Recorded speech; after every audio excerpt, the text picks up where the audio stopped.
okay, my mic got disconnected, so you guys couldn't hear me talk for the first like 5 seconds. I was literally saying, hello everyone. Just wait till I undemon you. Oh, I don't know how to undemon this model actually. Because frick, I didn't set that up. Oh darn. Hold on, wait, can I actually disable those? Can I disable that for this stream? Because I don't know how to take off my glasses.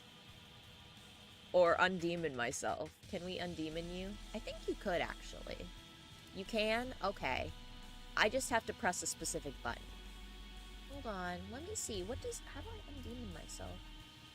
Can you guys see my stuff? You guys can't see it. Okay, I was making sure that you couldn't see all of the background work. Wait, okay, it'll just take me a second if I do it, because I have to like go into customize models, screen, select it, everything lags, everything freaking lags. Oh, you guys can see all of the all of my filters. Oh no. I want normal Denpa. No. No. Don't normal Denpa me. Look, you even get pouty Denpa with this model. Don't you want to see that? Wouldn't you rather see that? I will get the normal Denpa. You can have normal Denpa any other day.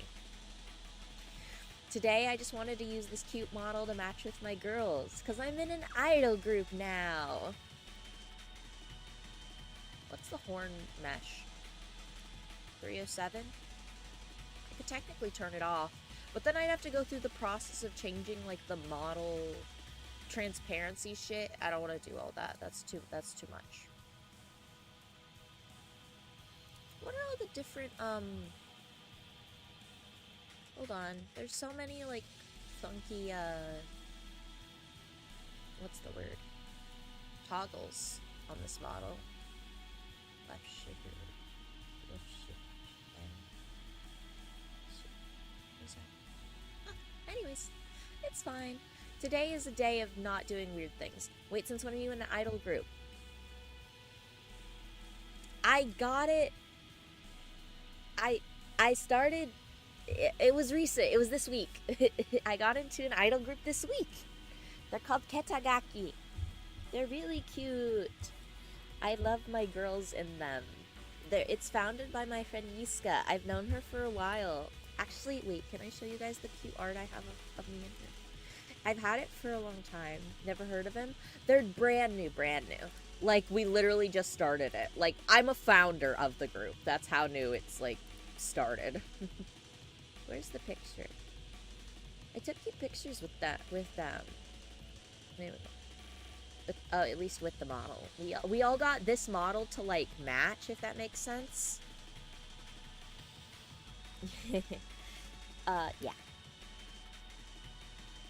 So, like, this is a pre-made model, so you can, like, edit it. And the whole thing is that we're all, like, themed around, like, a sea creature and a dog. So we're all doggy sea creatures. And my thing is that, yeah, that's the group. Ketagaki, yeah. My thing is that I'm the blue I'm the leader of the blue division, and so I'm a jellyfish. Irish setter. That was my theming. Yiska OMG, they're so sweet. Yeah! Yes, we love Yiska here. I want to find the art that I have with them. Hold on. I have to, like, go into... I skebbed it back when we, like, first became friends. I was like, I need art with you so bad. You are so beautiful. Because her whole thing back then was more Gyaru themed. She's now more, like, Raku Gyaru style, which is still super cute. Back in the day, it was more like tech like Gyaru. Hold on, I want to find it. It's cute. We had cute art. I have to go to, like, my requests and, like, re-download it. Wait, that's my canceled ones. There we go. Yeah.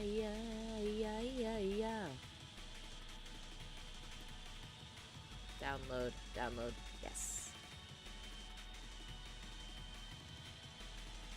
It's so friggin' cute. The hecky. I'm normal. I paused the dog, cat, glasses, and undemon redeems for now. Thank you. I do appreciate that. A jellyfish demon dog. Yeah. Jellyfish demon dog. Like, okay. Let me go to the posts, because she's currently posting about it. So, like, Yiska is a pit bull. Yeah. So we have, like, different groups. So Yiska's a pit bull. And also a squid. And Mellow is a shrimp, but also a Shiba Inu. And I'm a jellyfish, but also an Irish setter. Because I like their big floppy ears. Obviously, this model doesn't have, like, the option for the big, like, Irish setter ears. So it's just, like, these normal style of dog ears. But I really like how reactive they are to, like, my facial expressions. So, like, whenever I'm happy and smiling, which is kind of a lot of times whenever I'm talking to chat, yes, I'm getting sappy, my ears are up. But whenever I get sad and pouty, they, like, go off to the side. I think that's cute. So that means you are somewhat rebranding to fit the new theme. Imagine that for this group, I am more like... This is like an alternate version. If that makes sense. It's like kind of like an alternate universe version. So in this version where we're like idols, I'm like also a jellyfish dog. But like, yeah, Denpa AU. Denpa exists as a construct, so I can do whatever I want with her, but I do want to remain relatively consistent with my branding, so I'm still, like, just a Jirai demon. I'm just an average demon. Although, I have considered changing up a few things for sillies, because I'm like, wait, I'm not in a company, I can do whatever I want. Why can't I change this one particular thing? Oh, really? Now, because the happiest we see you is when you're away from the model. What do you mean?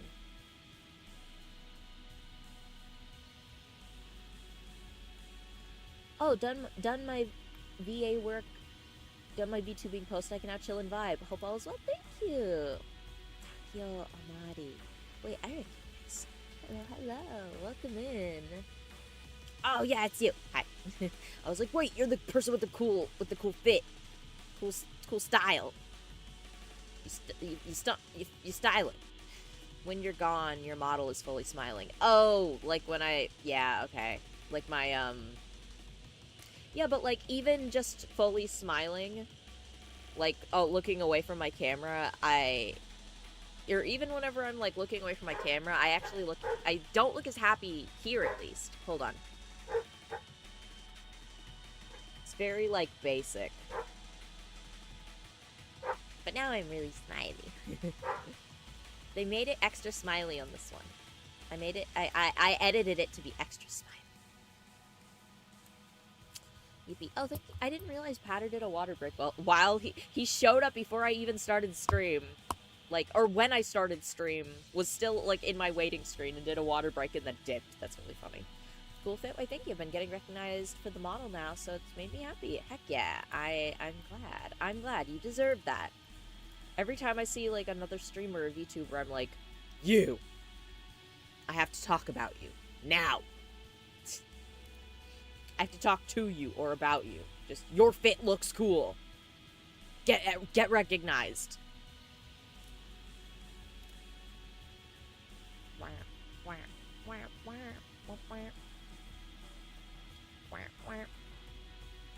I did mention in a post at 5:40 a.m. So I fell asleep around 7 a.m. this morning, I think. 7, and I got out of bed at 12. So 7, 8, 9, 10, 11, 12. 5 hours. That's 5 hours. But the thing is I had nightmares the entire time I was asleep. That I was gonna miss stream. I kept, like, my nightmare kept being, like, that I would wake up, it would be, like, 2 p.m. and everyone would be like, oh, man, Denpa's not streaming. I can't believe she'd do this to us. Oh, she's such an unreliable streamer.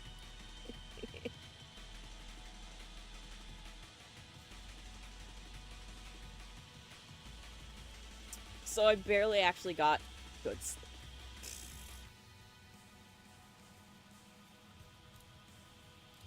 But yeah, I even made cutesy little posts about the model thing. Talk about me. I'm still in prepping stage. Well, I always love talking to people. I do like your vibe. Thank you.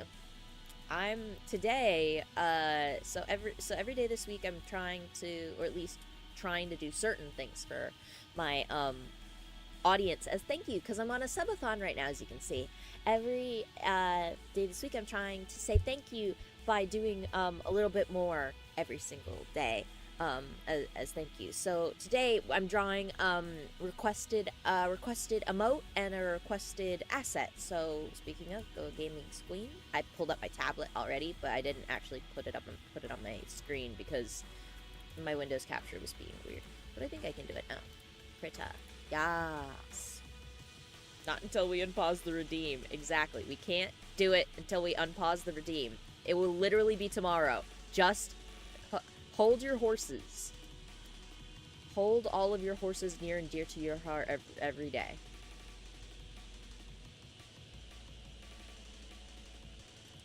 Hi, Denfa, looking so very insanely adorable and so incredibly cute. Thank you. Thank you.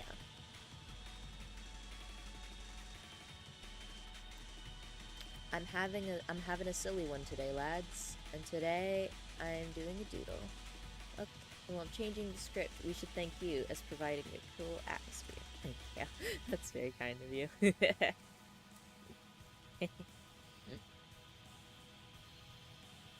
Oh, I did want to show you guys. Don't say it like that. You'll summon the Uma fans. I know. Okay, the reason I said that was literally because yesterday Gentle Donna passed away and I was so sad. I was actually so frickin' sad about it. It made me so upset.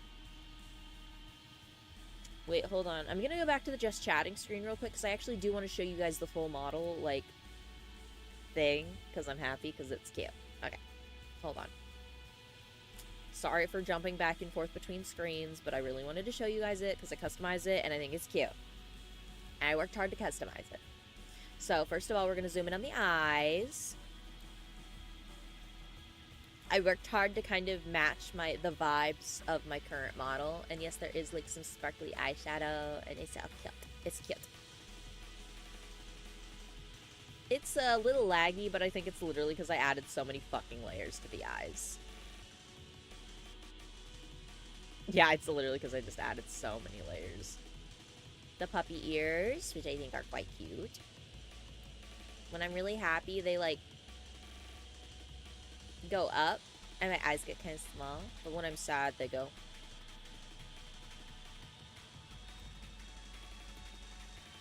off to the side a lot.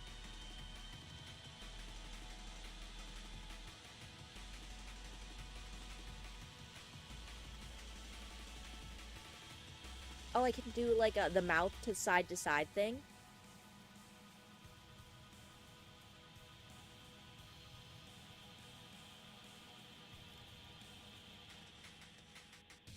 Do a cheek pout. I think that's cute. Wow, where am I? Full outfit, full outfit, full outfit, full outfit. Sleepy Denpa. Cozy Denpa. CP Cozy Denpa, because it doesn't actually let you do like a full-on like anything crazy. You guys can't see me that well actually because I'm like just on my screen. Hold on. Maybe if I move a little closer to you. Oh my gosh, chat, I'm getting closer. Can you guys tell? Do you want me to turn puppy ears back on since you have toggle for it? The puppy ears aren't actually a toggle. They're just actually what the model ended up looking like. Like, I added them not as a toggle, but just as, like, a normal thing. Okay, wait, I can show you the steppies. Steppy with band-aids, because... Hashtag cuteful. If Wonder Cute passes, I'm gonna die. God, I realize. God, I feel that. Who's Gentle Donna? She is a horse. Well, he is a horse. The cute outfit, the beautiful outfit. And the beautiful den pup. The beautiful den pup today. I'm a little too far, actually. Hold on. I keep having to, like, adjust how I set up my OBS and my screens and stuff. Yes, thank you for letting me, have a moment of being overly excited about that. Oh, get a little smaller, move this way. Trying to line up with my drawing tablet. Yes. Oh, I forgot that art was even a thing. I am tempted to literally just, like, pull up, like, a video that I actually do watch like, videos that I actually watch. Oh, I forgot that I was gonna show you guys some art that I got with Yiska, my fellow Ketagaki member. I thought she was a mayor. Was she a mayor? Oh, darn it. I thought I saw the word him in referring to her, to Gentle Donna. So maybe Gentle Donna is a mayor. Oh gosh, I'm dumb. I can't even remember. I'll have to look. I will have to look. Why is this image so large? Jesus Christ. I'm still scaling it down.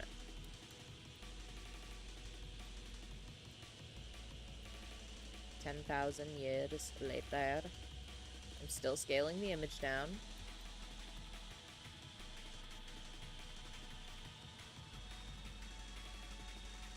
I am still scaling the image down.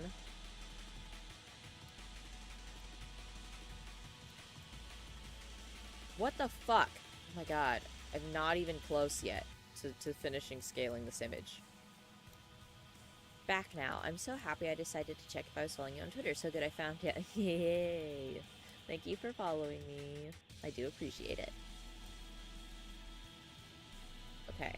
We've almost gotten to a normal image size. There we go. Now I can show you guys the art that I commissioned of me and Yiska back when we first became friends. There we are! That was me and Yiska back in the day. When did this even happen? This was like a while ago. It was like some of the first art I scabbed ever. It was like 1, 2, 3, 4. It was the 5th scab I ever did. And I got it in January. I got it in January. It was actually not long after I debuted. She's super cute. I love her. I love my queen. Anyways, yes. I'm normal. I'm normal about me and my friends. Normally I find people on Twitter, so now I'm even more confused how I stumbled across you. But cute art. Thank you. I think, I don't know, maybe you rated me or something? No, because you didn't.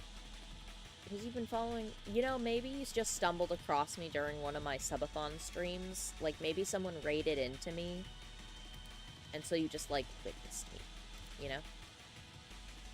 You were just like, ah!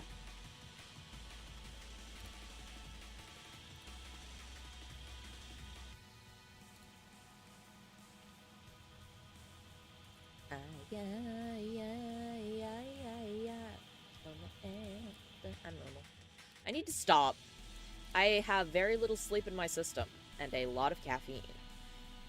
Not as much right now, because I slept off some of it, but, like, I'm eyeing that dead energy drink off to the side of me, and I'm like, oh, I miss you. I miss you, baby girl. I want another energy drink, but I rolled out of bed too late to get a new one. And it makes me big cry. What are we gonna watch today for sillies?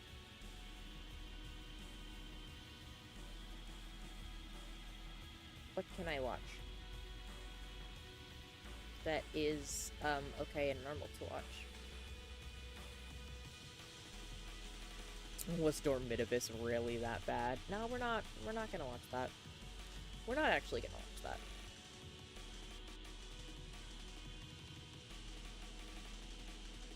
Yeah.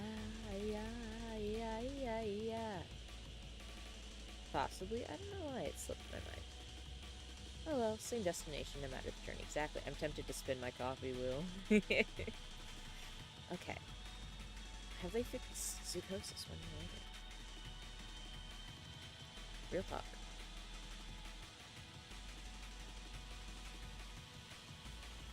Also, important question, what type of energy drink? Not sponsored, of course. I usually actually drink, Red Bull. Yesterday I was drinking Monster Pacific Punch, but the thing is that it's a little too... I don't like that one. I think if I were to drink a fruit punch energy drink, it would be the Rockstar Fruit Punch. That's my favorite. Also, I just realized, because I rolled out of bed late, I did not realize I had like 80 fucking messages from people. Oh no. Oh no. Gosh, there's too many messages. I'm always scared.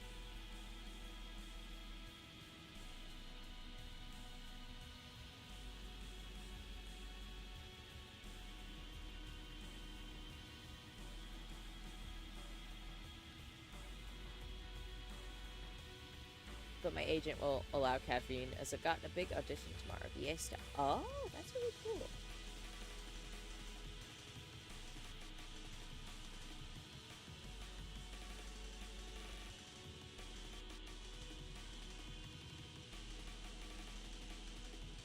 Oh, the key to fullest girl.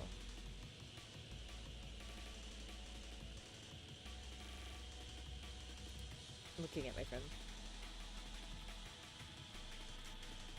I'm more a Monster fan. Red Bull, after bartending, I've grown a resentment. Oh, yeah, that makes sense. Do you also drink coffee, or is it just energy? I don't drink much coffee, and that's very specifically because it actually makes my stomach hurt.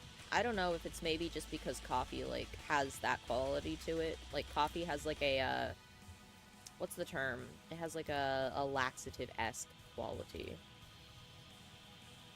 Okay, what is today's asset? So we're drawing them, so chat specifically requested this emote. Uppies. I don't know what an uppies emote looks like. All 80 of them are me. Trust.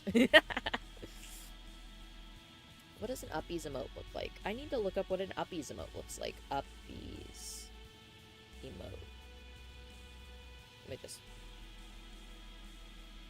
If you drink coffee with empty stomach, that happens. Yeah, it also just happens sometimes normal, though. Okay, so kind of like that. I think I know what that is meant to look like.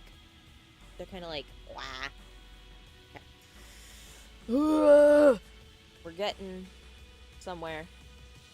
I'm just literally going to pull up my phone on the other screen.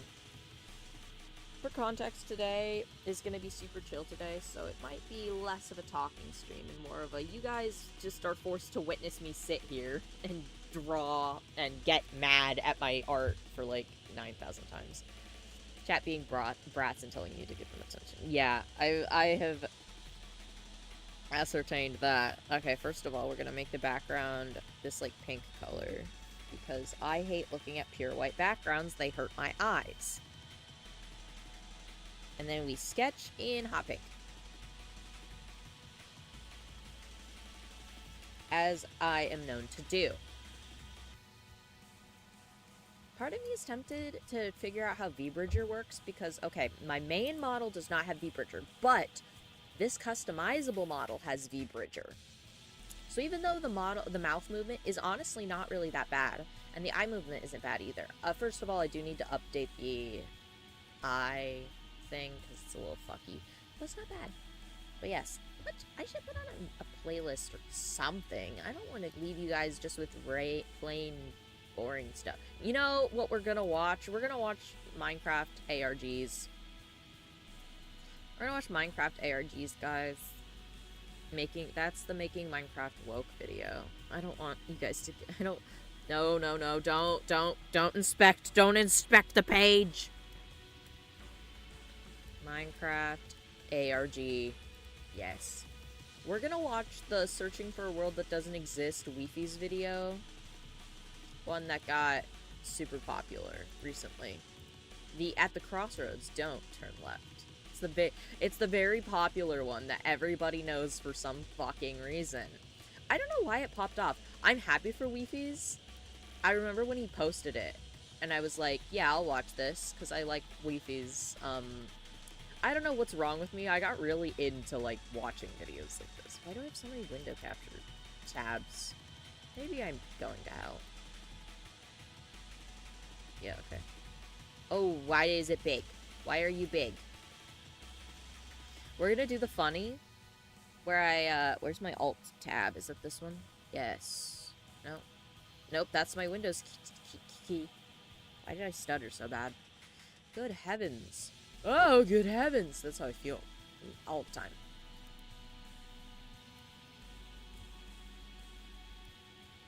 Just Google's Minecraft ARG. Yeah, bro. Perfect. Sometimes YouTube just decides to put a banger on everyone's front page. I really feel like that's what happened with this. Okay, we're gonna put... You know what we're gonna do is we're gonna put it up in the corner of my drawing screen. So it's really small. Where is he? Where's my guy? He's image number 10. There we go. He's got to be there for moral support. We put Wendigoon on for moral support.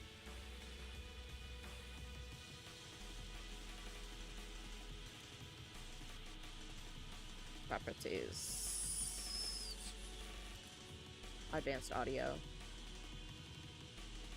Yeah, we'll keep the window capture on for the VOD track. Okay. Swag. I almost clicked stop streaming because my brain is so, like, potato mush today. Wow. How loud is this gonna be? Whatever you do at the crossroads, don't turn left. This is the first Turn off line my in the BGM. book that Avery claims he did not write. 2 weeks ago, a YouTube channel called Hello Avery again. Hi, the Mr. Mayo Kenji. We uploaded are a YouTube watching video Minecraft titled ARGs Weird while I Book draw I Did today. Not Write, where he shows us I'm drawing a mine emotes that chat supposedly requested. he never built. Inside the mine is a chest that Avery did not place, and inside the chest is a book that Avery did not write. Inside the book is that Wendigoon in the corner? Message. Yeah, I keep him there for Whatever moral you do support. at the crossroads, don't turn left. Don't be fooled. It's listening. You can't outsmart it. It's listening to me. It's watching me. It isn't from this world. At the crossroads, don't turn left. At the crossroads, don't turn left. At the crossroads, Left turn. Got it. turn left. At the crossroads, don't turn left. Over and over, followed by a sequence of numbers. And that's it. It seems impossible that a whole mind What does just sheeple look like? appears in Me your looking world at every without your single art I have knowledge, ever but gotten of Avery sheeple. explains What in am I the doing? description of the video that the laptop he's playing on is from a storage locker. It already had Minecraft installed, and I have like this 80 world different already images of existed, sheeple, but so when I'm Avery lucky that I first know, loaded it and up, because it I was drew just him a myself. normal world. He only now discovered this mine a few hundred blocks from his house. So, in that case, what is this book? The contents are strange, and it's not evident what they refer to. If anything, they just sound like some crazy rambling. But the numbers at the end are clearly some sort of code, so maybe we can solve it and figure out what this book is talking about. Except Wait, our we left or your can't. left? The numbers go higher than 26, so it's not any alphabetical code. Fuck. There are 4 sections, not 3, so it isn't coordinates. And in fact, there's not a single cipher that comes up as a good match for this code. If it is a code, it's unlike any code I I've don't know how to ever draw seen, sheep. and I've just I realized wasn't this. able to decipher Hi, Denpa, I love your new So, model. is Thank that you. it? It's a little like strange it's a one-off YouTube video and a dead a end? customizable model Not that I got quite, with my because for 2 Ketagaki frames girls. At the very end of the video, Avery's inventory We all have the same like flashes a customizable random model to pattern of use for blocks, like doing and stuff this together. time, there is a code because taking Which the I am first hyped letter about. of the name It's of so every cute. block It's and so capitalizing cutesy. if It makes there me is so more than happy one, that we you all get a like have a string. shared thing A like string this. that It looks really perfectly cute. matches the Yeah. length I of really a only Google plan on Drive using link it. that I don't when plan you on using it enter very takes you to a consistently just folder. because I want And people to like this look at my is where the main model and be true like, mystery ah, I know begins. I The know you. mystery But of it's fun to Minecraft use this one on world like chill days because this one that has like a really doesn't cozy exist. outfit like option. I stare at the exposed Opening shoulder the video respectfully. named footage 1, we can see a player in the exact same spot Avery was in Where the are last my video. pictures? Except Where are my now pictures he of has sheeple? way more items than he had last time. Presumably this is from his house, and he's come to I'm drawing use this sheeple mine in uppies as an survival emote. as part of this world. The book is now gone from the chest, but it could be that Avery just burned it because it creeped him out. Or it's just this book in his inventory. Regardless, sleepy today. Avery lines up with the other strip mine and begins to start a new one into the wall. But kinda when like he that does, shape. he finds I this. think I can do this.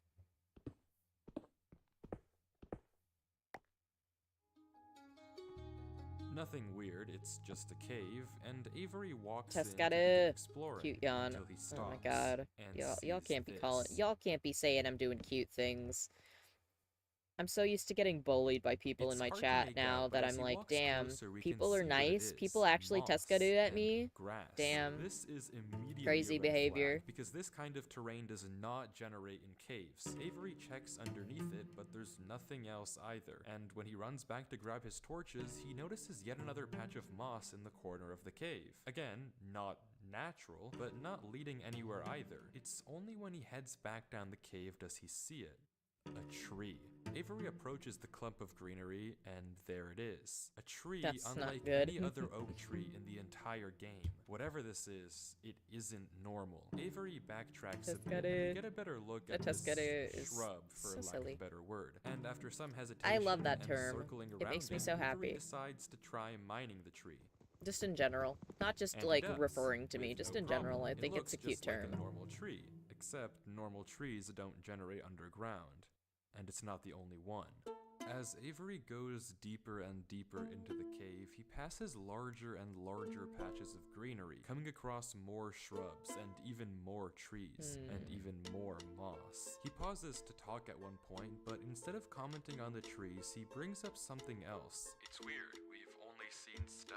And I guess he's right. The walls of this cave don't have any diorite, granite, andesite, or ores. I don't like the way he says granite. I will say that, though. Fuck this guy for saying granite like granite. Girl, it's granite. Calm down. Tough and deep slate. The greenery gets larger and larger, with the trees growing bigger and bigger. Until finally, Avery reaches the end.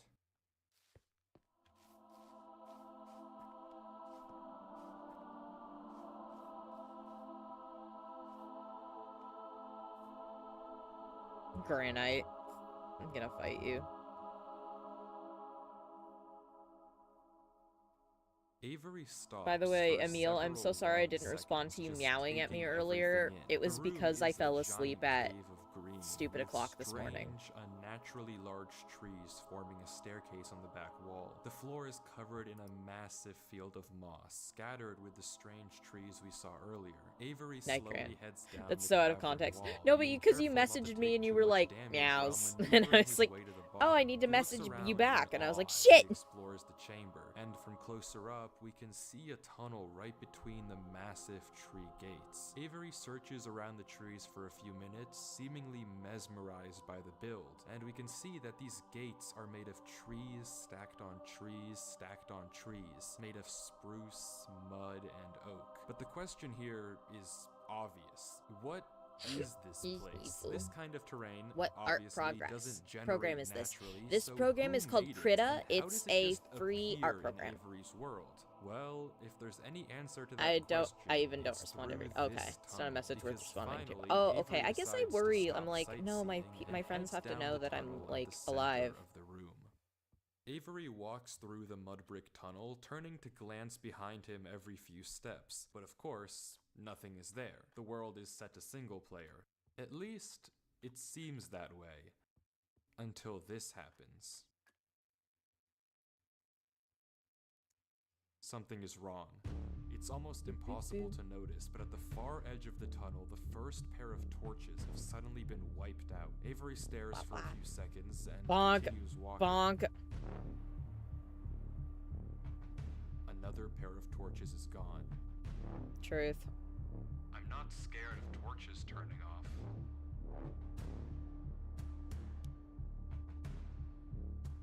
Just, I ain't scared of no ghosts. Another. I ain't scared of no bed. Kind of practical joke Fish! But I already heard you in the... Just, I ain't scared. I'm a brave boy.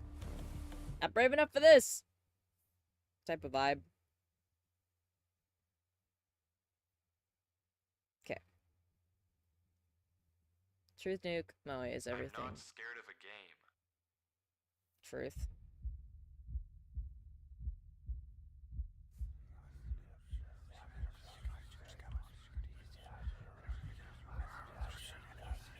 I don't like the whispering, I must admit. I just want to draw sheep horns. They kind of curve around the ears.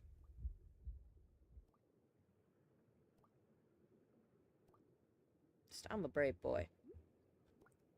Not brave enough for this type of vibe.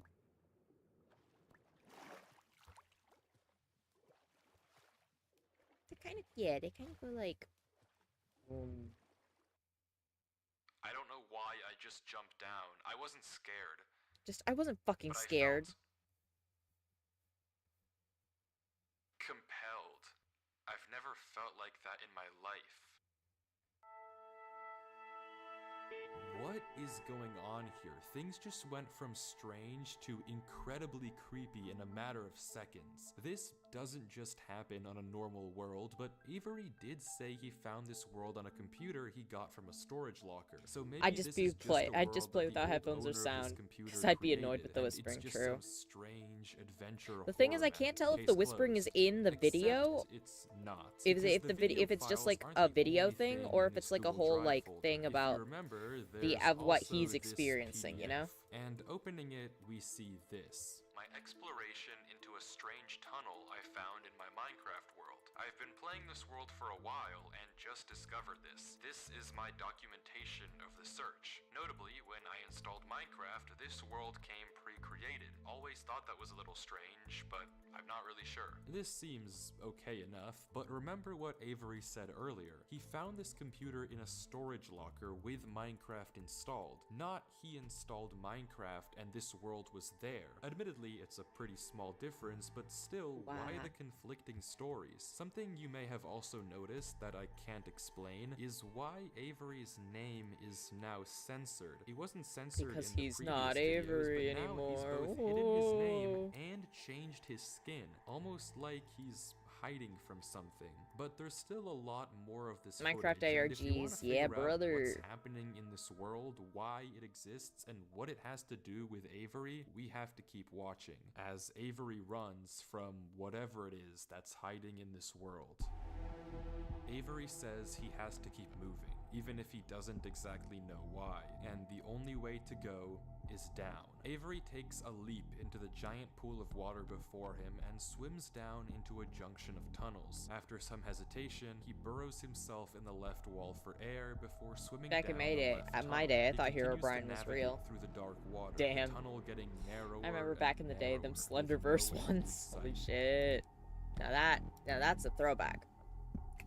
Until it opens into a giant cavernous room with just enough space at the top to get a bit of air. When Avery descends again, we can see tunnel openings sprawling across the walls. Avery scans around. There's no marker of where to go, just tunnels upon tunnels as far as the eye can see. And then he hears it. The same sound as when the whispers played previously. Avery rushes to dig into the wall, and as he blocks himself in, we can hear the whispers again. Okay, the whispers are part of the thing. Okay, that's a little spooky. It wasn't brave for me to make an Quieter, ARG, but that's just the still autism. there, as if Oh they're god, that's so passing real. by him.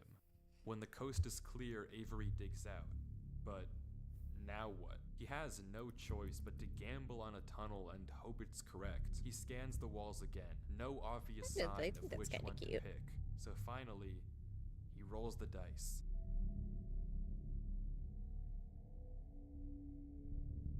The tunnel leads to another junction, and again, after a slight hesitation, Avery goes left. The tunnel continues. Is it? I can't tell. What? Why is my body gone? Oh, I think I accidentally pressed a button. Shit. There is like a head-only option where I think if I click a specific off. I think if I press a specific trigger, it does it. Left control Z. He finds himself in the oasis. Shit. Okay, we gotta figure out what happened here. Avery looks around the room, strangely almost peaceful. Yep, He's in the okay, we're middle turning of a off the trigger square pond, flanked to on do all that. sides by the same We're turning off a uncanny bunch of trees. these. He stares off at the water for a second before towering up and getting a good look around. Nothing but trees as We're far just as turning the off eye can all of see. the For a toggle moment, options he so that way I pauses. don't accidentally click them because I am known to do that. before Okay, something all the snaps, and he toggles are crafts a off. boat to get to No the center toggles of the lake. possible. I Without can't toggle hesitation, anything he on dives accident. down into the tunnel and plugs up the hole. He makes another Damn. trip for good There's a measure, toggle to plugging it like, even because further. it lets you This be able to thing comes change through your here again. body It has to break thing. that, I think it but wasn't I a need to toggle, it was a explore. very... He sails back to Is the edge of the Avery. lake. Oh, it was Avery. It was the Minecraft mod got to me, Avery guys. chops a few trees and crafts The a hopper Minecraft with the ARG, snare on guys, in it's his inventory. real. His plan is simple. Set He's a so trap spoopy, for he's the thing hashtag real. following him. But wait, did I miss something? Because how does he know that something is following him? Sure, those torches turned off, and yeah, we heard those noises before, but there's actually an even stronger piece of evidence I haven't mentioned. Remember when Avery said this? I already heard you in the cave. Well, it took me a second to figure out what exactly he meant, but then I heard this. It's almost impossible to make out, but on a few separate instances, while Avery was walking This in whole that stream is original scripted, cave, I he knew would it. randomly pause for a second or two, and now we know why. He was listening. Every time he paused, for just a brief moment, you could hear footsteps on the stone behind him,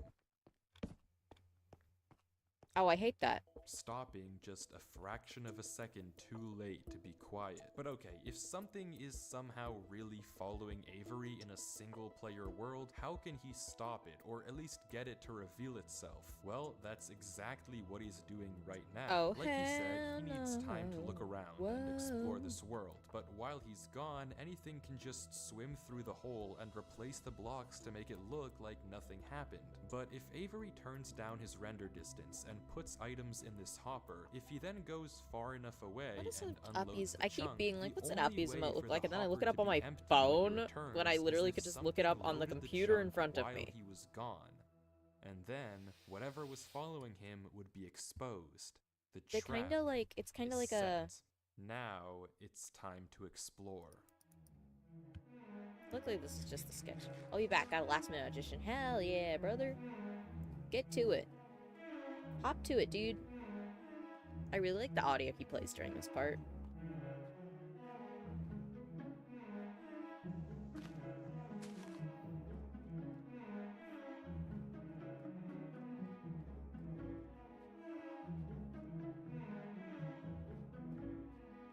Avery walks through the trees, avoiding the lake so as to not load the chunk. Every inch of this place looks exactly the same. The same gray floor, the same strange trees. Everywhere he looks, there's nothing.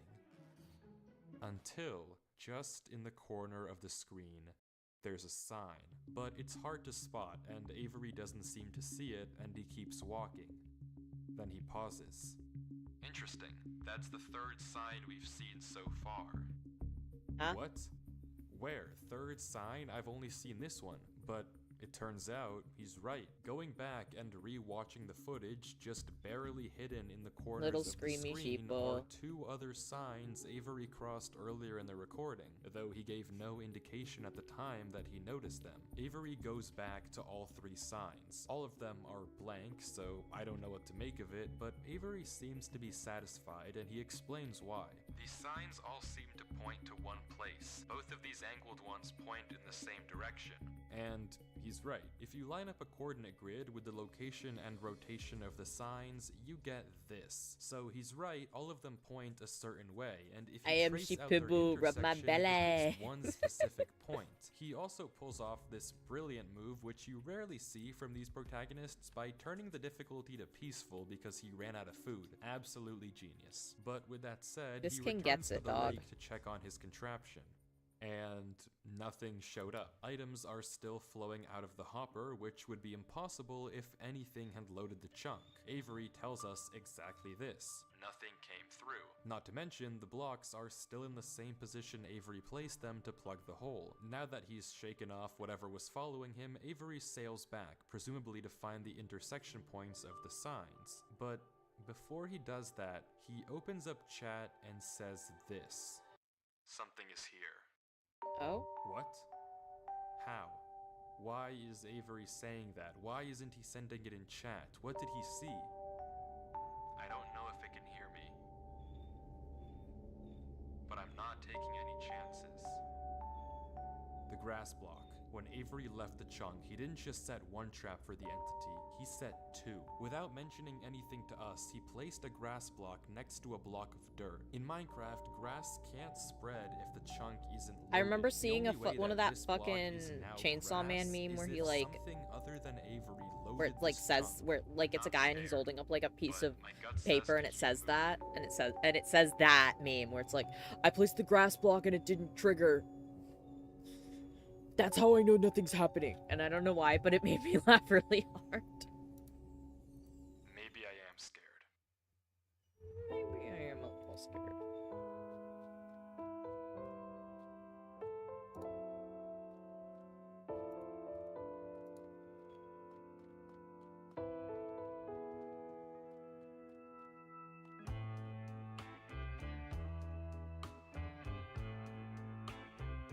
The other sign was pointed head on. I failed you so many times. I committed so many crimes, and I was pretty sure of myself. You gave me reasons to be somebody else. Baby, I'm home again. Maybe I should make you even bigger. Bigger, fluffier. I thought that I could run away. Avery walks through a tunnel. A tunnel which quickly turns into a maze. And slowly but surely, dead end after dead end, Avery navigates through it. It's alright.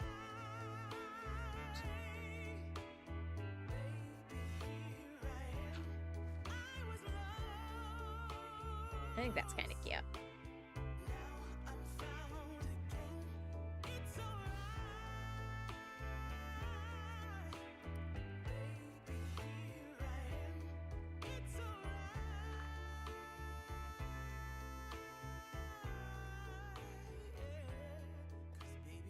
Avery is clearly smart. Smart enough to set a trap, and smart enough to set a backup. But whatever this thing is that's following him, it's smart too. Smart enough to block up the tunnel it entered from. Smart enough to refill the hopper with items after loading the chunk. Yeah. Smart enough to hide its presence. This world seems to be guiding Avery somewhere. The whispers in this tunnel coercing him to enter the cave. The signs pointing to the secret entrance Why is under my the dog tree. cry? Whatever My dog this is crying world in the background. It's leading Avery. But to what? I think he's upset because We don't know. his All other we do know is that he owner isn't is alone. CP. And finally, Or like maybe Avery he went to exits work. the I don't know. maze into another giant room with what looks like a cipher above a door, with 3 levers right in front of it. Avery stares up at it, says he'll need a pen and paper, and blocks up the tunnel where he came from. The footage ends with him staring up at the code, deep in thought. From what I can Pondering see, my the orb. code atop the doorway looks something like this. It doesn't immediately remind me of anything, and plugging it into a cipher decoder gives me no ideas either. Running each of the candidate ciphers just gives gibberish every single time. Whatever this code is, there's unfortunately no way that I, or Avery, can solve it. The second half of the footage picks up with 17 minutes of just staring at the wall. And then he gets it. Okay, I guess it was solvable.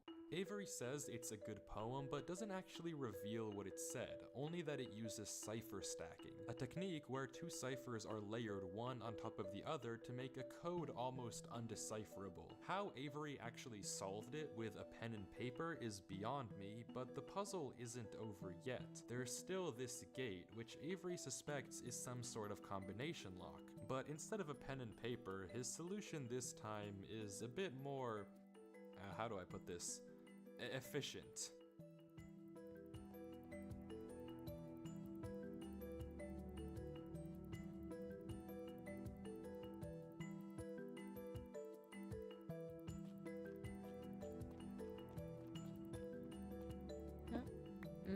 Bacon cipher. And with that, Good morning, he's Dr. wait, Denpa. How does your who's journey through the world of art? Durlord 3? It's For the good. first time in this I'm footage, drawing Avery's my sensor I'm bar drawing the lingers sheeple for uppy, just so a you can kind of second see it's a too little short, it's a little and we get faded a because I glimpse have of the name. layer at a This low isn't opacity. I'm Avery's drawing name. This you isn't guys the Avery's sheeple, but skin. doing Maybe like the the reason give that we uppies got two different pose. stories about where this world came from is because the player we've been watching this entire time isn't Avery at all. But if that's the case, then who is Who, this? The right? world at the beginning is That's clearly the today's same one that Avery was plan playing is on. drawing So a moat. what's going on Maybe here? drawing If it is another one Avery because I've on an alt had account, a couple why the ideas for other conflicting ones, stories and in the then description and drawing the an document? actually If no, it's maybe I not won't do more Avery, emotes then just because who I do is have to this draw an other person, asset, and why are those they take claiming forever that because this I'm is their basically. world they found? It's I not going to be live 2D genuinely rigged just don't because know, but I the do only not way have to the time find or out money is to keep figure out how to watching do that as or Durlord to pay walks for through that. the tunnel after the puzzle and finds himself But in the it'll be like a village. PNG at the very least, and it'll be cute. This is Sheeple. This is what you guys look like. I don't know if I've shown you guys that. And we're watching Minecraft ARGs in the corner.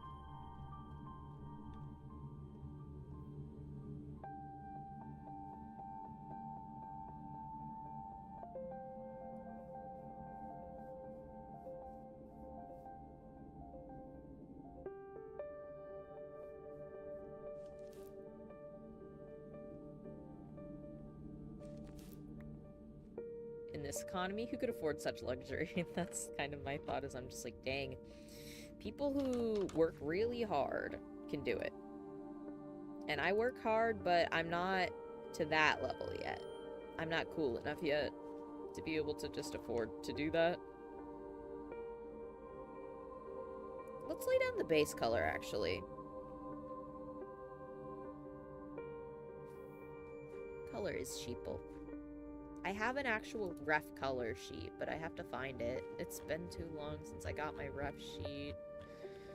Oh, when did I get my ref sheet? Oh, there it is. I just scrolled past it. Yippee, I'm so glad I found it.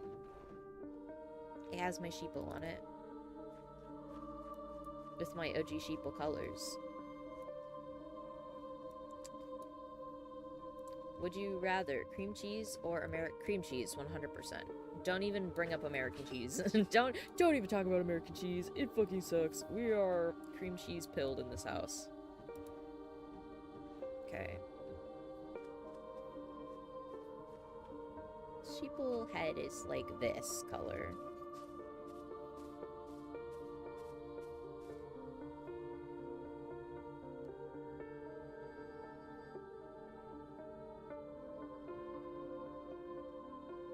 Okay, admittedly, American cheese really isn't that bad, but I love cream cheese on a food. Unless it's like a cake, I gotta admit, I prefer savory cream cheeses as compared to sweet cream cheeses. So, like, red velvet is good, but then you add freaking cream cheese to it, cream cheese frosting, and it's gross suddenly.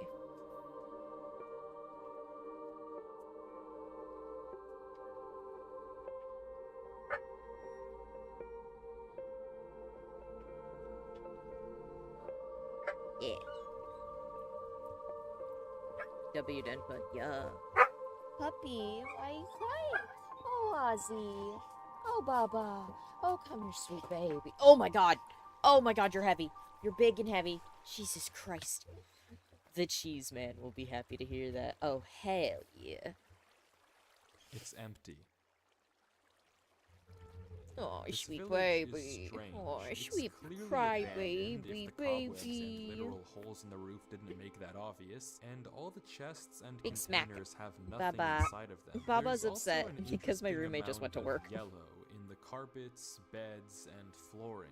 But wherever Durlord Oh, looks, he can't yellow? find anything of interest. No lead on where to go or what to do from here. The fountain and statue in the town center is by Hey, far the baby. most eye-catching decoration here, but like we can see, it too is empty. There's no path to take from there. So, is this the final area then? The final answer to what's been going on with this world and what's been following him? I'm not sure, and clearly Durlord isn't either, since he Baby, keeps come looking here. around for Come anything here, out of the Stinky. ordinary. Oh, come here, anything big that stinky might give him baby. a clue of Your where to papa will look come next. home soon later.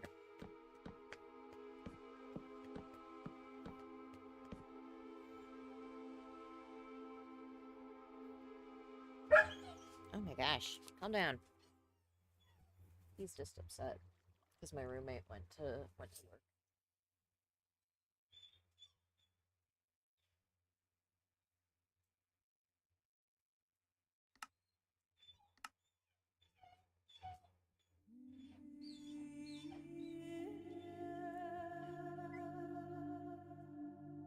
Bro, you good?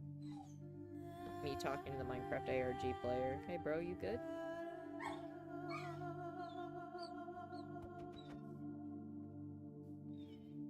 Bork, yeah.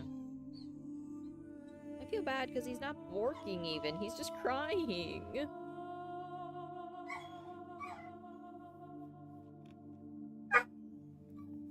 Now he's barking. Hey, hey, Bubba. Come on. Come on. Goodness. Stinky baby. Yeah. Oh my gosh. Hi. Hi. Oh, don't get stuck on the curtain. Don't get stuck. Thank you.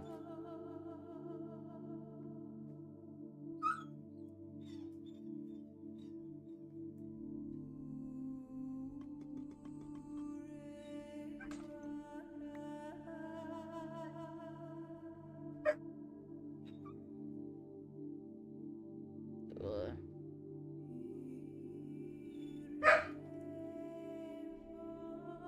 Me like, why is my sleeve wet? Because he drooled on me.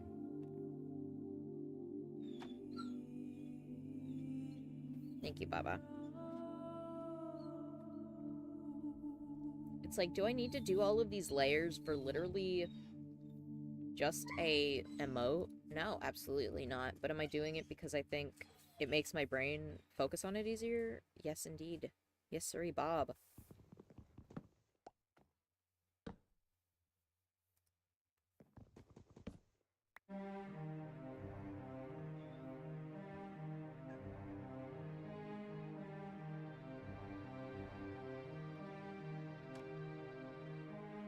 Hinya, I'm back. Every bone and joint hurts and my lungs run a 9-mile minute, they said. It's good for someone who hasn't exercised for months, they said. Fuck my otaku lazy ass and my lack of lungs.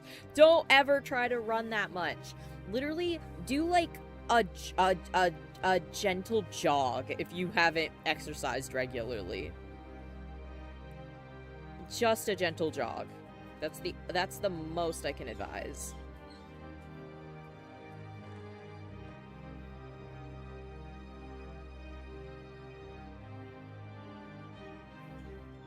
I hate it here.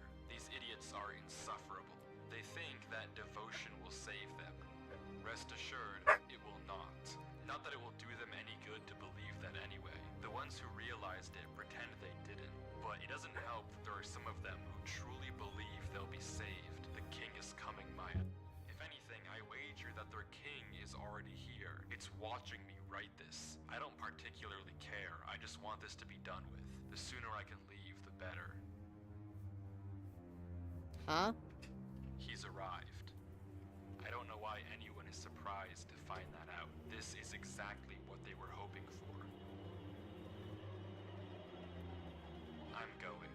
I'm leaving this here in the rare case someone finds it. If you have found this, I implore you, turn back, disconnect, forget about this world. It's not for you. If you've come here, Oh, you hi, must Baba. be curious. I know you must Calm want down. to continue Calm down, Mr. Boy. onwards. So I know that this is a heavy ask, but please, do not go any further. For your own good, do not. I think I'll change the angle of the dangle.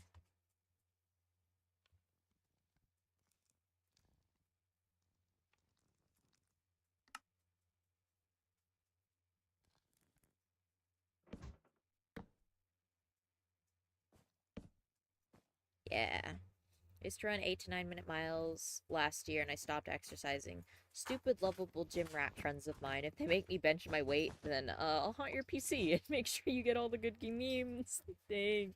Thank you for that. But please don't die. You're my one reliable mod.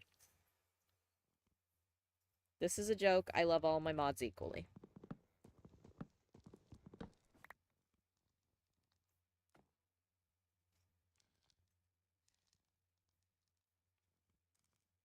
I I forgot to color in this blue. Hold on.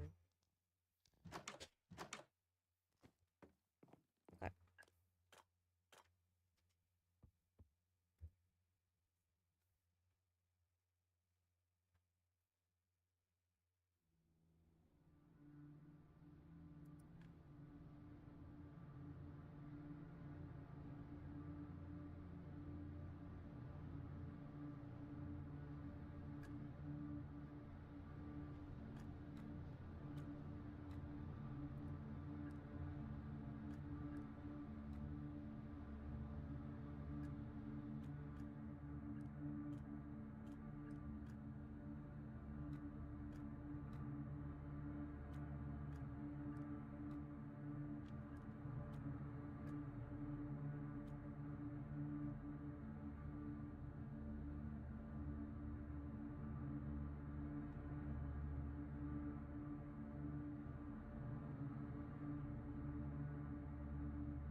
I hate when he just stops talking and he's like, yep, this whole part, silence. You're just gonna have to listen.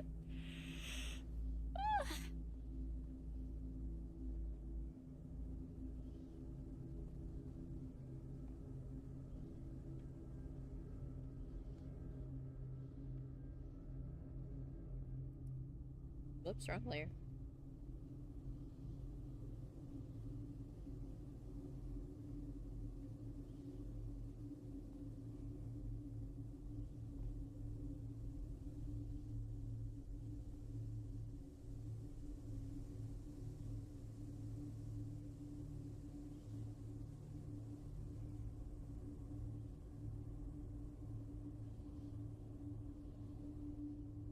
And I make the Noroi-chan shootout game once Piro Pito's done streaming on Sunday or Monday. I've made the music for it, though. Hell yeah! I'm excited to see that. Honestly, if you make it a playable game, if you do make, like, it a fully playable thing, I'll play it on the stream. If it's, you know, TOS and that kind of stuff, you know?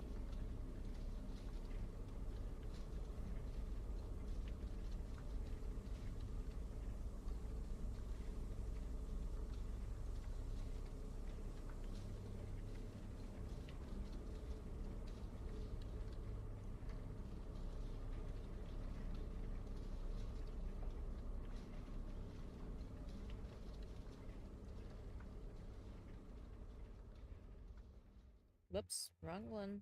Wrong brush. Keep swapping brushes on accident.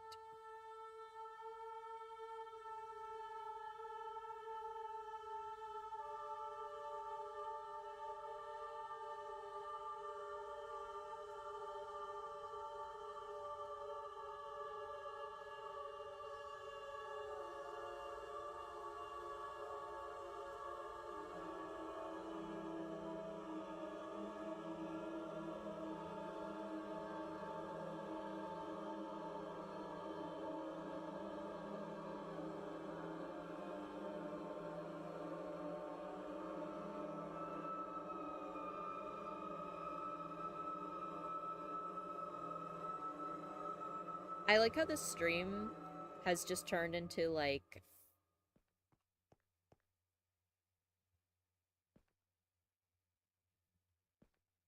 me drawing with ominous music playing in the background. This part fucked me up when I first saw it, I'm gonna be honest.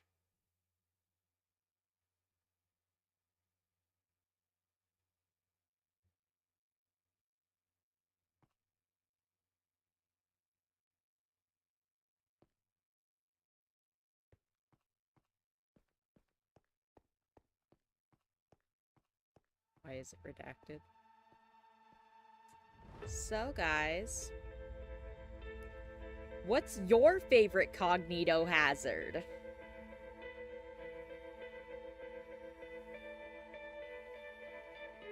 I love that bro was straight up just like, Hey, what if we had the king in yellow, but it was in Minecraft? What if we had the king in yellow?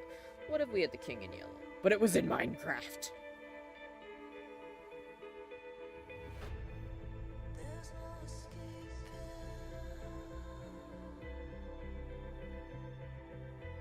Want some Noiro chat?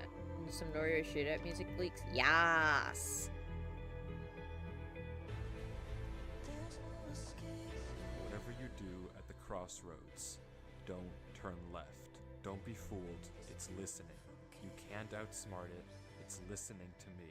It's watching you. We should watch It isn't the, from this world. At the we should watch crossroads, the, don't turn left. At the Cognito Hazard crossroads, Wendigoon don't video after this, turn left. guys. At the We should watch that crossroads, one. Yeah, yeah, yeah. don't Turn left. At the crossroads, Also, my favorite don't Cognito Hazard turn is the left. oily one. And You know, I'm gonna be footage honest, I ends actually don't know enough right about there. Cognito Hazards, which Durlord is was why I the want to watch person the who wrote video. book At that point, in screw playing for Avery's real. world. Oh! How? It shouldn't even be possible that the tunnel I threw led my him pen back to somewhere. that mine. At that point, screw Durlord playing for found real. I'm this snapping on world creative, on his replacing 20 computer, chunks of and TNT Avery and blowing the found place up. Durlord's Screw old mystery. laptop This is in his annoying. storage locker and has been playing on it ever since. But what is this world? What was following threw my pen. Durlord in this I found it, footage? though. And most importantly, what was behind those gates? I Oh, you didn't know. put that sensor bar there. That was in the original footage. Whatever is behind that black square was enough to drive probably the smartest protagonist I've ever seen into running for his life. Something that a whole village of people was trying to summon. Something that this entire world has been hiding. A king? What does that even mean? I don't know what to tell you, but I can tell you one thing. The code at the end of the book, now with this footage, we can solve it. Each number corresponds to one slot in Durlord's inventory. 1 here and 36 here. Take the first letter of each item, or whatever number is indicated after the One dash. Avery, From that, it's you here. can get this. Run Avery. It's here. Durlord was giving one last warning, hoping that whatever was following him wouldn't see. But how? How would he possibly know that Avery would find this world? There's no way for him to know who Avery even is. Whatever he saw behind those doors, Cognito whatever Hazard. he knows about this world now, Here's the we file. may never Ooh, ooh, ooh, understand. ooh. But one thing is certain. Whatever was coming for him is coming for Avery next. Oh, this is isn't epic. over. This eats. This is good.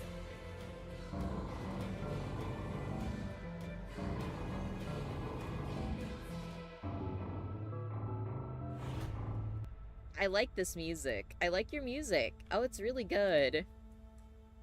Watch another? Yes, gamer. Yas, gamer. You know what we're gonna watch? A story that Free kills will you. might be real sound interesting to you? What if there was a story that simply reading it would drive you mad? What if this story disguised itself as a simple play, only to lure in new readers to have Yes. them succumb to its evil? And what if this story went on to infect other stories around it, eventually changing art, people, and the world as a whole? Well, I'm here to tell you that that story Team. doesn't exist. But for some reason, we keep talking about it. Hello, everybody. Today we're talking about the forbidden fable of the King in Yellow and its consequences across media as we know it. The King in Yellow is a collection of short stories that was published by Robert Chambers in 1895. The through line of the short stories being that of a fictional play called The King in Yellow. Across the short stories in Chambers' book, we see how the King in Yellow is a forbidden mimetic entity that infests the mind of anyone who comes across it. However, you've probably encountered the King in Yellow before, you just didn't know it. Chambers' book went on to inspire a ton of early horror writers, people like H.P. Lovecraft. And the concepts that Chambers mentions in this short story were incredibly ahead of their time in 1895.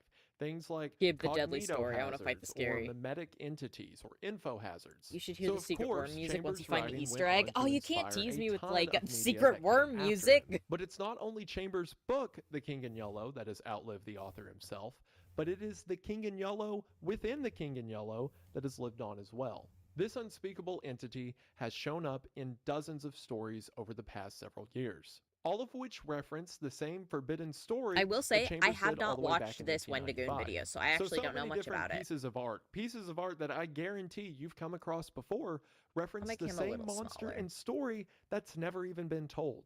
So why is that? Why is a story that has never existed behind so many of the stories that we know today? And that's what I want to talk about. We're going to talk about the short stories within The King in Yellow, and from there talk about how it's worked its way into so many different pieces of media. And talk about how a creature who is said to infect the mind of artists who encounter it has done the same thing in the real world. A couple of announcements to get out of the way before we begin. For one, I've begun uploading my YouTube videos to Spotify. So if you prefer watching over there, full audio and video copies of everything I post to YouTube will be over there. So to clarify, so again, if you're about to get a lot more Wendigoon content for, better or worse. And that'll begin it's kind of funny. I said, fuck workout playlist. I got Denpa stream. on my Yeah, you're other gonna learn channel, about cognito Wendigain. hazards, There's dude. a ton of topics that I'll come across that are interesting, but just don't fit Oh, wait, the I bill made it too for small. I a made the tab ridiculously small. long ramble over here on the main channel. There we go. So I've taken those topics and put together a team of researchers and writers to help me put together scripts so that I can still cover things I find interesting, just in a more concise and shorter format. I And don't again, wanna- short I for don't me care, means Wendy. less I than an love hour. you, We're but very I excited to don't show you fucking what we've care. been working on at Kansas City on Wendigain, at least Interesting. Be real, King and won't break the bank. Or than Blah blah blah blah blah blah blah blah blah blah. I'm not getting paid by as Factor, the fictional, so King he and doesn't go get ahead to and be green the paid channel. either. Their link is in the description, and we From are now me. back to the video. We are going to go ahead and get into it, but as always, thank you for watching. So to clarify, The King in Yellow is both the name of Chambers' book as well as the fictional story within the book. And we do get some small excerpts from this lost story.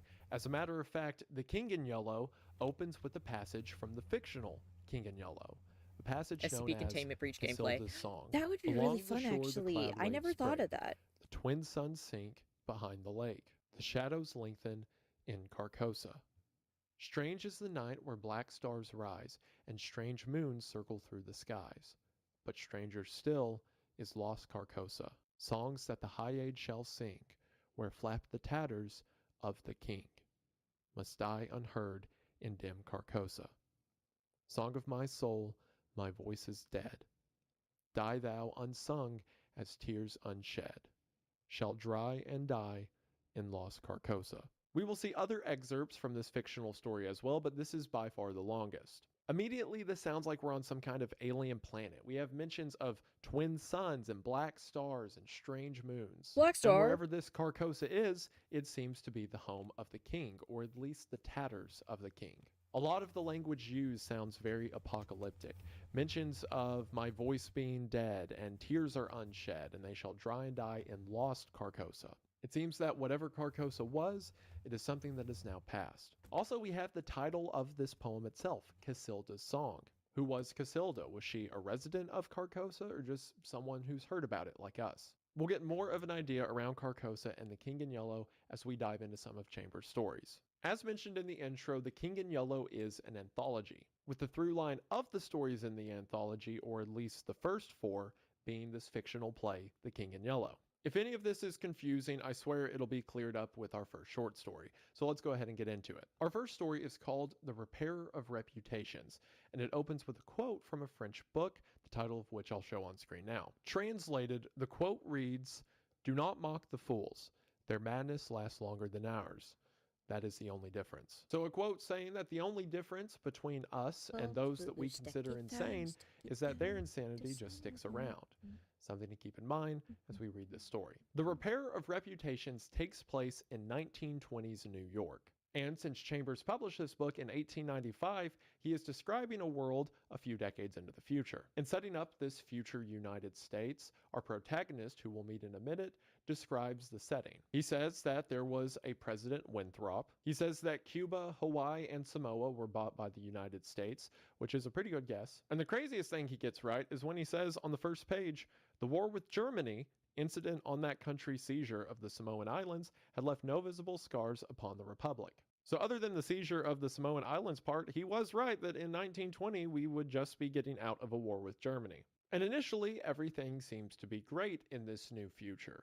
They describe how old architecture was being destroyed, and these beautiful new structures and bridges and parks throughout cities had made living there so much better. However, the first cracks of this futuristic world show up on the second page. We had Mane-san, profited well by the latest hi! treaties What did I with walk France and into? England. We're the exclusion watching, of foreign-born Jews we're, as a measure okay. of self-preservation, the settlement of the new independent black state of Let me Swanee, pause it. the checking of... Okay, so we're watching The Story That Kills You, The King in Yellow by Wendigoon. It's 3.5 hours long. I'm watching it while I draw Sheeple Uppies emote. Denpo Wendigooning it. We're straight up Wendigooning. I freaking love Wendigoon. Hey, you missed the, like, hour-long, no, it wasn't even actually that long. It was, like, half an hour long. Maybe 45 minutes long, Minecraft ARG video that we listened to before this. This is literally what I listen to when I'm normally drawing, and I used to just put on music playlists for you guys, but I didn't want, like, to get copyright from that, so I'm like, you know what? We're watching Wendigoon. We're watching Wendigoon videos. We're reacting, live reaction to Wendigoon while I do this. Oh boy. Burger. Burger. So true. Thank you for the 5-stream streak. Mane-san is on a 5-stream streak too. Hell yeah. We're doing Sheeple Uppies. Sorry I've been in and out. Eyes are sore and head hurty, so I've been taking mini breaks. Oh, absolutely. Don't push yourself. Take all of the rest you need, okay? Whoa, Mane-san. What the shit, bro? Oh, I know you messaged me about, having a meeting. I'll do that soon, I promise. I fell asleep. I was literally going to bed right as you sent me that message. And then I had nightmares about being late to stream, and then I was only like 7 minutes late, because I had dreams that I was like 3 hours late. But I should be okay soon. If you're awake later tonight, we can do that, if you're okay with that. If you're still awake, like, late tonight after I finish stream. Yes, yes. Okay, wait, how do I, wait, what is it? Sub at 3 hours. Oh, darn it, you put me back up to 6. I have to cover tonight. Oh, okay. So I'll be up till 5. Oh, so you will, okay. So if you want to do that later, then that's fine. Thank you for the follow, Blue Flame Live. Thank you, thank you. Hold on, sub, add time, 3H? Yep, there we go. Hello, I was AFK, thank you for the gift. It was my manager. Bro doesn't even get paid. Bro gives me money. That's how you know he's a good manager. Oh, Mane-san, look, I'm using the model for my group. I'm using the VTuber model that me and my group all, like, have, matching of. Wah, wah, wah, wah. Look, I can do, like, whenever I'm happy, the ears go up, and whenever I'm sad, they go, like, down to the side. And look, I can do, like, the...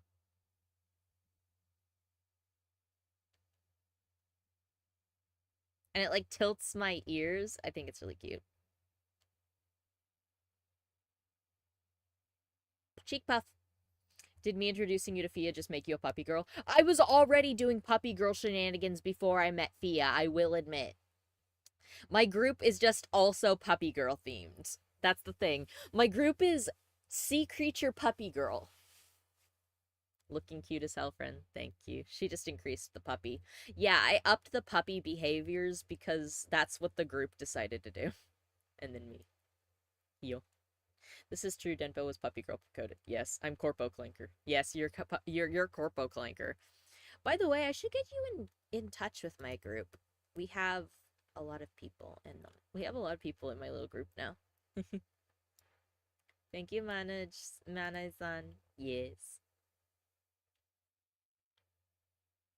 I don't know if you... Do you even follow them? I don't have enough Manhera. You're about to meet a lot more if you decide to get at all invested in my group. Where's my group? They recently liked my little posts. Yes. I'm gonna share them here in the chat. Copy link to profile. Thank you, Impermet. Jin the Goat, which is why I will hold meeting Ollie soon over his head forever. Manhera, I'm in. Yes. That's my group. I'm gonna pin them. I'm gonna pin it. I'll pin it for like 20 minutes. Yeah. That way you guys can see it. Check DM real quick. Don't read it, but I curse my autism. What are you autistic about? LMAO.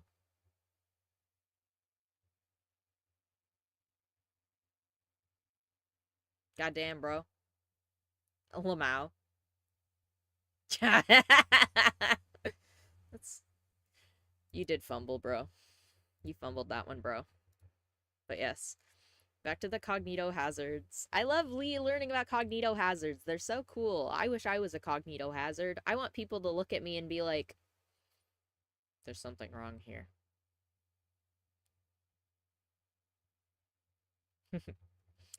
The one thing about this model is that the eyes don't do the whole giant eye thing like my usual model does, which makes me a little sad. But at the same time, it's like, well, that's just...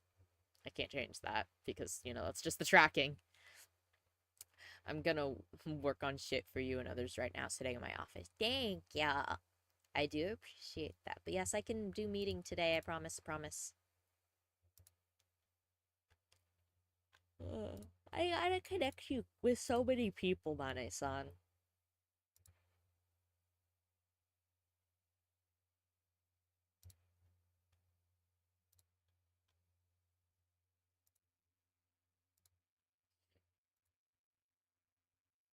So sleepy. Today. I go get coffee, then lurk. I don't have energy drink. I wonder if I can beg her. No, because one of my roommates isn't awake, and the other one I think went to work. Bye, chat. Bye, Mane-san. Yeah. And the only other option would be literally going BRB, walking to the convenience store, and then coming back. You know what? I think, because I'm thinking around like 3, I might take a nap. I might genuinely take a nap on stream. By the way, Denpo, one of the Kitagaki posts, the division leaders says Pink will having the blue heart. Oh no! Oh no, I think Yiska maybe accidentally copy-pasted it, so I'll have to ask. Yiska's the media manager for it all, so Yiska is like the one setting everything up. Denpa nap stream finally.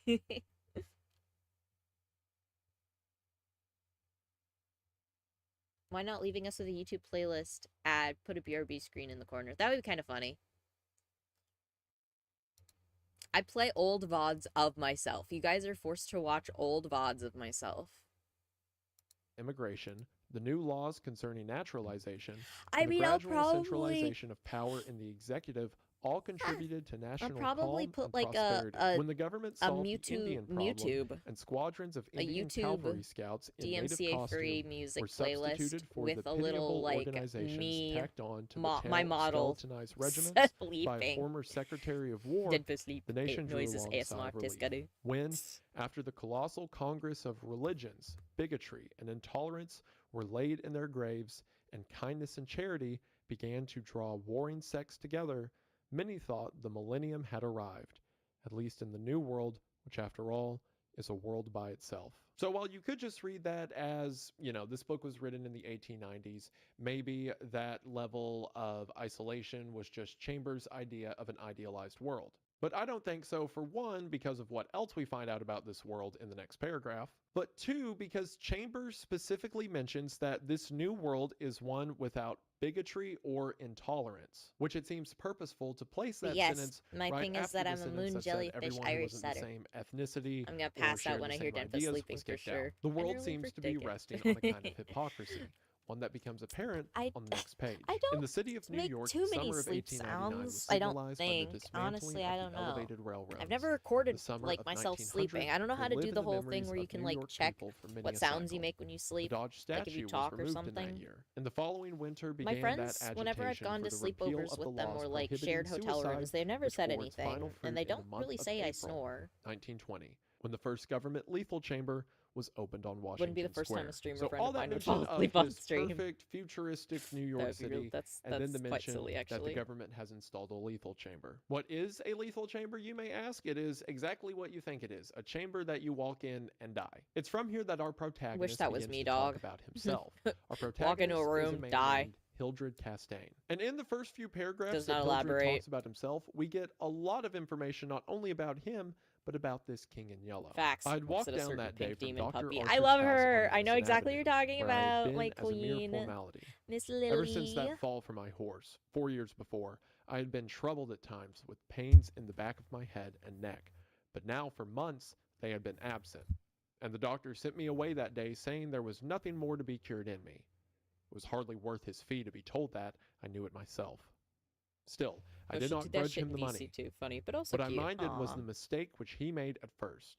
When they picked me up from that pavement where I lay unconscious, and somebody had mercifully sent a bullet through Even my my horse's grumpy head, ass I chuckles. was carried to Dr. Archer, and he, You don't seem like pronouncing a my grumpy brain affected, individual. You placed seem me in his private like a asylum very where I was very obliged to goofy, endure happy treatment guy. for insanity. But to be fair, I've At only last, he interacted with decided you that I via was well, my and I, knowing the that my couple of mind had streams. always been as sound as his, if not sounder, paid my tuition, as he jokingly called it, and left. I told him, smiling, that I would get even with him for his mistake.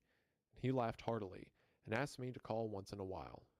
I did so, hoping for a chance to even up accounts, but he gave me none, and I told him I would wait. So 4 years ago, Hildred fell from his horse in an accident that was bad enough that the horse had to be put down. And according to Hildred, he was always of a sound mind, but regardless, this evil Dr. Archer committed him to an asylum. And Hildred says that he is hoping to even accounts with Dr. Archer, whatever that means. While Hildred frames it as a good thing, he does admit that the fall did change him. As right after this, he says, "The fall from my horse had My normal is fortunately very left no basic. evil results. I need On the extra people to contrary, bounce it off had of. changed my whole character for the better. From the lazy young man about town, I had become active, energetic, temperate, and above all else, ambitious. There was only one thing which troubled me. I laughed at my own uneasiness, and yet it troubled me." So according to Hildred, this accident was a good thing. But what is it that troubled him? Well, here we get our first mention in this story of the King in Yellow. During my convalescence, I had bought and read for the first time The King in Yellow. I remember after finishing the first act that it occurred to me that I'd better stop. I started up and flung the book into the fireplace. The volume struck the barred gate and fell open on the hearth in the BRB, firelight. time for squats. Pray for my If I had legs. not Don't caught a glimpse die. of the opening words in the second act, I should never have finished it. But as I stooped to pick it up, my eyes became riveted to the open page. With a cry of terror, or perhaps it was That's of my joy bad. so I'm poignant so self-conscious that because I have like a suffered in resting every bitch face and nerve, I'm so socially I awkward that I snatched barely the thing speak out a of the letter. coals I think and I'll just crept release an shaking to origin my shoot I game bedroom, on Sunday. Swag. where I read I it got the wrong command. and reread it, Yeah, I and noticed that wept as soon as you did it. I was laughed, like, wait, I'm not trembled gone. with a horror which at times assails I? me yet. This is Am the I thing gone? that troubles me. So while committed to an asylum, Hildred read The King in Yellow. And although he says the first act didn't have an effect on him, he was still compelled to throw it into the fireplace. But as soon as he saw the opening words of the second act, he was transfixed. Think about it. He just saw a few words in the second act and from there began crying and dragged the book to his bedroom. And then we know after his asylum stay that he completely changed as a person. Again, for the better according to him, as far as we know now. As far as his description of this book, The King in Yellow itself, or the play that is, again, to clarify, The King in Yellow is both Chambers' book, the fictional play / book in the story, and the character within the fictional There's a lot of play King in Yellows. / book in the real book. As So long when as there's no describing issue in this making play, it. The philosophical this is all question, that am I Hildred gone? says. This is Okay, the wait, I thing need to that pause this because I keep, like, hearing him speak and then my brain is like, I must reply to him because he's clearly talking to me. No, I'm just insane. But there's, like, a bit in, like, in this one, like, there was, like, a K-pop thing. Okay, so often in K-pop, they'll, like, do, like, little cute, they'll, like, to kind of show the idols are, like, oh, they're just like us, you know, they go out and do, like, fun things with their friends. There's, like, a bit. There's like often a thing where they'll go where like they'll have like idols go like camping or like just go on little trips and like, you know, film bits with their fellow members. And there's one I distinctly remember where there's like they're doing like one of those games where like you know how it like shot where it's like where like you have to like do like a lie or like two truths one lie or something and it like tells you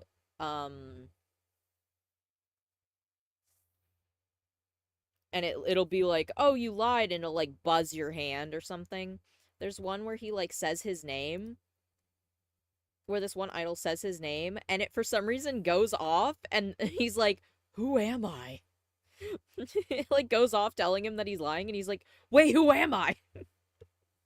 And I don't know why, it's just such a funny bit where so I just think of that all the time nowadays, whenever I'm like, wait, what's happening? Am I here? The only Yellow King I know is the one from one of the older gods from the Cthulhu mythos. I think this is the same thing. This is like written in like the same vibe. He's like this is a similar thing. I think they're based off of the same thing. Troubles me, for I cannot forget Carcosa, where black stars hang in the heavens, where the shadows of men's thoughts lengthen in the afternoon, when the twin suns sink into the lake of Hali, and my mind will bear forever the memory of the pallid mask. I pray God will curse the writer, as the writer has cursed the world with this beautiful, stupendous creation, terrible in its simplicity, irresistible in its truth, a world which now trembles before the King in Yellow. So we see some similarities between what Hildred is describing and Casilda's song mentioned in the opening. The twin suns, Lake of Hali. We get a mention of something called the Pallid Mask, which will be a recurring theme throughout I some like of the this stories, pen or in other for words, doing pale emotes. I think mask. it's kind Many of cute interpret because the it's Pallid like quite Mask as what the soft, King but in like Yellow I like the himself wears, but scratchy again, that's up outline for for it. interpretation. Again, we get glimpses of this fictional story, but we never actually see it. Just the effect it has on people who do see it. And it seems that Hildred isn't the only one who has had a profound effect because of this story. When the French government seized the translated copies which had just arrived in Paris, London, of course, became eager to read it. It is well known how the book spread like an infectious disease from city to city, from continent to continent, barred out here, confiscated there, denounced by press and pulpit, censored even by the most advanced of literary anarchists. No definite principles had been violated in those wicked pages, no doctrine promulgated, no convictions outraged. It cannot be judged by any known standard yet, although it was acknowledged that the supreme note of art had been struck in The King in Yellow, all felt that human nature could not bear the strain, nor thrive on words in which the essence of purest poison lurked.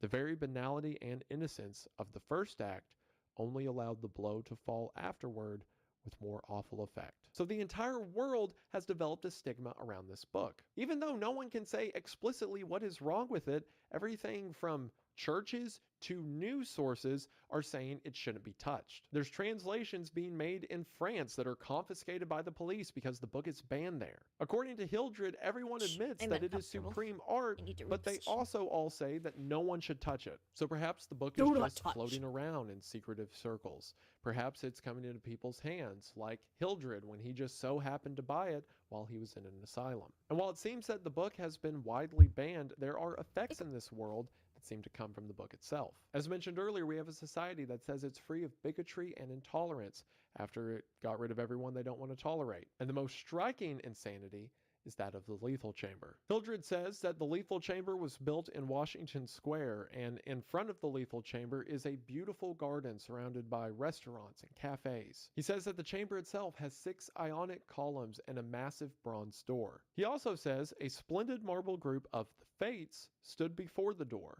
the work of a young American sculptor, Boris Yvain, who had died in Paris when only 23 years old.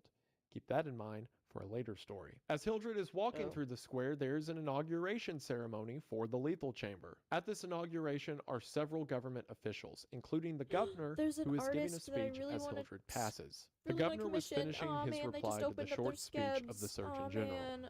I heard him say, "The laws prohibiting suicide and providing punishment for any attempt at self-destruction have been repealed. The government has seen fit to acknowledge the right of man to end an existence which may have become intolerable to him through physical suffering or mental despair. It is believed that the community will be benefited by the removal of such people from their midst. Since the passage of this law, the number of suicides in the United States has not increased. Now the government has determined to establish a lethal chamber in every city, town, and village in the country. It remains to be seen whether or not that class of human creatures, from whose desponding ranks new victims of self-destruction fall daily, will accept the relief thus provided." He paused and turned to the white lethal chamber. The silence in the street was absolute. Mr. Dude Sam, hi. There, a painless death awaits him who can no longer bear the sorrows of this life. If death is welcome, let him seek it there. Then quickly, turning to the military aide of the president's household, he said, "I declare the lethal chamber open." And again, facing the vast crowd, he cried in a clear Why you look voice, different? I'm using a "Citizens different of model New York today. and of the United States of America, Through me, the government declares the Today I'm lethal using chamber a to be open. Again, customizable we have the model removal that of the matches my unwanted idol group that framed I'm as a good part thing. of. I The have governor them even said pinned it up is at the believed top that the of my community chat will be today. benefited So by I'm the using, we removal all of have such matching people from their models midst. that Now, look there's two like ways to this. look at this. For one, it can just be the general madness of the world around Hildred on display. If the King in Yellow is affecting society to a great degree. Hello, everyone. How are you? Fine, thank you. Oh my god! Please see Sheeple yourself emote. out. The other way Yeah. to see it The is that sheeple maybe emote. people are going It's a so requested mad from emote. I reading was the like, King in yeah, I Yellow gotta that do this one. society It's so has cute. nothing else it can do with them. Maybe it's not the government. You're in an and powers idol that group? be that Yeah, are okay, infected it's by the really madness new. of We the King in literally Yellow. formed it like Maybe over it's the just that weekend. people who are Like affected it's are new. such a problem that the government But we're felt it working on right it, and to I'm really build lethal excited about chambers. it. It's also never explained what's actually inside of a lethal chamber, or how it kills you. My running theory is it's like the giant gray brick things in Mario. In with Mario, big I have my spikes first and a collab in face a on bit. them. Gulp. Oh Like you shit! walk into Good the luck, lethal dude. chamber and So you're gonna be it's quiet singing for a minute, songs soon? and then just like We're working on a it slowly 40-ton throughout boulder this smashes next you, year, and it primarily. just resets But for the next yeah, guy that walks in. we're planning on doing a I mixture of guess it could also Utite, be which like is a like gun or singing something, but I like the my songs version better. ourselves, After and this, Utao, Hildred Castaigne goes to an where we armor do Hello, shop. everyone. When Hildred How are finds you? out Fine, the thank you. Prime Minister Oh my comes, god! quickly, Hobbert's daughter Constance Denpa stands Utao. up But and yeah, turns we're the gonna corner be to greet Utites and him, Utao. only to be Will you sing disappointed Umapyo? when she 100% sees I'm that it's singing Hildred. Umapyo. Hildred Don't even explains test to me. us that this is because Constance is in love with Hildred's cousin, Uma, Louis Uma Castaigne, Pyoy, and Uma Louis is Pyoy, currently on a deployment with the military, but is due to be home Umya-san soon. ni Hildred eats says hi. he loves to be in the armor shop to hear the clinking of metal and see the restoration and creation of pieces of armor. Despite yes, this, however, yes, he good luck says he to doesn't Remy, care specifically. for Hobart Yes. or his daughter Constance. So As a excited, matter I of want to get fact, into he that. says Yeah, on I page have to DM 6, you about I love something to later hear the then. music Hell yeah. of steel brushing against steel, the But mellow yes, we're shock a of little the group called mallet on thigh Katagaki. pieces, and the jingle of chain armor. That was the only reason I went to see Hobart.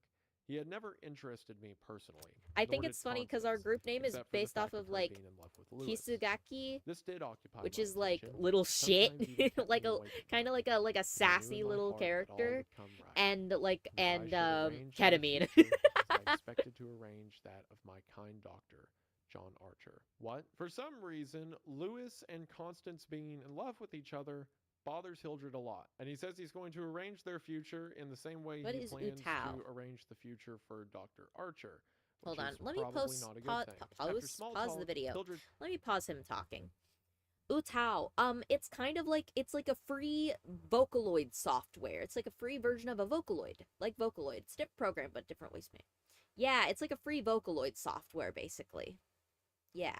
So, instead of, having to pay a lot of money to, like, get specific voice vocals like Hatsune Miku and then tuning them, you make your own based off of your own voice.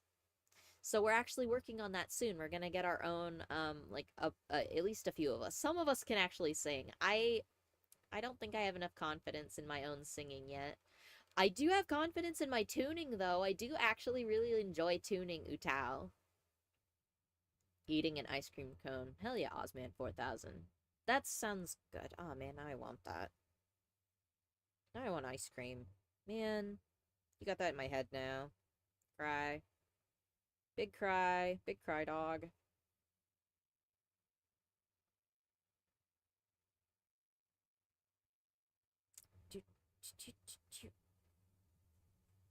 OMG, this is like the best day of my life. I'm so excited for this kind of live. I'm really excited.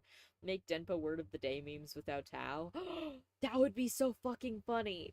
But it's like the fucking AI Sonic ones where it's like the curse word of the day is Merry Fuckmas. I fucking love Knuckles' curse word of the day.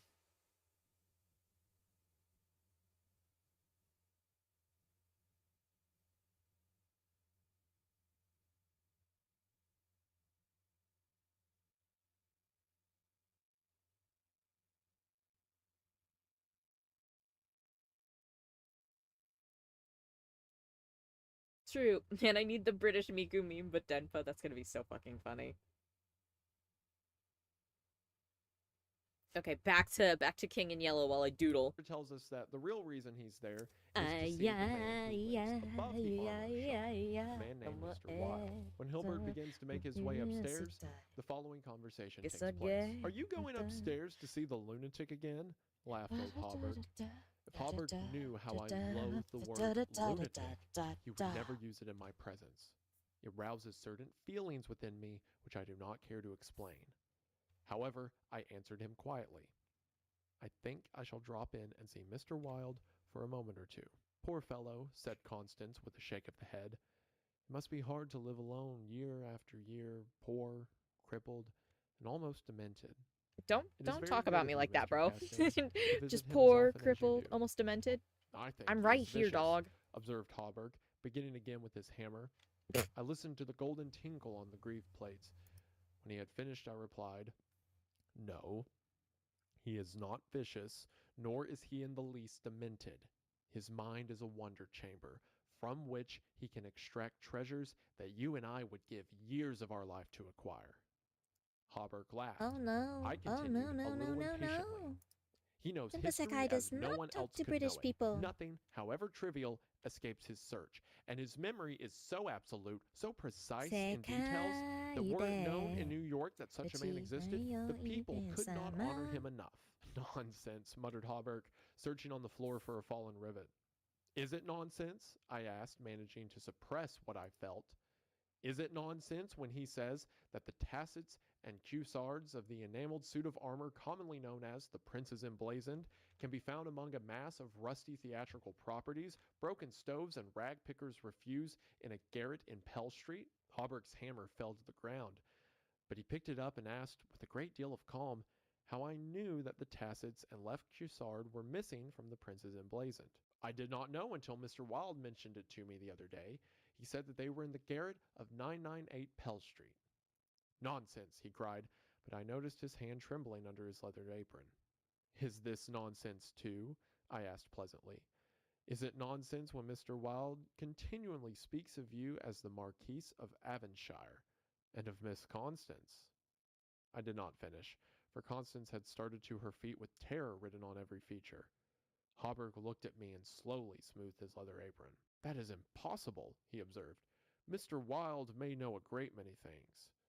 "About armor, for instance, and the Prince Emblazoned," I interposed, smiling. "Yes," he continued slowly. "About armor also, maybe. But he is wrong in regard to the Marquise of Avonshire, who, as you know, killed his wife's traducer years ago, and went to Australia where he did not long survive his wife." "Mr. Wild is wrong," murmured Constance. Her lips were blanched, but her voice was sweet and calm. "Let us agree, if you please, that in this one circumstance, Mr. Wild is wrong," I said. So, a lot of context there. Whoever this Mr. Wild is upstairs, Constance and Hawberk think that he's mad. This angers Hildred, who can barely suppress his rage, not only at the mention of Mr. Wild being mad, but just at the mention of words like lunatic. And maybe the truth is somewhere in the middle, between him being an all-knowing sage and a madman. Because according to Hawberk, Mr. Wild is right that this piece of armor does have some missing components. And we're going to find out later in the story I think that I'm gonna Mr. fall Wild asleep was during the right stream, so I'm about gonna those yeah, of course, missing pieces rest. being exactly where Wild Please said don't they'd be. push But then yourself so Wild much also whenever you're accused like Hawberk around me, of okay? being a guy While I who appreciate murdered every work his you do wife's for me, partner and then died in please Australia. get And rest. that is never brought up again. So I guess we're to assume that's I don't right. want my sheeple to be That hurt. I don't want my Hawberk sheeple to killed the feel man sick. who was sleeping with his wife and then changed his name. Regardless, Hawberk and Constance seem to think that Mr. Wild is mad, and Hildred gets really upset at that idea. So Hildred goes upstairs and opens a door at the end of the hallway, and Mr. Wild lets him in. And at our first description of Mr. Wild, we can probably see why other people have the opinion of him that they do. When it says on page 10, when he had double-locked the door and pushed a heavy chest against it, he came and sat down beside me, peering up into my face with his little light-colored eyes. Half a dozen new scratches covered his nose and cheeks, and the silver wires which supported his artificial ears had become displaced. I thought I had never seen him so hideously fascinating. He had no ears. The artificial ones, which now stood out at an angle from the fine wire, were his one weakness. They were made of wax and painted a shell pink, but the rest of his face was yellow. He might better have reveled in the luxury of I'm like some zooming out artificial really fingers far to for see his what it left will look hand, like whenever I which see was it like pop up on the absolutely screen, you know fingerless, what I mean? but it seemed to cause him no inconvenience. Like and how he will was this satisfied with look his wax from ears. afar? So the dude is yellow. He's later described as like a sickly appearance. So I imagine Jaundice. yellow, like seasick, or like jaundiced yellow. And he has no ears. He has fake ones that are held on by silver wire. He has no fingers, just like, I guess, nubs for hands. And then he goes on to say he was very small, scarcely higher than a child of 10, but his arms were magnificently developed and his thighs as thick as any athlete's. Still, the most remarkable thing about Mr. Wilde He has was no that a ears. man of his Luigi has marvelous no intelligence balls. and knowledge should have such a head. It was flat and pointed, like the heads of many of those unfortunates whom people imprison in asylums for the weak-minded. Many called him insane, but I knew him to be as sane as I was. That line hits so much harder on a second read. So he lives in the top room above this armor's building, and he's described as like a goblin. But it gets even weirder because then he says, I do not deny that he was eccentric. The mania he had for keeping that cat and teasing her until she flew at his face like a demon was certainly eccentric. He then, in describing a fight he witnessed between Mr. Wilde and the cat, said that one time, before I could move, she flattened her belly to the ground, crouched, trembled, and sprang into his face. Howling and foaming, they rolled over and over on the floor, scratching and clawing until the cat screamed and fled under the cabinet, and Mr. Wilde turned over on his back, his limbs contracting and curling up like the legs of a dying spider. Hey, This what the dude fuck? just lives in like this upper loft in New York City, has a cat that almost kills him constantly.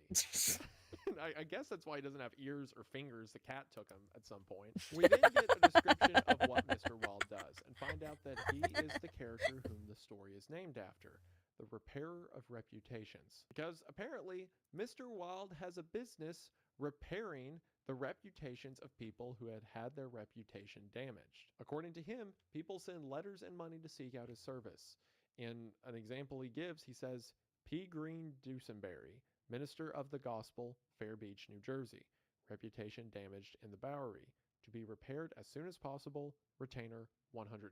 So Mr. Wilde apparently sets about making these people have a higher standing in the community, and he later goes on to say that he has 500 men in his employ, and he describes these retainers as being $100 to $500 at a time. So if a dude who has 500 employees and is making that much money in 1890s money, then what is he doing in a rundown apartment above an armorer's shack with a cat that tries to kill him? He later says that everyone Sometimes from you just want to high-profile live like that, businessmen you to know? politicians seek out his service, or at least that's what he tells Hildred. While Hildred and Mr. Wilde are talking, someone knocks on the door before Mr. Wilde sends him away. When Hildred asks who that was, Mr. Wilde says that it is Arnold Stylet, owner and editor-in-chief of the Great New York Daily, which would be quite impressive if that guy was coming to Mr. Wilde, but again, Hildred never actually saw him, just someone on the other side of a door. Hildred then asks Mr. Wilde, where are the notes?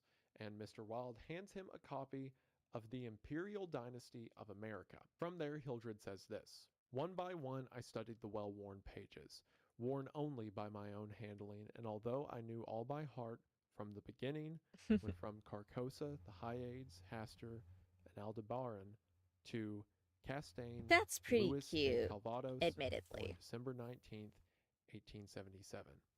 I read it with an eager, rapt attention, pausing to repeat I parts need to of it draw his aloud, little and tie dwelling now. especially on Hildred de Calvados, And his little only earring. son of Hildred Castaigne and Edith Landis Castaigne, first in succession, etc., etc. When Maybe I he doesn't finished, need the Mr. tip. Wilde nodded and coughed. Speaking of your legitimate ambition, he said, how do Constance and Louis get along? She loves him, I replied simply. The cat on his knee suddenly turned and struck at his eyes, and he flung her off and climbed onto the chair opposite me. And Dr. Archer, but that's a matter you can settle any time you wish, he added. Yes, I replied. Dr. Archer can wait, but it is time I saw my cousin Louis. It is time, he repeated. Then he took another ledger from the table and ran over the leaves rapidly. We are now in communication with 10,000 men, he muttered. We can count on 100,000 within the first 28 hours, and in 48 hours, the state will rise in mass. The country follows the state, and the portion that will not, I mean California and the Northwest, might better never have been inhabited. I shall not send them the yellow sign. The blood rushed to my head, but I only answered, a new broom sweeps clean. The ambition of Caesar and of Napoleon pales before that which could not rest until it had seized the minds of men and controlled even their unborn thoughts. I don't like how Mr. that looks. Wilde. You are speaking of the king in yellow, I groaned with a shudder. He is a king who emperors have served. I am content to serve him, I replied.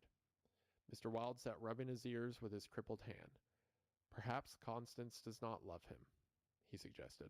Okay, so piece by piece. First of all, this imperial dynasty of America seems to be a sort of plan. Initially, we get mentions to things related to Casilda's song, or the fictional King in Yellow, mentions of Carcosa and Hyades and Hastur. That's cute, but I because think. this is a sort of game plan or prophecy, it has mentions of the future, as it mentions Hildred's son, who is to be Hildred de Calvados, after Hildred Castaigne has a child with Edith Landis Castaigne, whoever that might be. But it seems that Hildred's cousin Louis has some piece in this plan as well. Not only is his name and date of birth mentioned in the Imperial Dynasty of America, but as soon as Hildred gets done reading the Imperial Dynasty of America, that's when Mr. Wilde asks, how do Constance and Louis get along? And he also says that Hildred can settle his deal with Dr. Archer whenever he wants. It can be assumed, given the title of these notes, that the Imperial Dynasty details a sort of coup that is to take place, and that this coup specifically is for the King in Yellow. A concept and ambition that is greater in mind than Caesar and Napoleon, as Mr. Wilde says. And according to Mr. Wilde, as a part of this coup, he's in communication with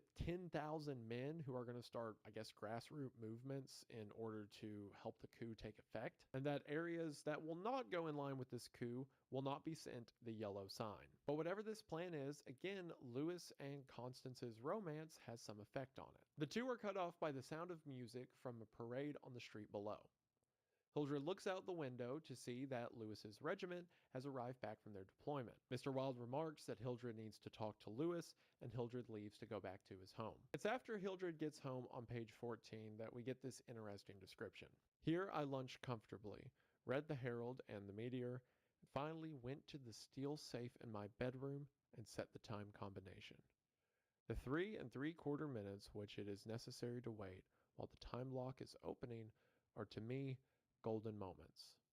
From the instant I set the combination to the moment when I grasp the knobs and swing back the solid steel doors, I live in an ecstasy of expectation. Those moments must be like moments passed in paradise. I know what I am to find at the end of the time limit. I know what the massive safe holds secure for me alone, and the exquisite pleasure of waiting is hardly enhanced when the safe opens and I lift from its velvet crown a diadem of purest gold, blazing with diamonds. I do this every day, and yet the joy of waiting and at last touching again the diadem only seems to increase as the days pass. It is a diadem fit for a king among kings, an emperor among emperors. The King in Yellow might scorn it, but it shall be worn by his royal servant. I held it in my arms until the alarm in the safe rang harshly, and I'm then gonna need tenderly, someone to drag me back to the proudly, car. The sheep I will no replaced longer it and has shut working the steel legs. doors. No! So every day Hildred goes to the safe and gets out a diadem, or effectively a crown, puts it on his head, enjoys the ecstasy of it, as you heard, and then puts it back in the safe. Again, we're getting clues of a coup, we're getting clues of some grand plan, and we're getting Hildred's I obsession. forgot I was supposed to go wearing to a crown. therapy After today. this, Oh no, I Hildred missed goes it. and looks out the window of his well. apartment, and from his apartment window, he can see the lethal chamber at Washington Square. And it's here that it seems the lethal chamber has its first customer. As I was turning carelessly away, a Well, slight commotion in the group of curious darn it. loiterers around the gates attracted my attention. That's A my own young man fault. had entered and was I'm advancing going with next week nervous anyways, strides it's along fine. the gravel path which leads to the bronze doors of the lethal chamber. He paused a moment before the fates, and as he raised his head to those three mysterious faces, the pigeon rose from its sculptured perch, circled about for a moment, and wheeled to the east. The young man pressed his It's hand fine, to his face, because I went and then, last with an week, so I don't know undefinable why I'd have to gesture, go sprang multiple up the marble times. I don't steps. want to go The again. doors closed behind him, and half an hour later, the loiterer slouched away.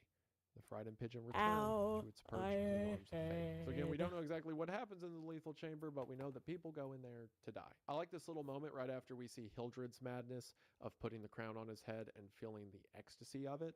We see another example of the madness of the King in Yellow as someone makes their way into the lethal chamber. After this, Hildred goes to see his cousin Lewis, and we're immediately shown how different the two men are. As I crossed the central driveway, a group of officers passed, and one of them called out, "Hello, Hildred," and came back to shake hands with me.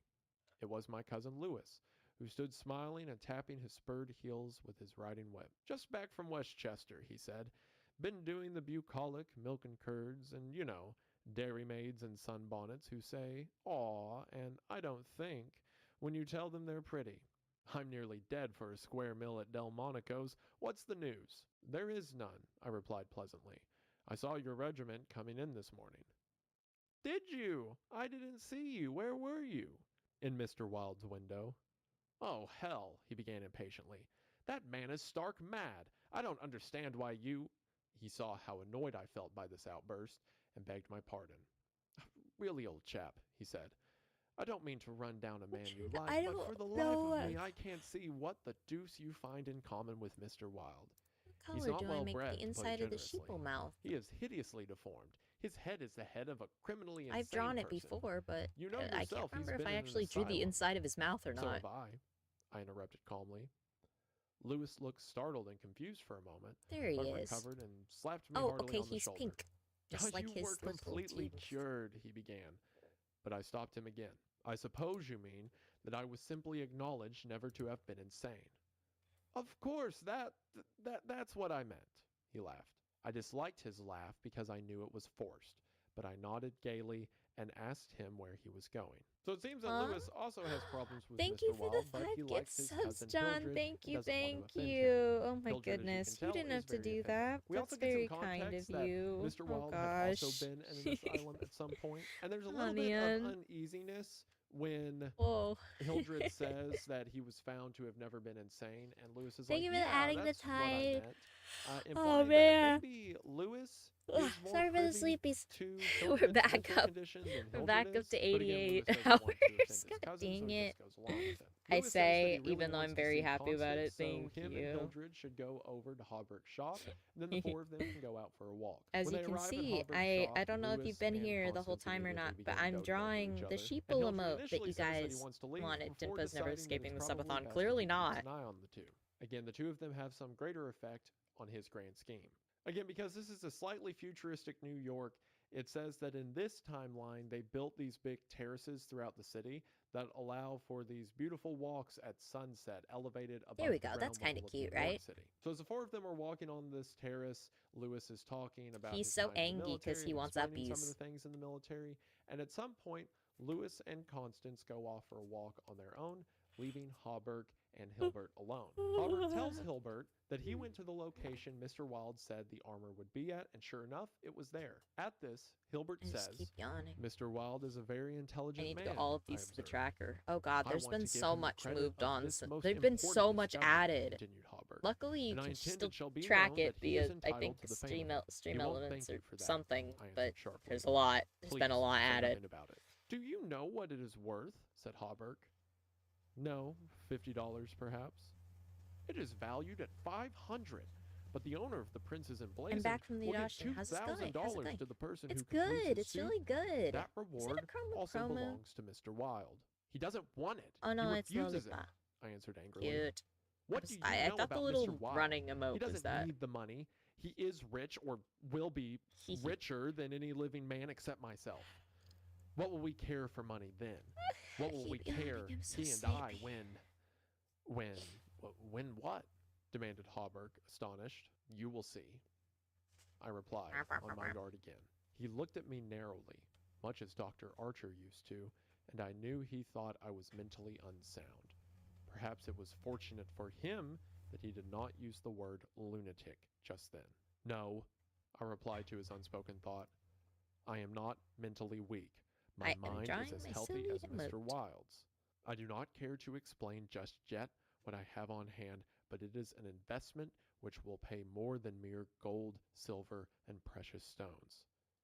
It will secure the happiness and prosperity of a continent. Yes, a hemisphere. Oh, said Hawberk. And eventually, I continued more quietly, it will secure the happiness of the world. And incidentally, your own happiness and prosperity as well as Mr. Wilde's? Exactly. I smiled, but I could have throttled him for taking that tone. He looked at me in silence for a while, and then said very gently, "Why don't you give up your books and studies, I still need Mr. to Cassadine? get to And take a commissioning more tramp among emotes. the That's mountains fair. somewhere or I always other. want to, but then I'm You like, used to oh be man, fond I of don't have the fishing. money for that, so then I Take just a draw them cast with myself. the trout and the wranglers. I've only I drawn a don't care handful for of my fishing own anymore," for sillies, I but answered without a shade of annoyance in my voice. You used to be fond of everything, he continued. Athletics, yachting, shooting, riding. I have never cared to ride since my fall, these are I so said silly. quietly. Ah, yes. Which ones of my emote? Your I'm like fall, looking at my own emotes. I'm he like, which of these? repeated, I drew looking away the one from that me. says yike, Something I really and like I think I about drew the Chambers' me with stories, gun, this and is I drew prevalent the through, cozy a one. lot I've of the gotten stories better in at this drawing things anthology, like this though, in a is lot over the how like much past. character he can give like side characters with just a few lines This is of how dialogue. much but Because think about like it this way: Hobart, Constance, Lewis, I Hildred, feel they've like all I've known gotten each other better. for years, I'm a assumingly. voice actor, not And an artist. I given can't speak Lewis's them line into earlier existence. where Exactly. he says, I'm not "Oh, saying well, you have to. you I'm just were saying like, oh declared gosh, sane," I wish I could mean, get more. were never But I end insane up in just the first place. doing It my seems own. that the people around Hildred knew that there was probably something wrong with him, and there was probably a reason he got committed to an asylum. And now everyone around Hildred seems suspicious of Mr. Wilde and why Hildred is spending so much time with him. And there is so much unsaid in the line when Hawberk says, "and incidentally your own happiness and prosperity as well as Mr. Wilde's," indicating that Hawberk suspects that Mr. Wilde is manipulating Hilbert to a degree. And in spite of this, Hawberk was still willing to give Mr. Wilde the money and notoriety for the piece of armor that Mr. Wilde helped him locate. We also get a bit more of Hildred's hypocrisy. Earlier Yeah. he said that after I mean, his I would get fall, some he in went your from style. quiet, Thank contented you. to I outgoing just think and this ambitious. little like I But really here we like have this little mentioned that gooby he doesn't style. really I do think it's very anything fun and anymore. He silly. used to be into I athletics, tend to just make yachting, really shooting, and goofy riding. looking Now emotes. he just talks to Mr. Wilde. We also get a bit more of a look at what this plan is, what the imperial dynasty of America might be. As Hildred says soon, him and Mr. Wilde won't need money, as Mr. Wilde will be the second richest person in the world next to Hildred, and that this plan will eventually bring happiness to the entire world. We also see more signs of Hildred's anger coming through, and it's pretty apparent that Hawberk cares about Hildred, but in Yeah, spite of that's that, probably Hildred fine. says it's good Hawberk didn't choose to say the word This lunatic. means I've got to and plot says he to could have chat. choked him for Hawberk using a Okay, certain I'll tone upstate. of Oh, if you see voice. my Twitter, you'll After see this my love for the interaction, goober. Hilbert For the says, goober. I thought this nonsense had gone far enough, so I brought the I must conversation inspect. back to Mr. Wilde, but he was scanning my face again in a manner highly offensive to me. Mr. Wilde, he repeated, do you know what he did this afternoon? He came downstairs and nailed a sign over the hall door next to mine. It read, Mr. Wilde, repairer of Oh, reputation. you do have lots of third silly bell. goobs. Do you know what a repair of reputations can be? I do, I replied, suppressing the Big rage fan of within. your silly goobs. Oh, he said again. For one, this is more pointing out that Mr. Wilde is not actually a repair of reputations. I have so many or isn't as goobers. That's prolific so as he real. claims to be, It's because, like again, instead a of super guy gooby with things, I tend to make 5,000 things men like just or really 500 shit men in posty his memes and employ emotes. who is doing work for like politicians and businessmen wouldn't just now be I'm putting like, a sign up. But again, even what are the a ones that I snide saw remark recently that I at really Mr. liked that I drew of Wilde's myself? occupation makes Hildred angry. Constance and Lewis walk back, and the four of them I begin like to walk re-saw away. it again, and I was But like, after okay, hearing why am I so Lewis and funny? Like, Constance sweet I talk normally each am like, other, oh, I'm not Hildred funny, I'm not remarks funny enough, that and then I it see was shit time that I've he made, should and I'm speak like, of actually, important you know what? matters I'm gonna with admit his that was cousin. good. We then skip forward some days or weeks as Hildred is once again standing in his apartment wearing the crown. One morning, Oh, I also early do in the May, Scream I stood Cat. before the steel safe in my And the one where bedroom, trying Denpa's on holding the money. golden jeweled I did doodle crown. that. The diamonds flashed fire as I turned to the mirror, and the heavy beaten gold burned like a halo about my head. I remembered Camilla's agonized scream and the awful words echoing through the dim streets of Carcosa. They were the last lines in the first act. We'll be in talk and I shitposting dared not goobers. think of We what will be in followed. business. Dared not, even in the spring sunshine, there in my own room, surrounded I with made this familiar image recently. objects, I didn't draw the reassured art. by the I bustle commissioned from the art, but I street did and the make the voices meme. of the servants in the hallway Repost if you love outside. Dr. Pepper or For those waking up poisoned every words morning. had dropped slowly into my heart, Lamau. as death sweat drops upon a bed sheet and is absorbed. Trembling, I put the diadem from my head and wiped my forehead, but I thought of Hastur and of my own rightful ambition, and I remembered Mr. Wilde as I had last left him, his face all torn and bloody from the claws of that devil's creature, and what he said. Ah, what he said. The alarm bell in the safe began to whir harshly, and I knew my Oh, time this was model up, is adorable. but I Yeah. would not heed it. I And really like replacing the using flashing it. It's really circlet fun, and I upon like my doing head, the I wiggles. turned defiantly to the mirror. I can stood wiggle a for lot, long and time like also absorbed in the changing expression when of I my own smile, eyes. my The mirror ears reflected are a really face up, which was and like but my when I own, frown but or like wider, kind of and stop, so my thin ears go that like I this. hardly recognized it. All To the the time side. I kept I repeating think it's kinda between my cute. clenched teeth, "The day has come. The day has come," while the alarm in the safe whirred and clamored, and the diamonds sparkled and flamed above my brow. I heard a door open, but did not heed it. I'm like zooming out really far It to was make only sure that when I it's saw like two visible. faces in the mirror. It was only when another face rose over my shoulder and two other eyes met mine, I wheeled like a flash and seized a long knife from my dressing table, and my cousin sprang back very pale, crying, "Hildred, for God's sake!" Then as my hand fell, he said, "It's I, Lewis. Don't you know me?" I stood silent. I could not have spoken for my life. He walked up to me, took the knife from my hand. So again, Hildred is wearing the crown and thinking of Carcosa and the Yellow King, but this time he leaves it on for too long. It's interesting that he has like to set Ice an King, alarm dude. to keep him from leaving the crown on for too long, but again, this time he ignores it. And we're given more clues as to this Yellow King story. Camilla can be assumed to be a character from the play. In the last lines of the first act, she screams in the streets of Carcosa. And again, this is before the play's second Can't act. decide if that I should do aims this to color draw or if I people should in and like turn do them something mad. brighter, Words that even like in an Hildred's actual like current bright state, he can't dare think about. When neon. he says he Or is looks that in the oh mirror that's and too sees bright. a face that looks like his own, he says that the face is much thinner. My favorite is and the friendship wider, ended with or like in blank is other now my best words, friend meme much with any of more my mates pale. jokingly The pallid making fun mask of me. that was That's so mentioned real. earlier, pallid has Ow. the same root Reba, word as rib pale. position. In other words, the mask is Ice pale King or Adventure white Time, or seen the new ghostly. series? So it seems that here, after I wearing the haven't crown seen the too new long and Fiona and looking in Cake the series mirror, yet, it's almost as but if but I Hildred want to. sees a sickly version of himself that is beginning to take on characteristics like the pallid mask. And whatever this grand scheme is, as Maybe Hildred says, hot, the day has come. Maybe bright And it red takes would be Lewis better. showing up for him to snap out of it, and even then, it's after Hildred swings a knife at Lewis. Lewis is a trooper for putting up with this guy, by the way. When Lewis tells Hildred to take all of that off, Lewis remarks, "Take Yeah, off I like that that better. brass crown and toddle into the study." Then after this, Hildred says, "I was glad he thought the crown was made of brass and paste. Yet I didn't like him any better for thinking so." And then while holding the crown, Lewis says, "It's dear at 50 cents, he said. What's it for?"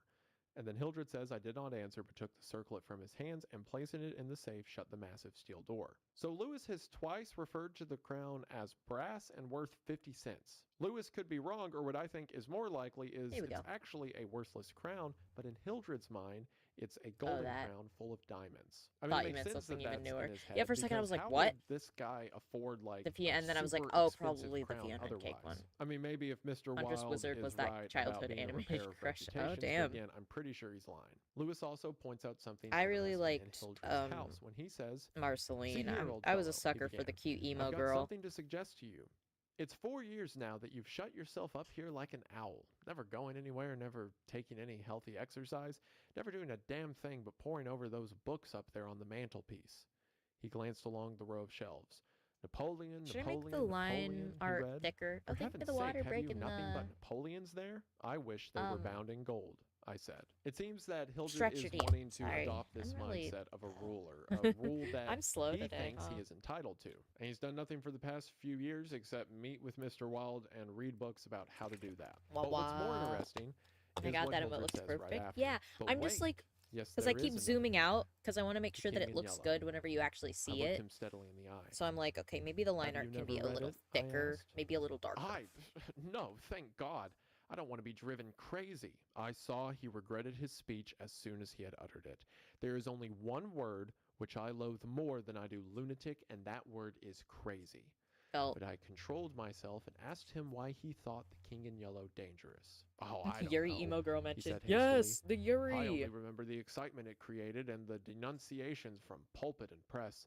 I believe the author shot himself after bringing forth this monstrosity, didn't he? I understand he is still alive, I answered. That's probably true, he muttered. Bullets couldn't kill a fiend like that. It is a book of great truths, I said. Yes, he replied, of truths which send men frantic and blast their lives. I don't care if the thing is, as they say, the very supreme essence Honestly, I of art. look back on It's my a favorite crime to have characters and I written have a it, theme slash and I, type for didn't one, shall realize till never now. open God, its that pages. happens. Again, we have another God, mention that's so of real. Hildred getting violent at words like Me and I'm lunatic younger. and I don't have a crazy. type. Me What's as an interesting adult. is Lewis I had a has type. also heard of the King in Yellow and has heard that anyone who has read it has gone insane. Again, certainly wouldn't apply to Hildred or anything.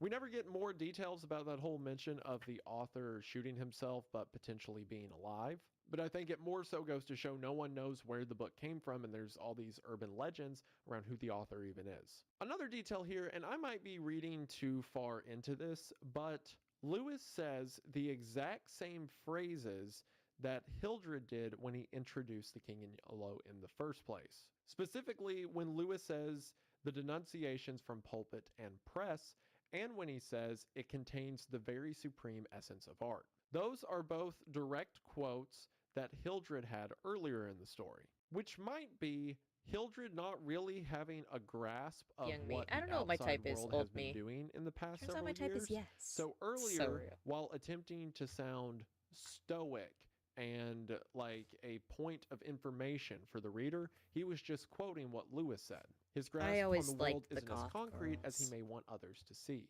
Lewis then says that the reason he has visited Hildred Admin. is to That's so tell real. Hildred No, that I he always is to be liked. married. I always thought And girls at were this, super Hildred pretty, says, and then "I when I got believe for a older, I was moment my like, wait, heart that's ceased to not beat, normal. but What I do you kept my mean? eyes No, on his not face." every As you single can human imagine, alive has a crush Lewis on these is getting married characters. to Constance. And again, all of this seems to be a major point of contention for Hildred. Lewis also says that his regiment is being moved tomorrow, so they're having the wedding tomorrow so that Constance can go with him. And not only that, but as a wedding present, he is being promoted to captain. So things are going comedically Marceline well and for Marshall Lewis. I'm sure Lee nothing did bad will happen. Hildred irreparable continues to the damage reader to my and type says, as a "Then child. he told me where it was to be and who were to be there, and made And me the fact that promise Marshall come and be Lee is best voiced man." by It fucking really is heartbreaking how Donald much Lewis Glover. cares for Holy Hildred. I shit. set my teeth and That- listened to his boyish Oh, chatter I without couldn't be showing what normal I after felt, that. but I was getting to the limit of my endurance, and when he jumped up and, switching his spurs till they jingled, said he must go, I did not detain him. "There's one thing I want to ask of you," I said quietly. "Out with it. It's promised," he laughed. "I want you to meet me for a quarter of an hour's talk tonight." "Of course, if you wish," he said, somewhat puzzled. "Where?" "Anywhere. In the park there." "What time, Hildred?" "Midnight."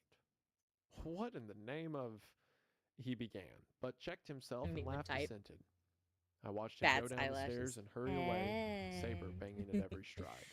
He turned into Bleecker Street, and I knew he was going to see No wonder you picked Constance. to be a So butler. I if picked it Lewis because I'm is well getting spoken married Brit. tomorrow, then Hildred's got to do whatever he needs to do Points at tonight. you. And British! Lewis, being the kind cousin that he is, agrees to meet Hildred in the park at midnight. Hey, He then says, I gave him yo! 10 minutes to disappear and then Moya, followed in his thank you footsteps, for taking with me the subscribing jeweled again. crown and the Thank silken robe you. embroidered with the yellow sign. What the heck? So here we see that the sign is a We quite gotta literal add symbol, another. and he Oh has a yeah, robe another that more has the time. symbol drawn on it. I'm never Hildred getting out of the races sub. to Mr. I'm never getting Wilde, out of being subathon. assured to I'm never getting dodge out. Lewis, Constance, and Hawberk in the shop below. I've already And when he streamed for gets up like. to Mr. Wilde's room, it says, Hold on. I knocked and entered without ceremony.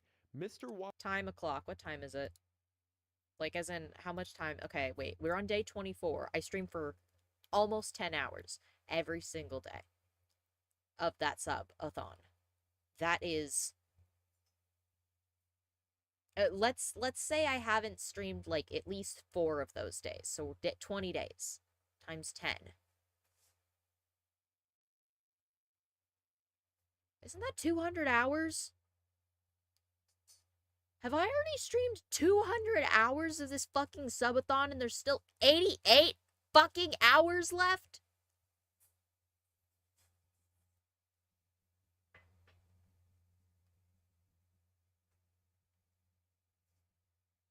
Oh my god. Ah, I live in a hell of my own creation. Anyways.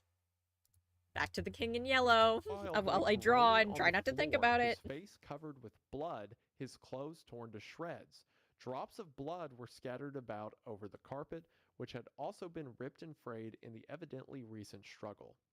"It's that cursed cat," he said, ceasing his groans and turning his colorless eyes towards me. "She attacked me while I was asleep. I believe she will kill me yet." I think the reason that, this is brought up in the story is because, Wilde portrays himself as like such an eloquent man, above society even, who's going to launch a coup to enact the imperial dynasty of America, and that every politician's in his pocket and stuff like that. And the guy is constantly in a life or death battle with a cat. Hildred is furious at this and gets a hatchet from the pantry and begins to make his way through the apartment to kill the cat, but he can't find the cat, so instead he 240 just hours. decides If to it's sit 10-hour down. streams There's plus one 88, it'll be interpretation of the story 328 some if it people doesn't have change. that the cat Yeah. isn't even real. There's been a few times and where that- I've streamed a little bit shorter, so I was like, okay, I will say let's just be generous, because there's been just a couple times where I've done like 5 hours or like 2 or 3 hours, but that's only happened a couple times. 200 I still in the sun. Yeah, 240 hours. Yeah, not to be the maths guy. It's No, just you're like a fine. You're figment good. of Hildred, or collectively Hildred and Mr. Wilde's imagination, or like Yellow King influence or whatever, which I don't think is true, but is funny to imagine. Hildred begins to read the Imperial Dynasty of America, and when he's done, Mr. Wilde turns to a dark hallway in the apartment and calls for someone named Vance. And then a man who had just been crouching in the Just remember, shadows everyone, this pretty whole sure we time haven't dropped below stands 80 up and hours walks since the over to subathon table. started. "Vance, this is Mr. We were Castaigne," hovering said Mr. around Wilde. 70 for Before a he had finished while. speaking, We the were man hovering threw around in the himself on the 70s ground for a before the while, and then it table, would get added to. crying But and now we keep grasping. hovering around the 90s and 80s. "Oh God, oh my God, help me, forgive me. Oh, Mr. Castaigne, keep that man away. You cannot mean it. You are different. Save me. I am broken down.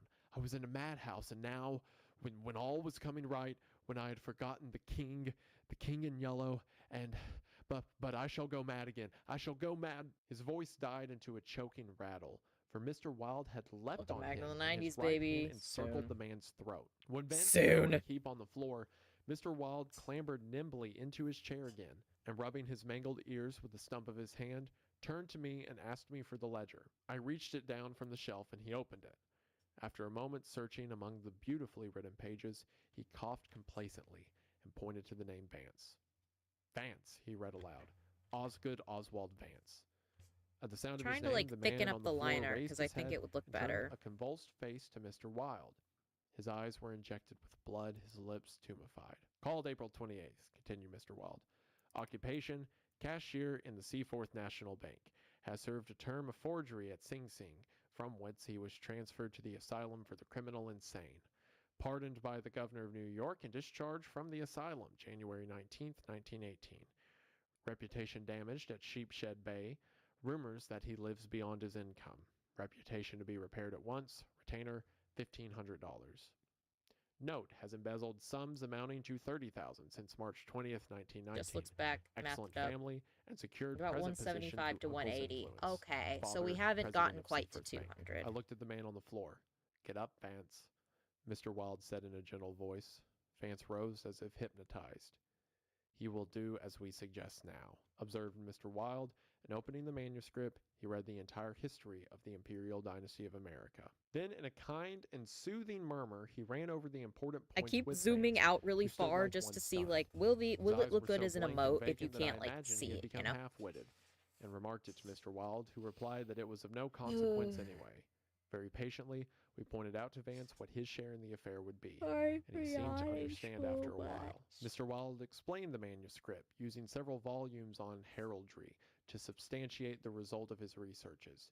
He mentioned the establishment of the dynasty in Carcosa, the lakes which connected Hastur, Aldebaran, and the mystery of the Hyades. He spoke of Casilda and Camilla, and sounded the cloudy depths of Demi, and the lake of Hali. "The scalloped tatters of the king in yellow must hide Yathil forever," he muttered, but I do not believe Vance heard him. Then, by degrees, he led Vance along the ramifications of the imperial family. To Uat and Thal, from Nautabala and Phantom of Truth, to Aldones, and then tossing aside his manuscript and notes, he began the wonderful story of the last king. Fascinated and thrilled, I watched him. He threw up his head, his long arms were stretched out in a deep, magnificent gesture of pride and power, and his eyes blazed deep in their sockets like two emeralds. Vance listened stupefied. As for me, when at last Mr. Wilde had finished and pointed to me, cried, "The cousin of the king!" My head swam with excitement. So let's break this down in order. Mr. Wilde has a man named Vance who was from a mental asylum and has now gone even more mad after coming across the King in Yellow. And Vance seems to be a mindless puppet that Mr. Wilde can control. Makes you kind of think of other people who might have had to stay in an asylum that Mr. Wilde might theoretically have control over. I mean, for all we know, if Mr. Wilde was lying about all the other information of reputations he's repairing, all that stuff about Osgood Oswald Vance could have just been made up. We get more mentions of this lost play. We get Camilla and Casilda as characters mentioned once again. We get a mention of the dynasty of Carcosa, whatever that means. But then we talk about the imperial family and how there is now a last king. And then when Mr. Wilde's done, he points to Hildred and says, "Behold, the cousin of the king." And now the story makes sense. Lewis matters because according to Mr. Wilde, Lewis is the one who is to be the king of the imperial dynasty of America. But Hildred, probably at the fueling of Mr. Wilde, believes that Lewis is unfit to be this last king. I mean, Lewis doesn't even know about the dynasty or the King in Yellow, right? So Hildred feels that he is fit for this throne, and he can't let Lewis get in the way of that. And since in our first mention of the imperial dynasty of America, it says that in this prophecy, the king is to have an heir, then that explains why Hildred doesn't want Lewis and Constance to get married, because then that makes Lewis a step closer to becoming the king.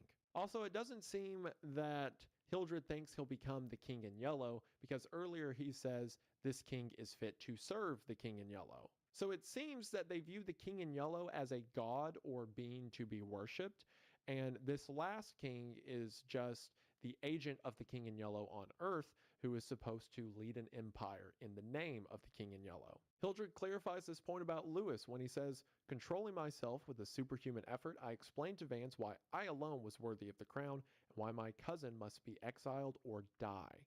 I made him understand that my cousin must never marry, even after renouncing all his claims, and how that least of all he should marry the daughter of the Marquis of Avonshire and bring England into the question. I showed him a list of thousands of names which Mr. Wilde had drawn up. Every man whose name was there had received the yellow sign which no living human being dared disregard. The city, the state, the whole land were ready to rise and tremble before the pallid mask." Again, a mask that Hildred saw himself wearing in the mirror earlier. And here we see where that mention of Hauberg being the Marquis of Avonshire earlier comes into play. See, Mr. Wilde was right about that piece of armor being found where it was in the city. But perhaps now he's only alleged Hauberg to be the Marquis of Avonshire because that means he's British. So if his daughter Constance marries Lewis in this imperial dynasty of America, we'll also have an issue with British royalty times as if it's some kind of royal marriage. And of course, Hildred wants the throne to be his. He says the time had come, the people should know the son of Hastur, and the whole world bowed to the black stars which hang in the sky over Carcosa. Again, we only see glimpses of what this King in Yellow story even is, but in a lot of adaptations, Hastur is either the name of the King in Yellow or one of the first kings on Earth who served the King in Yellow. So it seems here that Hildred is referring to himself as the son of Hastur. But then we get this haunting line when it says, "Vance leaned on the table, his head buried in his hands. Mr. Wilde drew a rough sketch on the margin of yesterday's Herald with a bit of lead pencil. It was a plan of Hauberg's rooms. Then he wrote out the order and affixed the seal, and shaking like a palsied man, I signed my first writ of execution with my name, Hildred Rex." So it seems that the reason Vance is here is because Mr. Wilde is going to have him murder Hauberg and Constance so that they can't get in the way. And Hildred, believing himself to be a soon-to-be king, signs it with a king's seal. Also, Rex is Latin for king, so he's literally signing his name as Hildred King. After this, Hildred leaves and goes to Washington Square, where the lethal chamber is, to meet with Lewis at midnight. There's this little passage here. I don't know what it might mean or what the symbolism could be, but I just like it. It says, "I had eaten nothing since breakfast, but I was not hungry. A wretched, half-starved creature who stood looking across the street at the lethal chamber noticed me and came up to tell me a tale of misery.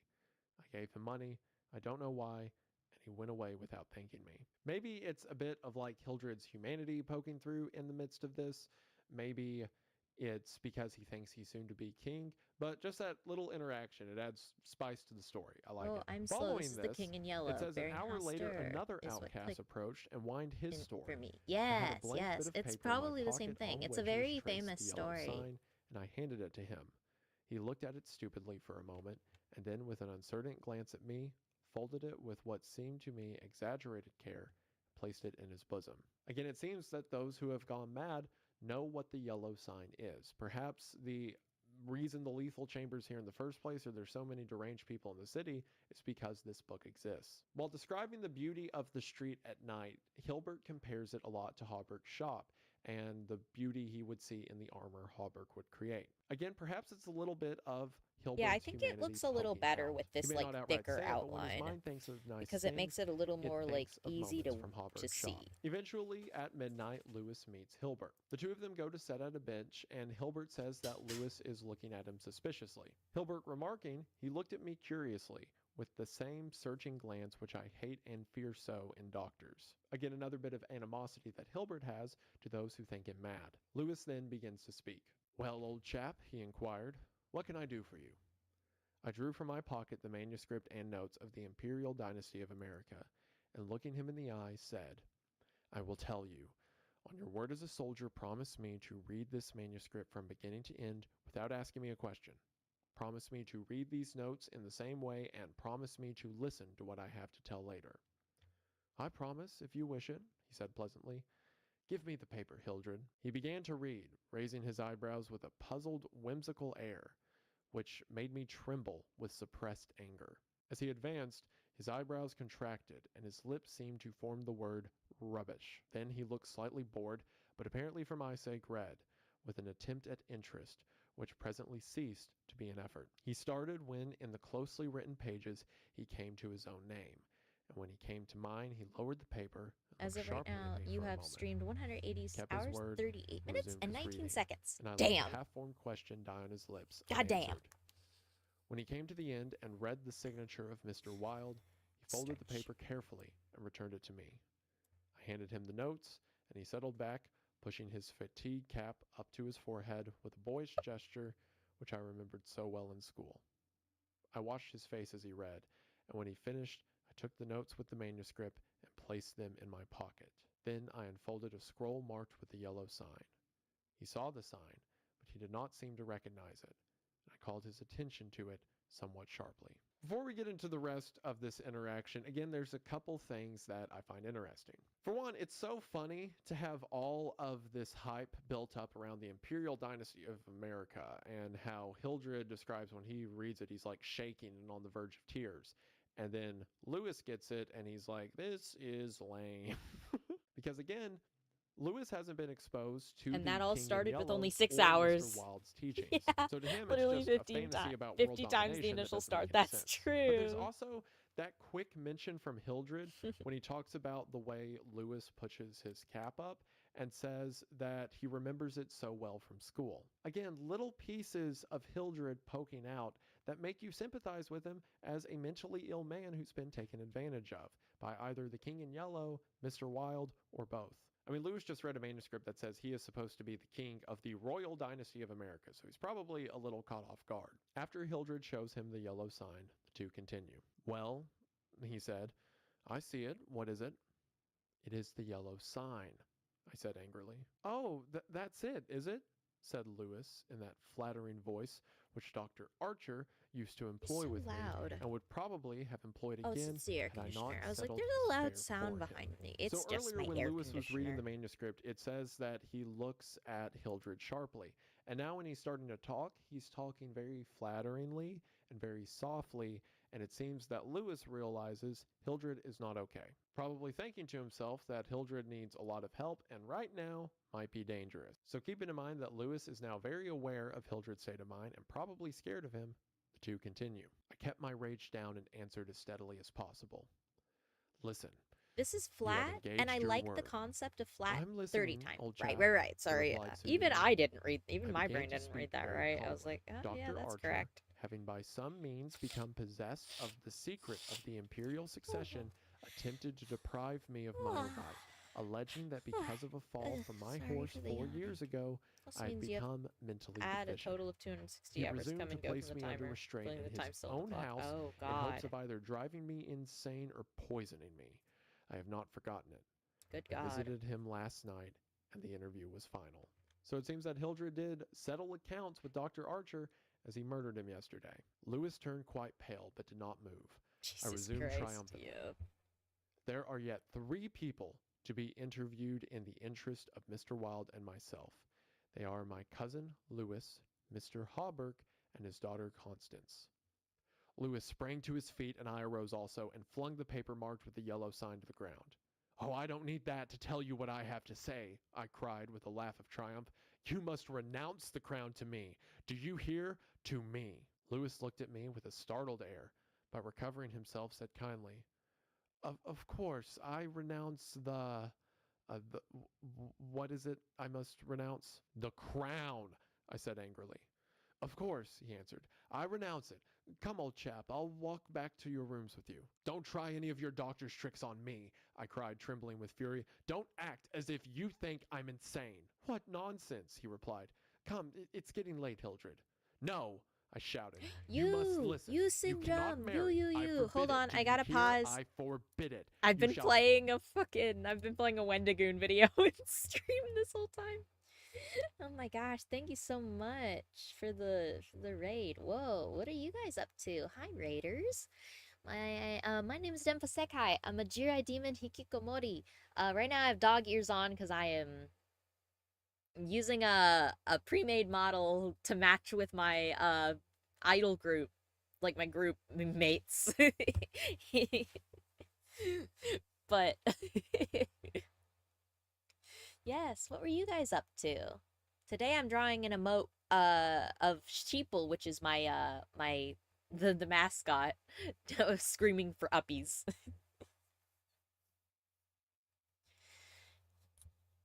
You were also doing art. Oh hell yeah.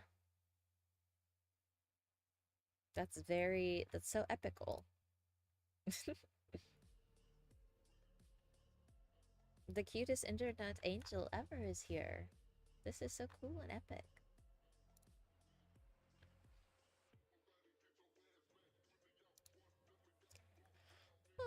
I get kind of sleepy. I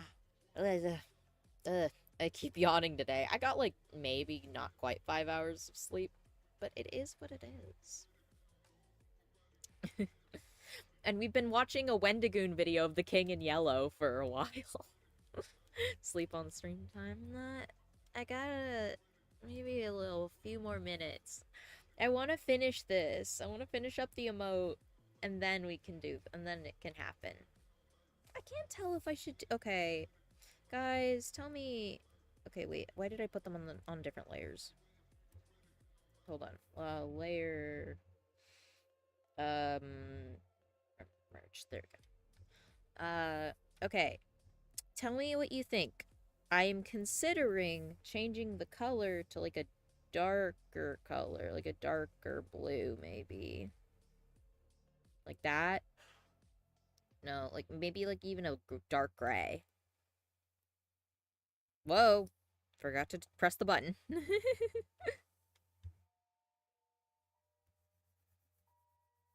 And I only say that because I feel like it would be easier to see, you know? But I like the pink more. But I think this would make it easier to read, you know? Wait, is it? No, actually, it's the same. Never mind. How about both? I think the pink is good. I actually, looking at it, I do think the pink is actually probably better. Because it's like, kind of gives some bright pop to it. It keeps it kind of that fun light color scheme. I just love using this as like a color, what's the word? As like a line art color. It's so cute to me.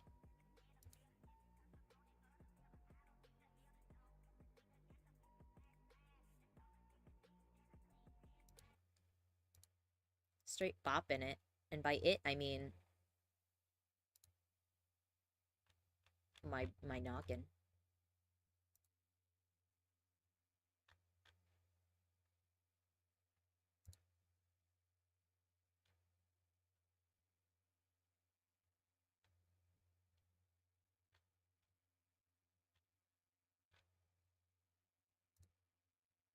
Yo, thank you. Thank you for the gift, Marky. Thank you, thank you. And back up to 89. Yippee.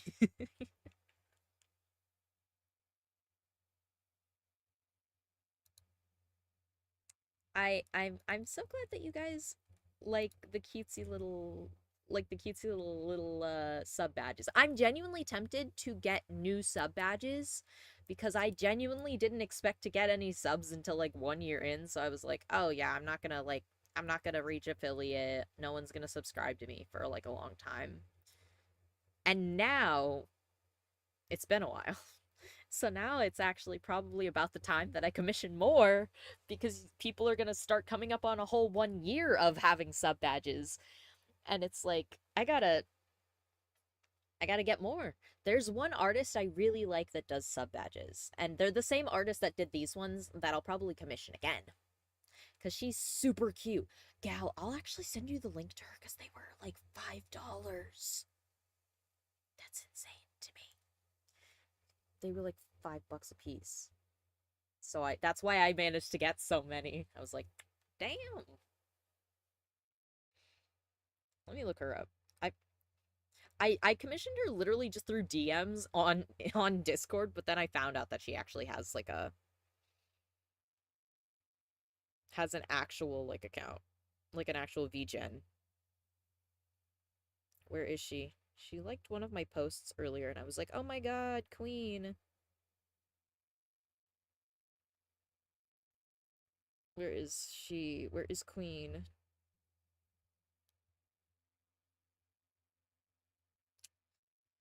Oh, right. I forgot to play. I gotta play the video. There we I'll go. renounce the crown, and in reward I grant you exile. But if you refuse, you shall die. He You tried to shall calm me, die. but I was roused at last, and drawing my long knife, barred his way. Then I told him how they would find Dr. Archer in the cellar with his throat open, and I laughed in his face when I thought of Vance and his knife and the orders signed by me. Ah, you are the king, I cried, but I shall be king. Who are you to keep me from empire over all the habitable earth? I was born the cousin of a king, but I shall be king. Lewis stood white and rigid before me. There she Suddenly, is. a man came running up 4th Street, entered the gate of the Lethal Temple, traversed the path to the bronze doors at full speed, and plunged into the death chamber with the cry of one demented. And I laughed until I wept tears, for I had recognized Vance and knew that Hawberk and his daughter were no longer in the way.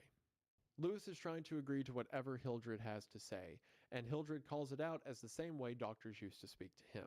But as he's threatening Lewis, Vance runs into the lethal chamber, meaning Hawberk and Constance are already dead. Go, I cried to Lewis. You have ceased to be a menace. You will never marry Constance now, and if you marry anyone else in your exile, I will visit you as I did my doctor last night. Mr. Wilde takes charge of you tomorrow. When I turned and darted into South Fifth Avenue, and with a cry of terror, Lewis dropped his belt and saber and followed me like the wind. I heard him close behind me at the corner of Bleecker Street, and I dashed into the doorway under Hawberk's sign. He cried, "Halt or I fire!" But when he saw that I flew up the stairs, leaving Hawberk shot below, he left me, and I heard him hammering and shouting at their doors as though it were possible to arouse the dead. Lewis was threatening to shoot him because he thought Hilbert was on his way to hurt Constance or Hawberk. But as soon as they get there and Hilbert makes his way up the staircase, Lewis loses interest because he just wants to make sure Constance is okay. But Hilbert, believing them to already be dead, makes his way to Mr. Wilde's apartment. Mr. Wilde's door was open, and I entered, crying, "It is done, it is done. Let the nations rise and look upon their king." But I could not find Mr. Wilde, so I went to the cabinet and took the splendid diadem from its case. Then I drew on the white silk robe embroidered with the yellow sign and placed the crown upon my head. At last I was king. King by my right in Hastur, King because I knew the mystery of the Hyades, and my mind had sounded the depths of the lake of Hali. I was king. The first gray pencilings of dawn would raise a tempest which would shake 2 hemispheres. Then as I stood, my every nerve pitched to the highest tension, faint with the joy and splendor of my thought, without, in the dark passage, a man groaned. Even though Hildred didn't do much other than explaining to Lewis that Lewis was now in exile and that Hildred was now the rightful king, Hildred believes that he has taken the throne. But while standing there in his regalia, he hears a man groaning in the hallway, and it turns out that that is Mr. Wilde, who has been mauled almost to death by his cat. So in fury, Hildred takes a knife, murders the cat, and then goes over to Mr. Wilde, and the first story ends with these lines. Mr. Wilde lay on the floor with his throat torn open. At first I thought he was dead, but as I looked, a green sparkle came into his sunken eyes. His mutilated hand trembled, and then a spasm Dude, stretched their art his is so mouth from cute. I ear wonder to if I ear. can convince them to make me some For a panels moment, because the my style terror slaps. and despair Right? gave place You to get hope, me. but as I bent over him, his eyeballs rolled clean around in his head, and he died. Then, while I stood, transfixed with rage and despair, seeing my crown, my empire, every hope and every ambition, my very life, lying prostrate there with the dead master, they came, seized me from behind, and bound me until my veins stood out like cords, and my voice failed with the paroxysms of my frenzied screams. But I still raged, bleeding and infuriated among them, and more than one policeman felt my sharp teeth. Then, when I Me when could I'm no longer fucking move, biting they the came cops. near. I saw old Hawberk, and behind him my cousin Lewis' ghastly face. Farther away, in the corner, a woman, Constance, weeping softly.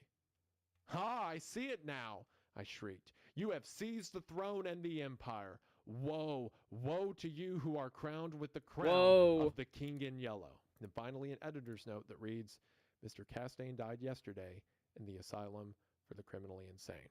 So it seems that finally Mr. Wilde was mauled to death by his cat. Again, if you take the Lamau. interpretation that the cat isn't real, we do get that image of Hildred standing above him furious holding a knife. Maybe Hildred thought he stabbed the cat when in actuality he stabbed Mr. Wilde, or maybe the maulings that were happening to Mr. Wah, wah. Wilde were due to Hildred.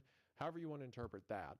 I think it's funnier if the guy just got his throat ripped open by his cat. But of course, considering the commotion that was happening, the police came and arrested Hildred. And thankfully, it seems that Hawberk and Constance lived. I mean, Vance was so mad it wasn't surprising that he didn't follow through on the execution. Wow. Instead, he simply drove himself insane and ran into the lethal chamber. So thankfully, even though, Hildred went to an asylum and then died, it seemed that Lewis and Constance got their happy ending. That's something I kind of like about Chambers. He's credited with being like an early horror author, but a lot of the stories that he has written, especially the next one we're going to talk about, are very romantic in nature. And he seems to abstain from killing the young lovers or killing like the romance within a story. So while they get a happy ending, Hildred not so much. He goes to an asylum and then I dies think that's shortly probably after. good. Now, if you view this first story Save. in isolation, it almost seems like the King in Yellow is simply an idea that Mr. Wilde planted into Hildred's head. There's never any supernatural elements. Mr. Wilde was just manipulating an unwell man to get what he wants, through all this talk of grandeur and kings and old legends and prophecy. I mean, for all we know, Mr. Wilde just didn't like Constance or Hawberk because they made fun of him for being weird and called him crazy. So he convinced a mentally ill guy to go with this whole scheme that would get them killed. However, due to other stories we're going to read later, the King in Yellow certainly does have some supernatural Let's see properties. if I can And we upload see it greater now. effects of this in the world around Hildred. I mean, as crazy as he was, the government still built a lethal chamber in the middle of New York City. So while I do think Mr. Wilde was being manipulative, I think the King in Yellow, the OMG, actual Shaky story, is Live, being hell yeah. manipulative as well. In later short Sorry, I stories, got we're going excited. to see how the story preys on the mentally sound, but here we see that the mentally Community. unwell are incredibly susceptible to the story. They not only believe it and Viewer become obsessed with it, but they rewards become emotes. agents of it. We get to mention earlier that Mr. Wilde was in an asylum, so while I do think still he have was some space for manipulative a to some couple of degree, other he also could have been emotes. completely mad and acting on behalf of the King in Yellow mimetic entity Sorry, I itself. thought you knocked. I mean, we get the mention earlier in the story mind. that his face was very yellowed and sickly. Maybe Thought my the roommate story has knocked on my had just wall. as I was great of incorrect. an effect on Mr. Wilde as it did on Hildred. And what everyone else around them sees as Mr. Wilde being a manipulative that's man cute, taking actually. It advantage of actually an unwell worked. man, That's could in actually pretty actuality be the cute. King in Yellow taking advantage of both of them. It's a fascinating story that was very ahead of its time, with an unreliable narrator who describes things to us that don't actually seem to be that way. Little character mentions of like things that Lewis says or things that Hauberk says. It's very well written and a good introduction to this King in Yellow concept. I added and again it to gives us a standard lot of ideas emotes. of Let's this see fictional if it play we'll see sticks. more of. Things like Hastur and Carcosa. Let's see how and long it takes Vil. before Things it to keep in shows mind up. as we move into the other stories within this book. Now, our first story is different from the other stories in The King in Yellow. Once again, Chambers, The King in Yellow, as the first story is the only one that is explicitly about the Forgotten Play, and all the other stories are seemingly romance or slice of life stories that The King in Yellow intrudes on. Everything that happened in that first story was a result of Hildred reading the story and then everything that followed after. Whereas now we see what happens when people run into the play. Regardless, our second story, The Mask, opens with another excerpt from The King in Yellow. Camilla says, "You, sir, should unmask." The stranger says, "Indeed." Casilda replies, "Indeed, it's time. I'm gonna get We all Discord have laid aside 100%. disguise, but you." Stranger says, I'll add it right "I now, wear no actually. mask." How do I add an To emote? which Camilla, terrified, turns to Casilda and says, "No mask? No mask." Where And we are did told I that put this the is from The Discord King in server? Yellow, There it Act is. 1, Scene 2. In my So this sheet is the same Camilla that Hildred said was screaming at the end of Act 1. Maybe this series of events is what leads to her screaming. So we know that Camilla and Casilda How are do two different characters from I within the play. And Camilla is terrified that the stranger isn't things? wearing a mask. Again, we only get small excerpts, but there's some different ways to interpret server- this. Maybe this was server at some kind of Yeah. ball or masquerade. And perhaps the stranger in reference is either the King in Yellow, or if the king is some godlike being, maybe Hastur. And Camilla believes the stranger to be wearing a pallid mask or the visage of the king, only for him to reveal that he wears no mask, meaning the Yeah, person it standing got added. before her I did it. may be the originator of the pallid mask, or at least the thing that the pallid mask signifies. Regardless, we make our way into the second short story, The Mask, which for the most part is about a love triangle. But of course, there's a weird science fiction twist to it that appears in the opening Uppies! paragraph. Yay, Although I it knew nothing works. of chemistry, I listened fascinated. He picked up an Easter lily which Genevieve had brought that morning from Notre Dame and dropped it into the basin. Instantly, the liquid lost its crystalline clearness. For a second, the lily was enveloped in a milk-white foam, which disappeared, leaving the Yeah, fluid it opalescent. works. Changing tints of orange Yay. and crimson played over the surface, and I'm then what so- seemed to be a ray of pure I'm sunlight so glad. struck through Everyone. from the bottom where the lily was resting. At the same instant, he plunged his hand Yay! into Oh, the I'm basin so and drew out the happy flower. it works. There is And it no looks danger, he good. explained. I think it If actually you looks choose the right good. I was moment, worried that it wouldn't golden look ray is good, the but I think it signal. actually looks good. He held You the have lily uppies toward me, now. and Now I took it in anytime my you're like, hand. pay attention It to had me, I'll turned be to like, stone, "Bleh." to the purest marble. You You're see, so he expressive. said, I'm so "it happy. is I'm without really flaw. happy What with sculptor it. could reproduce it? The marble was white as snow, but in its depths, the veins I of love the it. lily Yeah. tinged It's hellish really azure. good, and I love our A faint gooby flush little, lingered deep in little its heart. Don't goob. ask me the reason for that, he smiled, noticing my wonder. I have no idea why the veins and heart are tinted, but they always are. Yesterday, I tried one of Genevieve's So goldfish. sleepy. There it is. The Cute fish looked emotes. as if Yeah, sculptured I in just marble. finished But drawing if you it. held Does to it the look light, good, the stone Mane-san? was Do you like beautifully veined it? with a faint blue. From somewhere within Boob came a stretch. rosy light like the I'm so tint which sleepy. slumbers in an opal.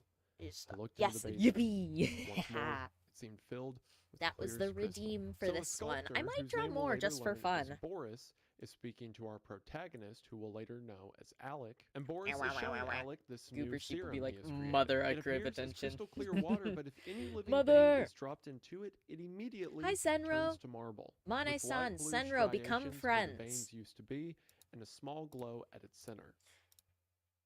You guys should become friends. Manager Sanjin is my manager. Senro is my friend, who is also cool CEO guy. My manager often is like, "Oh, hey, I'm gonna force you into this Discord call with someone so that way we can actually interact because you need to talk to people. Cause we have to, like, work on stuff. And so now I'm forcing him. I'm calling him out live on air. Become friends. Interact. Oh, that could be fun. You're not wrong, Mane-san. That could be fun.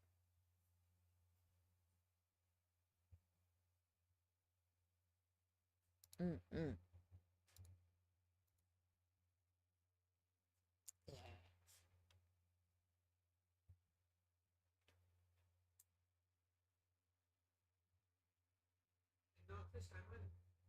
No, I know.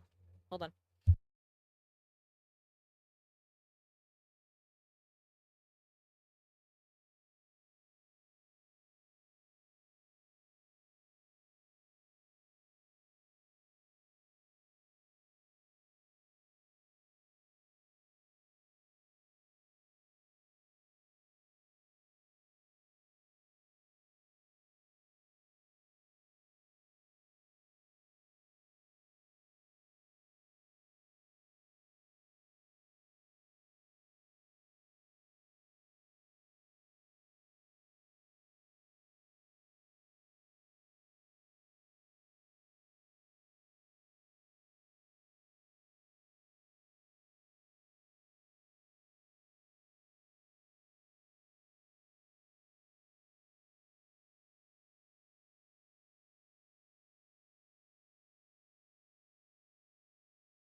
Sorry about that. I was speaking to my roommates. Okay, what's happening?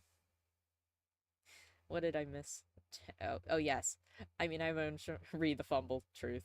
Crazy idea. I'm gonna kill you. I'm gonna kill you. If you, every time you guys say I don't have friends, I'm gonna kill you harder. Manager-san, why does it seem Denpa's trying to cause you to have more work by introducing you to even more people? Don't worry, he does that to himself regularly. He's just like, hey, yeah, man, I'll take work on. I'll help you out. Denpa legit did the equivalent of getting her 2 pet cats, putting them in front of each other and saying, you are friends now. Go play. Don't worry, she already told me about you in the best way possible. Guess I'll die. Are we allowed to bite new friends? Yes. Isn't that how you become friends? You bite each other and then you're like, actually, we're friends now. Right? Yeah?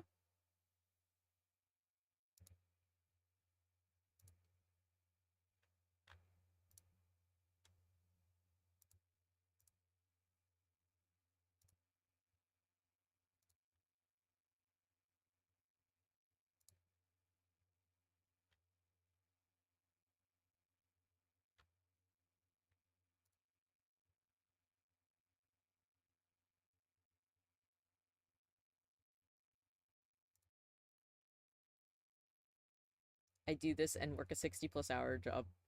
Office job. My life is suffering. Yeah. You don't become friends through engaging in Riona. Why not? Isn't that how you become friends? You bite each other and like rip out little chunks of flesh, and then afterwards you're like, I see, a worthy adversary. We shall become the best of friends. I think that makes the most sense. Can I pass on that part? Why? Don't you want to bite? Don't you want to fight each other? Don't you guys want to like be like rams and like lock horns and you're like bonk, you know? Imagine that I just headbutted the computer because I almost headbutted my phone trying to do that move.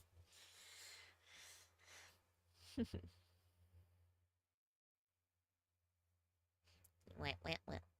You must mark your friends with fight bites. Exactly. I'm like moving my tablet around. I think Mare-san, it's time. Ah. For the one thing you said to not do. Sleep on stream. For like an hour. Maybe. I don't know. Maybe in the next like 15 minutes. You know, I'm gonna spend the next like 10 minutes just setting up a bedroom scene. A CP stream. A CP moment. We'll go to the chatting screen and I will put on enrichment videos for you guys.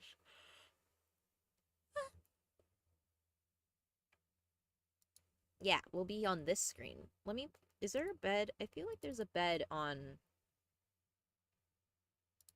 No, that's the background. There's like a bed in Live 2D. Yeah, there is. That's really funny, actually. Pink bed.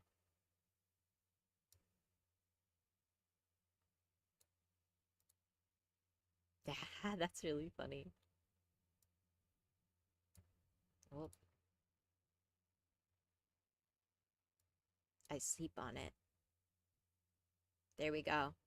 Isn't that kind of funny? I just... I conk out.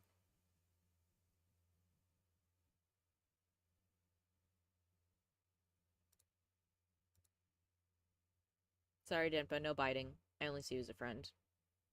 I will harm you. I'll bite you and harm you. This is not a threat. This is a promise.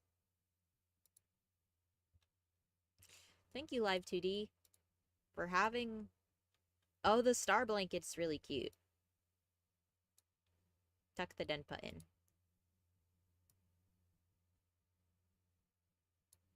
We're having a sleepover. Oh, it's attached to my body. I don't want it to be like that. It's a little tilted. Tilted towers. Locked. Oh, I didn't mean to do that.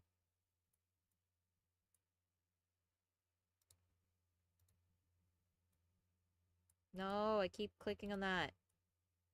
I don't want to click on the bed. Oh no, now they're both locked to my body, but in the wrong way.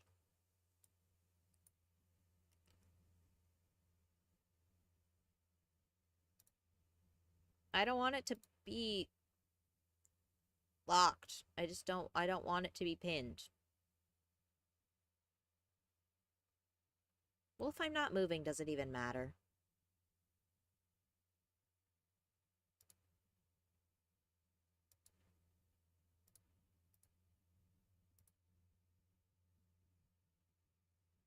Input, did you bite me when I joined? Probably.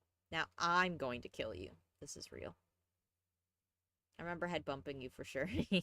And Dempa super glues the bed and sheets to herself for the most extreme nap of all time. Exactly. Is there a sleeping... I wonder if there's a sleeping... Maybe I can just, like, put a... Wait, what does it look like whenever I do the AFK face? Does it go to sleepy? It doesn't. Okay, hold on. I have concepts that I'm conceptualizing. Can I put on a sleep mask on my face? Maybe if I... Oh. Maybe if I put on a sleep mask. Then it will look less strange because I will have things over my eyes, so it's not weird.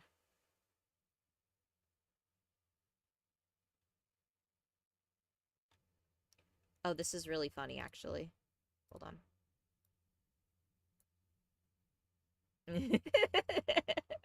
We're getting cozy, okay?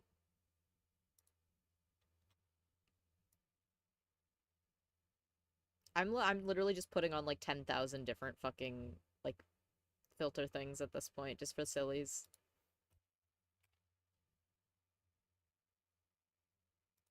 Me googling VTuber face mask. Sleep mask over glasses, exactly. Stare. VTuber sleep mask PNG. Thank you, Google.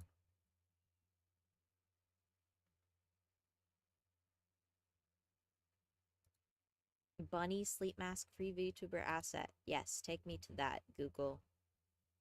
It's on a Ko-Fi. That's really cute.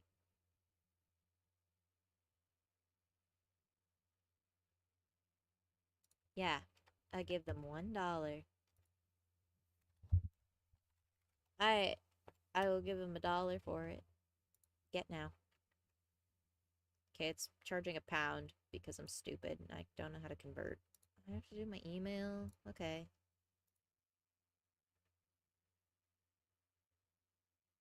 Please don't label me. I changed my mind. I don't want to do that.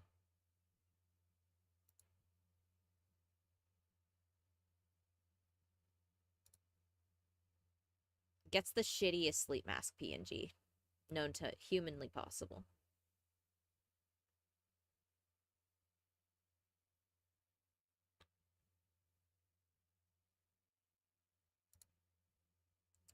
What's happening? So cute. Please be careful, boss. Oh, this got cozy. We're getting cozy up in here. Sleepy. Not even a PNG, but a JPEG. That would be even funnier, actually. Why? I open up my images to look for it, and I just see that fucking Usopp, why the fuck are you green image. Because it constantly makes me laugh. Is there a sleep pose? They should have made one. To the gesture triggers. Shy, puppy eyes, head only, mic, pillow, controller. Nope. Okay, there's nothing for sleepy. Nothing for sleepy. Nothing for being sleepy. Oh.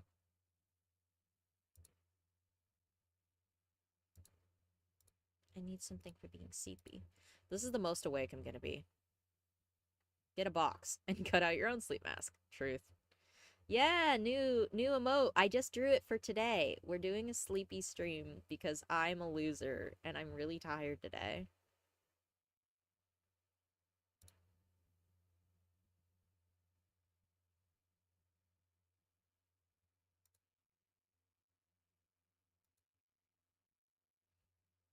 Free download, yeah. Free booth download. Oh boy.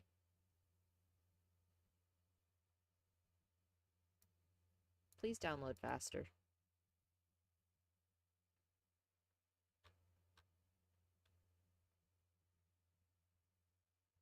Hell yeah.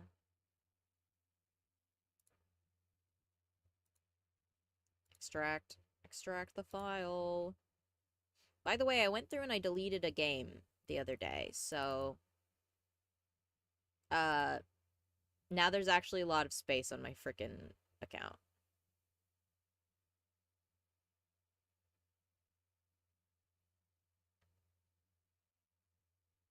Monokuma.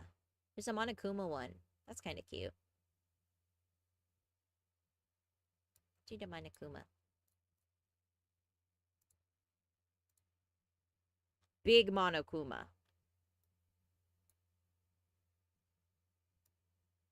Normally you'd put it on your forehead, but because I don't want people to look at me weird, we're going to put it on my face like this. Now y'all can't see me. Look like I blew up and act like I don't know nobody. Is your baby crying? I'll make them stop. It's not safe to keep glasses on when you sleep. It's okay. You don't have to turn on metal pipe and redeemed it. No, I'm literally gonna take my headphones off so you guys cannot scare me with sounds while I nap, okay? A sleep stream would unironically be super effective to get the stream counter. Yeah, that was the plan. You guys can see my eyebrows and my mouth moving, but you can't see my eyes, which makes this really, really funny. You know what I'm gonna do? I'm gonna do something. I mean, I have a concept. Is there sheep enrichment videos? Because I think that would be really funny. Sheep enrichment. Sheep enrichment. Are there videos for sheep enrichment? Like long videos? TV for dogs, sheep sounds, and lambs buying. This is what you guys are watching. This is what you guys get.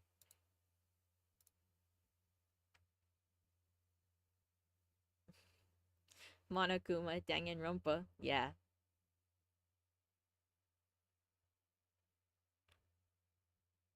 You guys can chat as much as you want amongst each other, but I'm gonna be obnoxious and force you guys to watch sheep enrichment videos. Wait, can I do this on my gaming screen? Wait, I can! That's even funnier looking, actually. Hold on. I'll just make regular window capture big. Like that. I come back to the comfiest Dempa ever. Yeah, turn off my tablet. Turn off my tablet. Turn off my tablet. Where's my tablet? Turn it off. There we go. Fish! Why is puppy ears off stock? Because if you look, I already have puppy ears on. Because I already have puppy ears on. I'll just keep the puppy ears on so that way everyone can see the puppy ears. You're still here, you didn't read that. Of course I read that. Just get a PNG of Dream Bubble to play the video. You guys are watching sheep enrichment videos for dogs.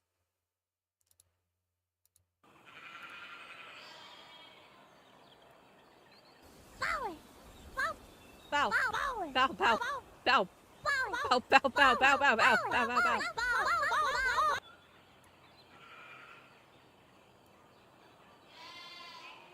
This is what you guys get to watch. This is your enrichment content for today. Until I come back. I'll be gone for like an hour, I think. I think I'll try to set a timer for like an hour or something. I'm just gonna lean up. I'm gonna take off my headphones. lean away from my camera so you guys can't see it. Bread. Turn off my mic. I'm gonna admittedly probably turn off my mic because I don't like. I'm scared.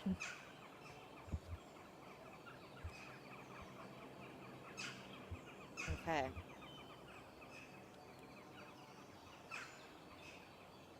Hold on, let me add some text.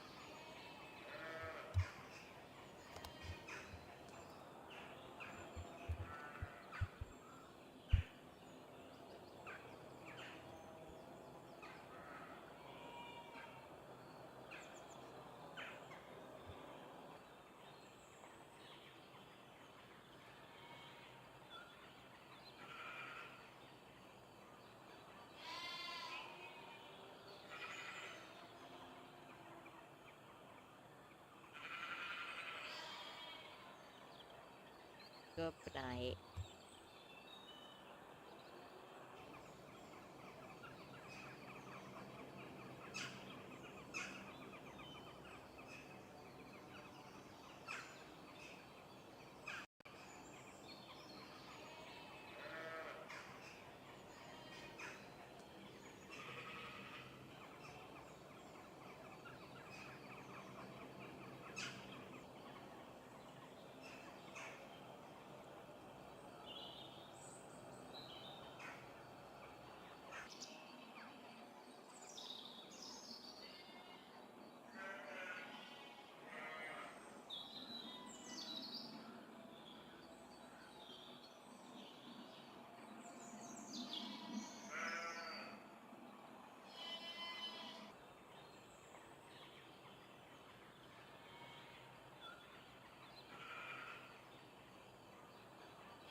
Right. Stream.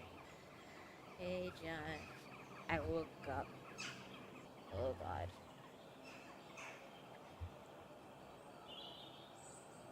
Come on. Where's everybody go? Oh, it's okay. Wait, I'm still... Hold on. Oh, no. I gotta delete the items. There we go.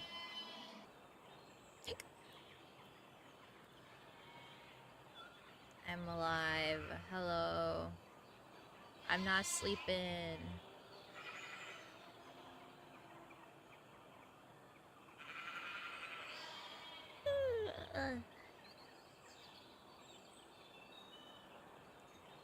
Time. Huh? Wait, I like put on my headphones. I was like, why is there buying? Like, kind of, yeah. Sheep. Said I can send the link. What'd you send?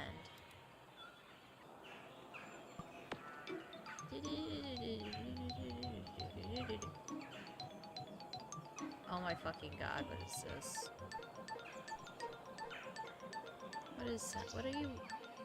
What am I watching? Is that fucking Rick Astley? Thanks for that. It's beautiful. Where'd everybody go? Why are people in my own fucking... Everybody's in my voice channel. That's funny. Do, do, do, do, do, do, do, do, do, do.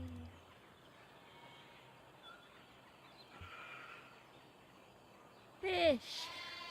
Fish! I can unpin the sleeping comment now. Unpin. I'm not sleeping no more. I'm not sleeping.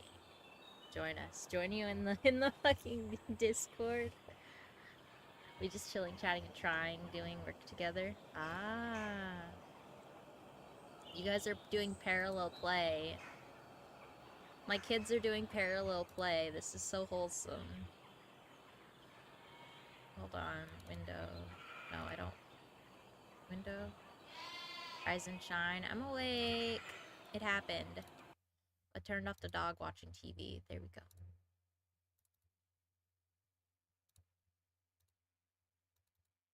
How was your nap? Name? Huh? I thought you said nap, and then it says name, but I think you meant nap. We got King in Yellow back. Let's put that up. Nap. It was alright.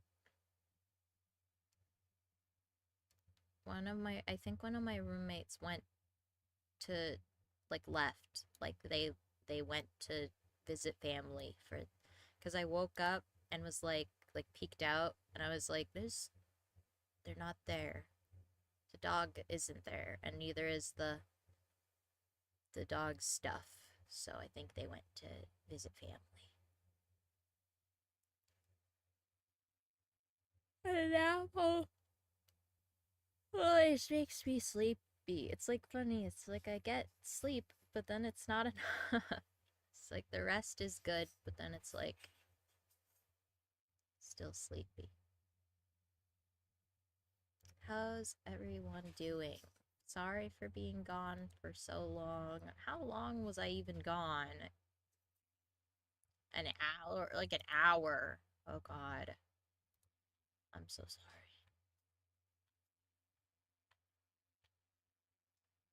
What the hell happened in chat while I was gone? Were you guys fucking singing Bring Me to Life?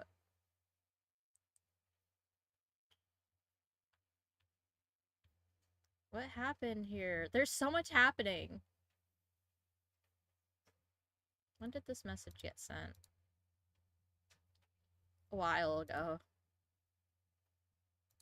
I'm like trying to look back on when things happened. It was like an hour. How was the nap? Good.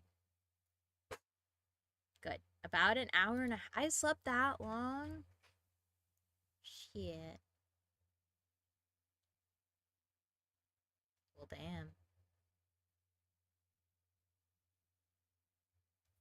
Is my other roommate leaving? I hear noises outside. I think he left. Okay. I have the apartment to myself because I don't, because both of them are visiting family for Thanksgiving. Yeah. It was karaoke time. Hell yeah. I did, I think one of my roommates left me a sandwich, though. And I say that because I see a sandwich on my desk. Like one of those pre-packaged one. He must have gone to the store and got me a sandwich. He was probably like, yeah, this bitch isn't gonna eat over the week that they're over the like entire weekend that I'm gone. I don't know when they come back, actually. I don't know when any of them are coming back. Why is my model lagging? Probably because this phone has been on this whole time. I should have turned it off or something. Oh, no, it's because my internet's dying. Stream is crashing. Oh, no. Oh, it's back. Okay. It was just lagging for a second. Oh, my computer turned, what's this called? Drawing tablet turned off. Must stretch and get water. Truth. Yeah, sorry, I started karaoke time in chat as soon as you went to sleep. Damn. Oh, yay. It didn't close out of the sheeple. I'm glad you guys liked it. Hold on. Let me get up and stretch. Hold on. Oh, let's see if anything cracks. Ow!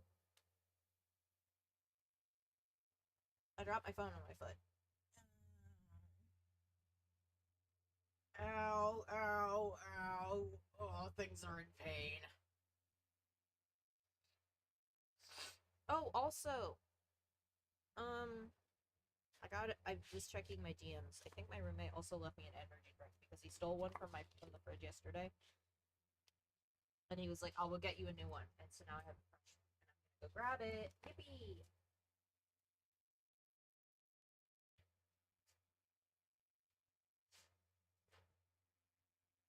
Ow!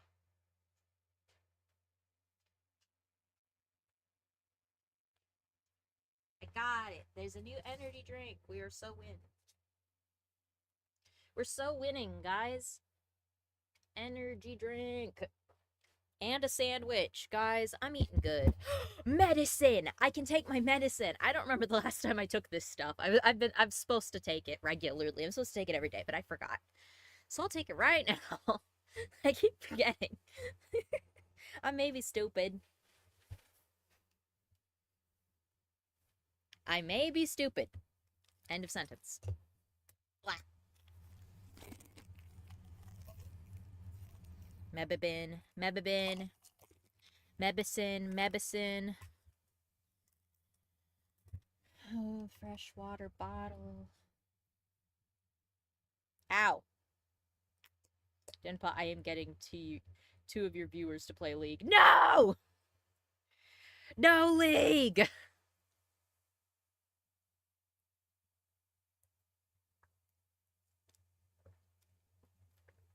Oh, medicine. Maybe put an alarm on your phone. That would probably be smart. I'm always just worried about it going off during stream and then me being like, shit! Because I'm like, oh man, is that going to be embarrassing? But it's fine. Anyways, let's keep watching the guy. I'm returning the Wendigoon guy. I'm returning the Void of League after 5 years of freedom. No, don't let him do this! Where's my drawing tablet pen? I turned on my monitor, but I'm like, where's my pen? Oh, it's up here. Okay. Yeah, it's just on the upper part of my desk. Oh, let me put my tablet in front of me again.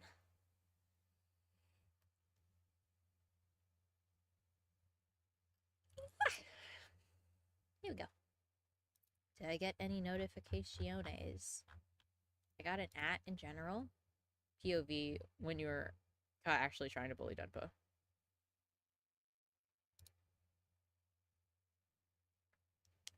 Why are you learning Adobe like this, bro? That's crazy. Oh, Ace of Royalty came in to my server. Thank you. Thank you, new individual, if you're here. If you're still in chat. Also, to your misfortune, I now have access to Adobe and shitty meme templates. I witnessed it. I have witnessed this.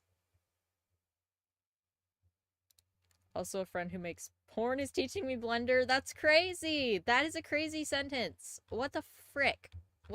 Why? I don't want the answer to that. That was a rhetorical. Oh, my roommate, not my roommate, my roommate's friend in a Discord server posted a cute picture of their dog. This is a good day. Don't judge his career. I'm not judging his career. I'm judging you. Chat, I'm so mad someone was camping me in a shooter game. More than the Vietnamese? What does that mean? Oh, Taylor Gaming is your ace. For ace of royalty. Yes. I almost read that wrong. He makes as much as me. Good for him. Good for him, dog. Good for him. Okay. Okay, what am I doing? Oh, actually, I need to turn off my window capture real quick. There we go. Why does it say connecting to chat? Please don't crash. Please don't crash thing. Okay, file, close, and now I actually need to pull up my base model to make a, picture of me. I don't want to forget this.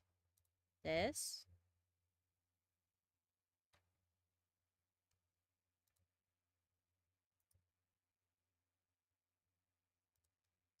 No, close. What am I, where am I? Constant loop of me going, where am I? This time we'll make it a big image. Sideways, bigger.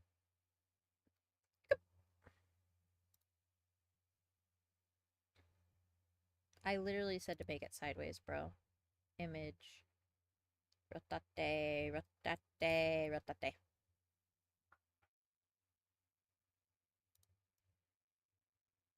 What was that?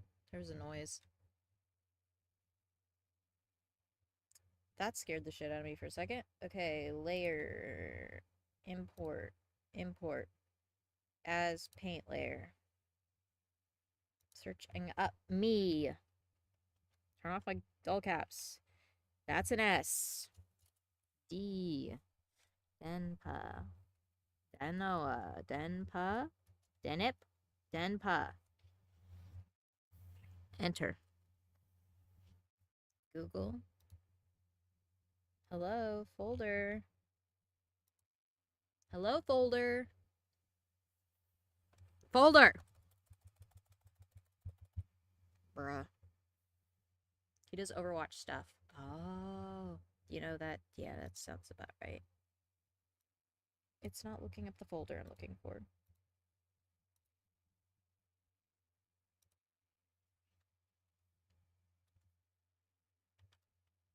Enpa? No?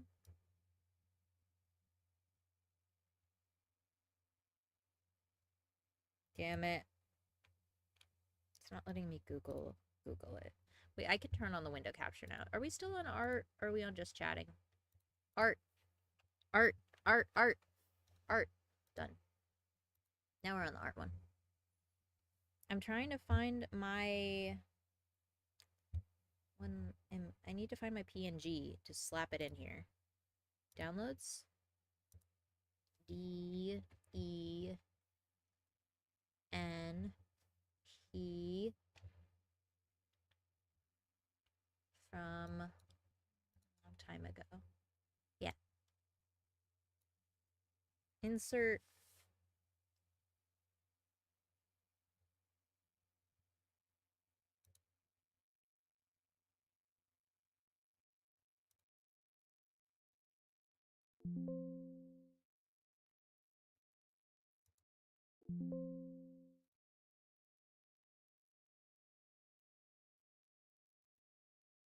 Oh no. Uh-oh. Hold on. I've made a very strong mistake. File.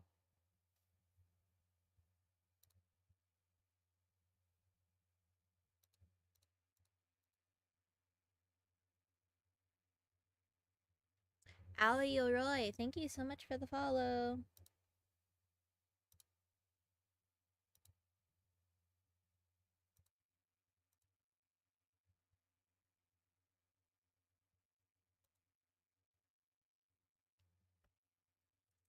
How do I Alt F4 out of this fucking... Ah! I almost knocked over something off my desk. That would have been bad.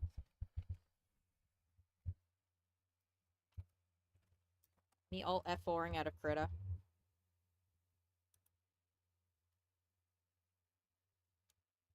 Help Ryan, let me make an account. Don't do it! Don't do it!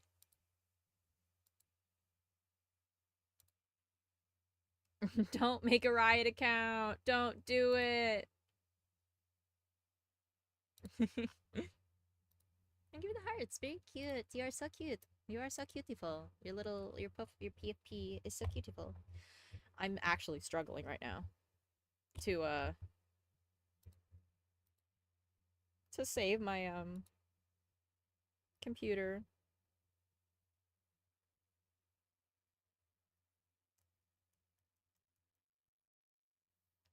Close the program. Close the program. Krita, please.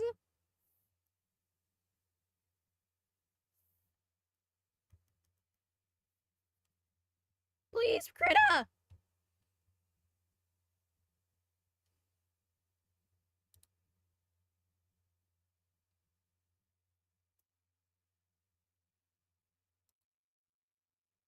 No, I don't want to save it. New image. Sideways preset. Create. I have reset the password to my account. Now I need to see if my laptop will handle the game. You're gonna try this shit in... Oh, heavens to Betsy. Don't do that.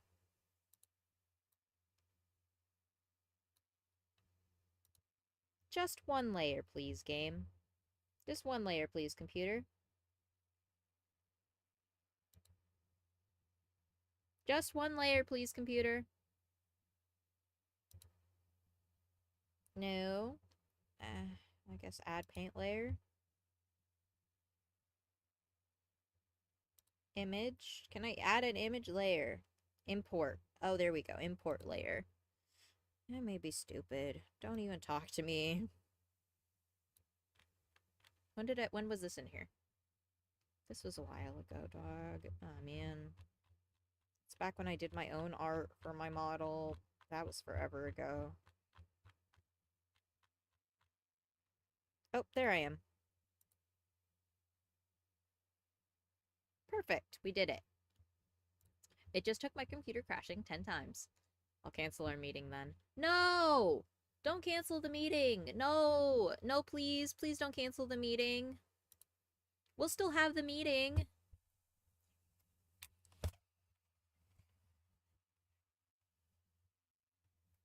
We can do it later. Oh, gosh.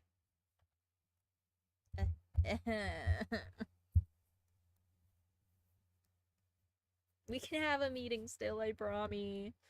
Let me put on Wendigoon. See, look, enrichment. It seems that whenever something living is dropped into the bath after this chemical reaction takes place, a beam of light comes up from the bath, which allows the marble creation to be taken out. Alec asked Boris what would happen if he put his hand in the solution before the orange beam showed through, and Boris says he doesn't know, but Alec probably shouldn't try it. It seems that Boris has created a chemical that turns living things to stone, or more specifically, perfect marble statues of themselves. The two theorize that perhaps the golden beam that comes up from the solution is the soul or life force of the creature that has now been turned to marble. Boris then remarks to Alec, "Stay to lunch. Genevieve will be here directly." "I saw her going to early mass," I said, "and she looked as fresh and sweet as that lily before you destroyed it." Lock, X "Do you think line. I destroyed it?" said Jingle Boris jangle, look at gravely. Wendigoon. Jingle "Destroyed, jangle, look at preserved. Wendigoon. How can we tell? Boris is married to a woman named Genevieve, and as we can see here, Alec Bleh. also This- thinks I didn't know this- Genevieve beautiful. You can Boris stick your doesn't seem tongue to out take with this offense to model. comment, as we'll later see the three of them are That's so close friends. fun. Perhaps a little too close, I might argue. From their conversation, we learned that Alec is a painter, and as shown to us, Boris is a sculptor of marble. Last year, at an art gallery, he made a marble carving of Madonna. The statue was highly praised and sought after, but it made Boris nervous about what he's going to follow it up with. Alec also mentions that in Boris's studio is an unfinished rendition of the Fates. The Fates are a pretty common motif, especially within things like statues or artwork that has Greek influence. They're normally depicted as three women More creating doodle. the More three doodle. stages More of draw life. time. The first creating one's life from birth, Oh, The I have a second, sandwich I deciding can the eat. This is events the that will best. occur throughout someone's life. Waiting for and image the third operation to being the complete. Okay, predestination of that person's we done death. it. This is normally depicted as the three women knitting together a tapestry of some kind. So the first one is getting the yarn together, the second is designing the pattern, and the third is cutting the cord. There's a mention in the Repair of Reputations that in front of the lethal chamber was a statue of the Fates, which is kind of Fill in the darkly poetic background, to put in backfill. front of the place where people go to end their own life. A statue that says one's death is determined for them at the beginning. But if you'll also remember in the Repair We'll of just lower the Reputations, it opacity says so that that way I those can sketch fates over it more were easily. created by a sculptor named Boris Yvain. And that is the Boris that we're reading about now, who is friends with Alex. We'll just use in the Mask. pencil tool. And if you'll also So we're drawing remember from our sheeple, first story, Denpo holding Boris sheeple. died at 23 years old. And in the story we're reading now, Boris is 23 years old. While that might be a bit This of is spoiler going to be for things to interesting come, because think I don't it's know how I'm important going to point draw out my thematically. hands The holding entire sheeple. idea of the Fates is that at one's birth, everything that will happen to them I'm going in to eat a life sandwich and the first, time of though, their before death I deal was with already this and decided. watch my That's why silly the Fates video. come up a lot in stories that deal with Can you concepts guys hear of it okay? Is it predestination loud? and free Is it will. quiet? But because of Boris's I'll make it, like, creation in the first here, story, so that way it a doesn't group sound like of I'm statues too that loud over him. symbolize the predestination of death, they already give away what happens to him in the story we're reading before he's even dead. It's almost like by his free will to create these statues that represent predestination in our original tale, the context we're given signs his death certificate to the story we're reading now. The fates will also matter to this story as well in a very literal way. You could even say that it's set in stone. I'm sorry. Our protagonist Alex's love of Genevieve becomes very apparent on the third page. Perhaps my being in love with Genevieve had something to do with his affection for me. Not that it had ever been acknowledged between us. But after all was settled, and she had told me with tears in her eyes that it was Boris whom she loved, I went over to his house and congratulated him. The perfect cordiality of that interview did not deceive either of us, I always believed, although to one, at least, it was a great comfort. I do not think he and Genevieve ever spoke of the matter together, but Boris knew. Genevieve was lovely. The Madonna-like purity Chat, of her I'm pissed face my might headphones have been just broke. inspired by No! Sanctus and Gonad's That mask. But I was always sucks. I'm glad so when she changed that sorry. mood for what we called Oh, her I hate April when that maneuvers. happens. She was often as variable as an April day. In the How'd they morning grays, break? dignified I'm and sorry, I'm sweet, leaning off at screen to noon throw laughing, something away in my little trash capricious, can. There we at go. evening, whatever one least expected. I preferred her so rather than in that Madonna-like tranquility which stirred the depths of my heart. I was dreaming of Genevieve when he spoke. So it seemed that at some point Alec and Boris both loved Genevieve, until one day Genevieve tells Alec with tears in her eyes that it's Boris whom she loves. And seemingly Alec went along with that because he was friends with both of them and wanted them to be happy, but it is very apparent that those emotions are hard to kill. I think it's perfectly fine if one of your boys dates or marries a pretty girl and you say something to him like, "Good job, dude," or "That one's a keeper," but maybe don't say she has a Madonna-like tranquility that inspires sanctums in masses, and also that you are, dreaming about her, because that would be weird. While That Alec would is be thinking weird. of Boris's wife, Boris is thinking about the I soup was taking them off and they hit a sharp piece of plastic on the ground. And Boris Oh, says, I shall make no use of it, that's the beyond worst. satisfying my own curiosity so far as maybe, and the secret will die with me. It would be rather a blow to sculpture, would it not? We painters lose more than we ever gain by photography. Boris nodded, playing with the edge of his chisel. This new discovery would corrupt the world of art. No, I shall never confide the secret to anyone, he said slowly. It's funny, for one, that Boris isn't thinking about the implications of turning living things to stone. Instead, he is worried about the effect it will have on the world of art. As they're talking, Boris says he has created a new element, and when Alec asks what he's named it, Boris says, "Oh, I haven't thought of naming it, and I don't believe I ever shall. There are enough precious metals now in the world to cut throats over." I pricked up my ears. "Have you struck gold, Boris?" "No, better. But see here, Alec," he laughed, starting up. "You and I have all we need in this world. Ah, how sinister and covetous you Nom look nom. already." I laughed too and told him I was devoured by the desire for gold, and we had better talk of something else. So when Genevieve came in shortly after, we had turned our backs on alchemy. It's funny how the scene's written right after Boris accuses Alec jokingly of being covetous of what Boris possesses, only for Alec to then turn the story back to Genevieve. He follows this up by saying, Genevieve was dressed in silvery gray from head to foot. The light glinted along the soft curves of her fair hair as she turned her cheek to Boris. Then she saw me and returned my greeting. She had never before failed to blow me a kiss from the tips of her white fingers, and I promptly complained of the omission. She smiled and held out her hand, which dropped almost before it had touched mine. Then she said, I'm eating a looking at sandwich. Boris, I "You apologize must if ask I'm Alec quiet to stay again. for luncheon." This also was something new. She had always asked me herself until today. I understand that the three of them are really close, but I can't wrap my head around if I was hanging out with like a friend of mine and my wife came in and my friend was like, "Why haven't you blown me a kiss yet? You always blow me kisses." I think I would beat him to death, especially if I knew my friend had feelings for her previously before we got married, but 1890s, I guess. Yum, That's yum. also something I should clarify. The Repair of Reputations was set in 1920 New York City, so just in the future from when Chambers was writing in 1890. This story seems to be set in 1890, but in France. That also makes sense Nom, nom. because if Boris is 23 here and, about to die, spoilers, Ah. his statues have to somehow wind up in New York City 25 years later in front of the lethal chamber. Genevieve goes into another room and Boris and Alec discuss that she's acting kind of odd. When it then says, "While we were discussing the This is my advisability of food my of the day. departure, Genevieve reappeared in the doorway without her bonnet. She was wonderfully beautiful, but her color was too deep and her lovely eyes were too bright. She came straight up to me and took my arm. 'Luncheon is ready.' Was I cross, Alec? I thought I had a headache, but I haven't. Come here, Boris." And she slipped her other arm through his. "Alec knows that after you there is no one in the world whom I like as well as I like him.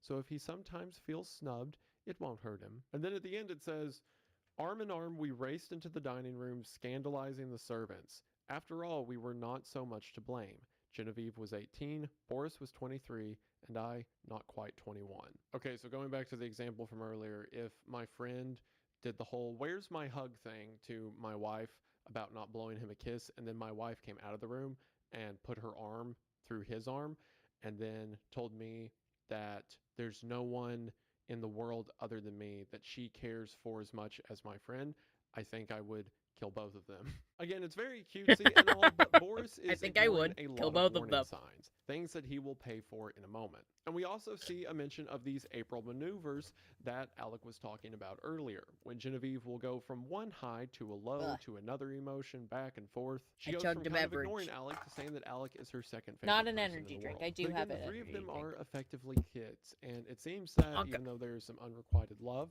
they're all enjoying a good life around each other. Something that is Smacks sure it to onto my become a desk. problem This was when the King okay. in Yellow becomes involved. We have It's 5 more hours of established that drawing Boris to and do. Genevieve live in a sort of Oh, hotel. okay. Or if they don't live there, it's at least an artist studio that Boris has. It's that gonna take a occupies lot of while. his time. It's And gonna within take us a this hot hotel, minute to get this Boris one done. has a How much room time is that left on is this like a fucking big video? indoor bath. Like a where half- there's like these an a- like- beautiful, marble sculptures along the Two- edge of the room, and then in the center is a sunken pool. 2 more While in the hours, I center, think, Alec of this teases video is Boris, left. pretending to be a sculpture of Cupid that Boris is working on. And while joking around, Boris almost pushes Alec into the pool in the middle of the room before remembering that he filled the pool with the solution. Alec says, "In heaven's name, why do you keep a small lake of that gruesome stuff here of all places?" I asked. "I want to experiment on something large," he replied. "On me, for instance?" That came too close for jesting, but I do want to watch the action of that solution on a more highly organized living body. "There is that big white rabbit," he said, following me into the studio. So here we see a little bit of hypocrisy trickling through from Boris. He discovered this solution, this new element as he called it, in some unexplained way, which I have my theories on later. But he says that solution will only cause problems and the secret of how it is made should die with him. Only for us to now I'm see like him imagining making more how of the I'm like stuff having to like to try pose to it so I can convert see even how to hold larger it. things into marble sculptures. Even though he recognizes this new invention as a bad thing, he can't Maybe stop if it's himself he's kind of from more wanting like to learn a more like a about it. hand Sound on like any head other piece kind of of knowledge thing. in these stories that people shouldn't read but feel compelled to. In addition to Boris and Alec, there's a third artist working within this hotel as well, a painter named Jack Scott. Keep the name Jack Scott in mind for a story that comes later. After he's done working that day, Alec decides to go to a smoking room inside of the hotel, and while laying on a couch, he falls asleep. The story then says this on page 40. "I awoke to the saddest music I have ever heard. The room was quite dark, and I had I'm no idea what actually time like it was. trying to A ray process of what this would moonlight look like. silvered one edge of the old spinet, and the polished Hmm. wood seemed to exhale the Maybe if I sounds look it of up. Hey, perfume Dem, floats guess what I above a find box of when we made a sandalwood. Riot account? I'm so Someone sorry rose for in the you. darkness and came away weeping 2 quietly, trucks. and I was fool enough to cry out, "Genevieve?" She dropped at my voice, and I had time to curse myself while I made a light and tried to raise her from the floor. She shrank away with a murmur of pain. She was very quiet and asked for Boris. I carried her to the divan and went to look for him, but he was not in the house, and the servants were gone to bed. Perplexed and anxious, I hurried Some back people to have ones where Genevieve. they're like She hugging lay him, where I hugging had left him, her, which would looking be very cute. white. "I can't find Boris nor any of the servants," I said. "I know," she answered faintly. "Boris has gone to Ept with Mr. Scott. I did not remember when I sent you for him just now." "But he can't get back in that case before tomorrow afternoon. Are you hurt? Did I frighten you into falling? What an awful fool I am, but I was only half awake. Boris thought you had gone home before dinner. Do please excuse us for letting you stay here all this time." "I have had a long nap," I laughed. "So sound that I did not know whether I was still asleep or not when I found myself staring at a figure that was moving toward me and called out your name. Have you been trying the old spinet? You must have played very softly." I would tell 1,000 more lies Ah, worse than don't that fall one over! to see the look of relief that came into her face. She smiled adorably and said in her natural voice, "Alec, I tripped on the wolf's head, and I think my ankle is sprained. Please call Marie and then go home." I did as she bade me and left her there when the maid came in. So Alec fell asleep at their house and awoke in the night to see Genevieve crying and playing the spinet, or in other words, a kind of piano. But when he calls out to her, she falls to the ground, and after talking, he says that he was still foggy and didn't know if he was awake or not and couldn't really tell what he saw, not wanting Genevieve to know that he heard her crying. Genevieve seems very troubled about something, but for now Alec doesn't pry. However, the next day when Alec goes to see Boris, Boris says that not only is Genevieve's ankle sprained, but that she has a fever and won't wake up. And while speaking of Genevieve, Boris says, "I should say so, and has actually been a little light-headed at intervals all night. The idea, gay little Genevieve, without a care in the world.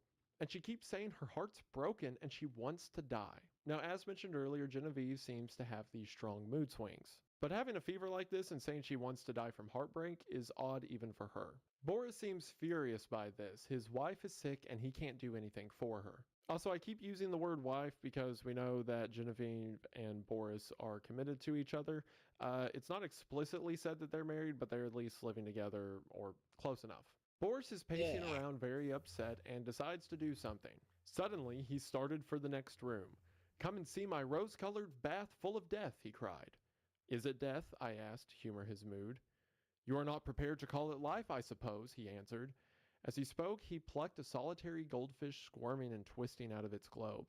"We'll send this one after the other, wherever that is," he said. And sure enough, Boris throws the goldfish into the large pool of the solution, and the goldfish, once again, in the bubbling water and the ray of light, is turned to marble. I also really like that exchange where Alex says, "Is it death?" and Boris says, "You are not prepared to call it life." And then before he throws the goldfish, saying, "We'll send this one after the other, wherever that is." Because, yeah, they could be talking about, the afterlife, eternity, or whatever, or just whatever this form of death or not death is he's doing to living creatures. "Child's play," he muttered, and looked warily, longingly at me, as if I could answer such questions.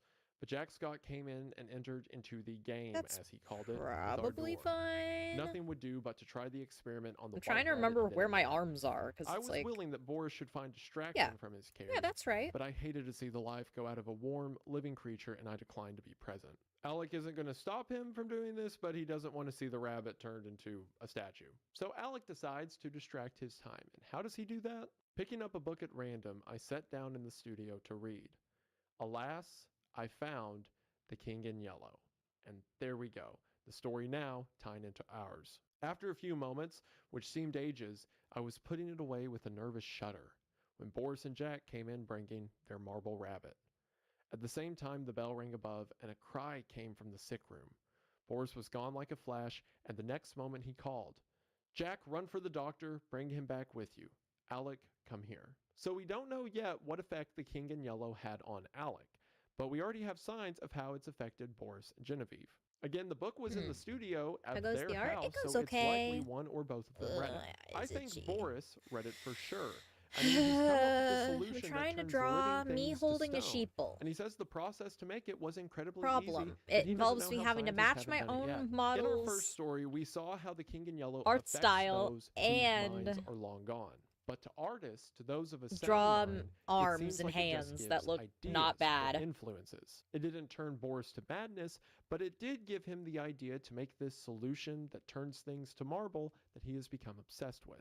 And earlier in the story, we're told that Genevieve loved Boris, but now she seems to be deeply unhappy, perhaps another effect of the book. And now Alec has read it, so what does that mean for him? I went and stood at her door. A frightened maid came out in haste and ran away to fetch some remedy. Genevieve, sitting bolt upright with crimson cheeks and glittering eyes, babbled incessantly and resisted Boris's gentle restraint.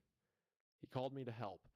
At my first touch, she sighed and sank back, closing her eyes. Then, as we still bent above her, she opened them again, looked straight into Boris's face, poor fever-crazed girl, and told her secret. At the same instant, our three lives turned into new channels.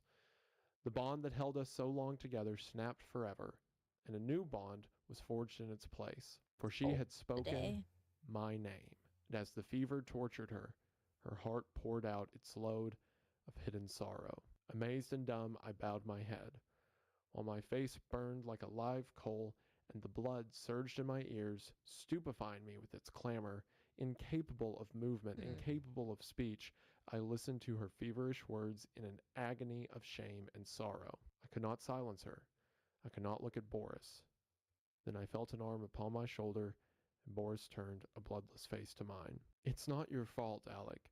Don't grieve so if she loves you. He could not finish, and as the doctor stepped swiftly into the room, saying, "Ah, the fever," I seized Jack Scott and hurried him to the street, saying, Boris would rather be alone. We crossed the street to our own apartments, and that night, seeing I was going to be ill too, he went for the doctor again. The last thing I recollect with any distinctness was hearing Jack say, "For heaven's sake, doctor, what ails him to wear a face like that?" And I thought of the King in Yellow and the pallid mask. If Boris was given the gentle push to simply think of this chemical that can turn life to stone, if that was the evil influence that was inserted into his life, then we see the evil influence that was inserted into Genevieve and now Alec's life. Genevieve loved Boris, and it seemed was perfectly happy with the situation the three had. Until recently, she suddenly wasn't. She gets ill, says that she's dying from heartbreak, and as soon as Alec reads The King in Yellow, she makes her feelings known. While we don't know exactly what she says, she looks Boris in the face and confesses her love for Alec.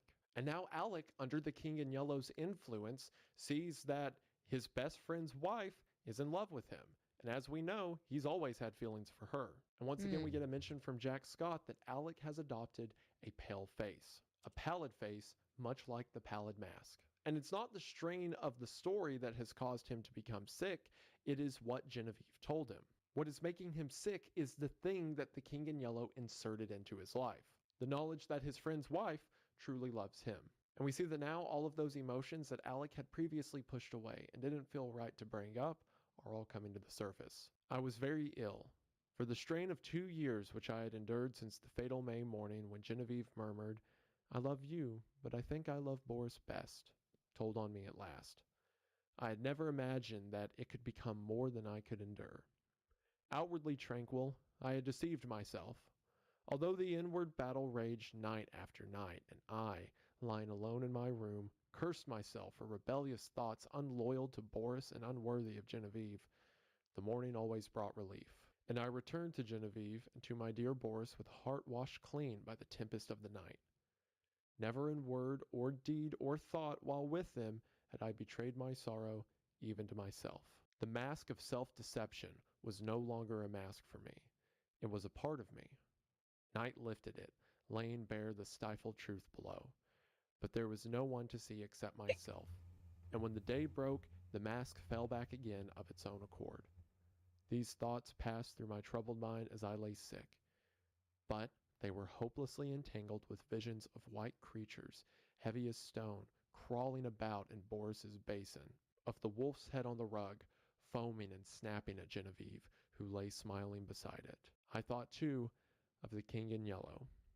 wrapped in the fantastic colors of his tattered mantle, and that bitter cry of Casilda. Not upon us, O king, not upon us. Feverishly I struggled to put it from me, but I saw the lake of Hali, thin and blank, without a ripple or wind to stir it, and I saw the towers of Carcosa behind the moon. Aldebaran, the Hyades, Alar, Hastur, glided through the cloud rifts which fluttered and flapped as they passed like the scalloped tatters of the king in yellow.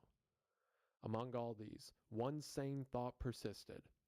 It never wavered, no matter what else was going on in my disordered mind, that my chief reason for existing was to meet some requirement of Boris and Genevieve.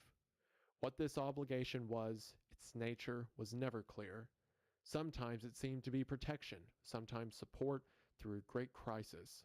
Whatever it seemed to be for the time, its weight rested only on me, and I was never so ill or so weak that I did not respond with my whole soul. There were always crowds of faces above me, mostly strange, but few I recognized. Boris among them. Afterward they told me that this could not have been, but I know that once at least he bent over me. It was only a touch, a faint echo of his voice. Then the cloud settled back on my senses, and I lost him. But he did stand there and bent over me once at least. So we see that the King in Yellow fully has his hooks in Alec. All of his talk about how he had put his emotions away for 2 years, how he was perfectly happy with life continuing the way that it was. Now, that doesn't satisfy him. Now he talks about how at night he always thought about Genevieve, and even though it betrayed Boris and her, he couldn't help himself. And in the day, It he still wore a doesn't look mask, and right. at night, that mask would slip. Which this is the mask that I believe the story is titled after, The Mask. And even though never in their presence did he have any thoughts of doing anything that would hurt either of them, now it seems to be all he can think about. He has visions of Genevieve lying on the floor, laughing, tempting him.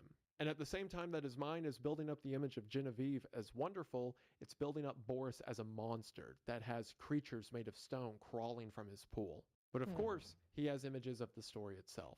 Again, these vague mentions of the Lake of Hali and seeing the tatters of the King in Yellow's mantle. We get a Maybe few if I more just make excerpts it, from the like- play. At some point, Casilda cries, "Not upon us, O I King, forgot the not stream was upon the second us." monitor And we get and mentions not of figures like Wendigoon. Alar and Hastur Legit got gliding Dempa through jump the scared. clouds. You But forgot I in was here. spite of this, Alec Damn. is trying to hold on. He's That's trying honestly to really think funny. that Boris and Genevieve are his friends, and he doesn't want to hurt them, but it's hard. He says several different people, assumedly doctors and friends, come to stand over him, but once he saw Boris. Even as he says now, that couldn't have been possible. After several days, Alec starts to feel better. He takes note that no one around him has mentioned anything about Boris or Genevieve. He assumes this is because of the awkwardness from Genevieve's outburst, and Alec has made it up in his mind that he would say hi to them, make sure everyone was okay, and then disappear from their lives forever. The greater part of him, the part that is loyal to both of them, does not want either of them to be hurt. So when he gets to feeling better, he will see them once more and then vanish forever. I beckoned Jack to me one day and said, "Jack, I want Boris at once. Take my dearest greeting to Genevieve."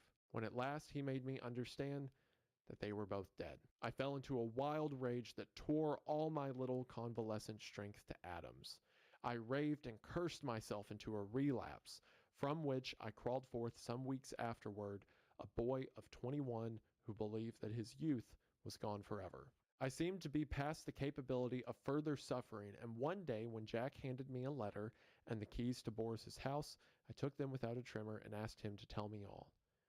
It was cruel of me to ask him, but there was no help for it, and he leaned wearily on his thin hands to reopen the wound which could never entirely heal. He began very quietly. "Alec, unless you have a clue that I know nothing about, you will not be able to explain any more than I what has happened. I suspect that you would rather not hear these details, but you must learn them. God, I Else I would slept, spare but I'm you the still relation. exhausted. This God knows sucks. I wish I could be spared the telling. I shall use few words. That day when I left you in the doctor's care and came back to Boris, I found him working on the fates. Genevieve, he said, was sleeping under the influence of drugs. She had been quite out of her mind, he said. He kept on working, not talking anymore, and I watched him. Before long I saw that the third figure of the group, the one looking straight ahead, out over the world, bore his face.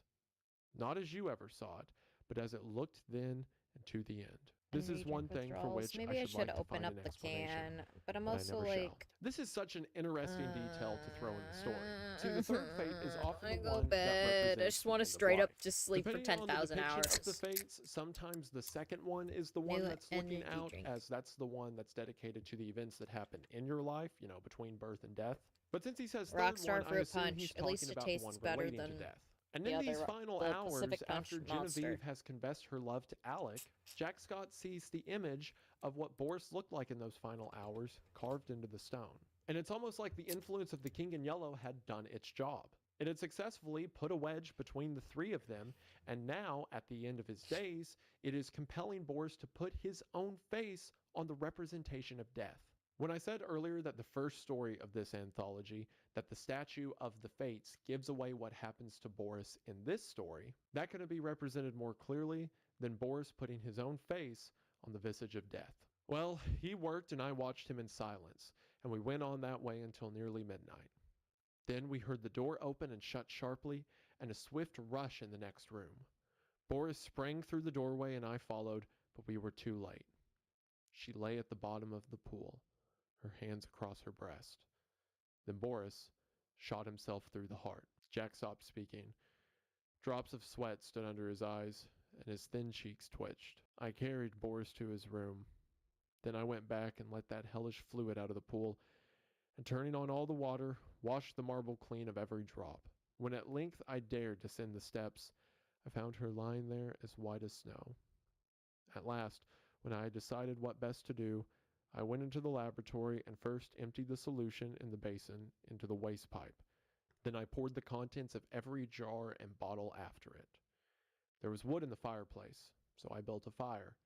Breaking the locks of Boris's cabinet, I burnt every paper, notebook, and letter that I found there. With a mallet from the studio, I smashed to pieces all the empty bottles, then loading them into a coal scuttle, I carried them to the cellar and threw them over the red-hot bed of the furnace. 6 times I made the journey, and at last not a vestige remained of anything which might again aid in seeking for the formula which Boris had found. Then at last I dared call the doctor. He is a good man. Together we struggled to keep it from the public. Without him I never could have succeeded. At last we got the servants paid and sent away into the country, where old Rossier keeps them quiet with stories of Boris and Genevieve's travels in distant lands, from whence they will not return for years. We buried Boris in the little cemetery of Severus. The doctor is a good creature, and knows when to pity a man who can bear no more.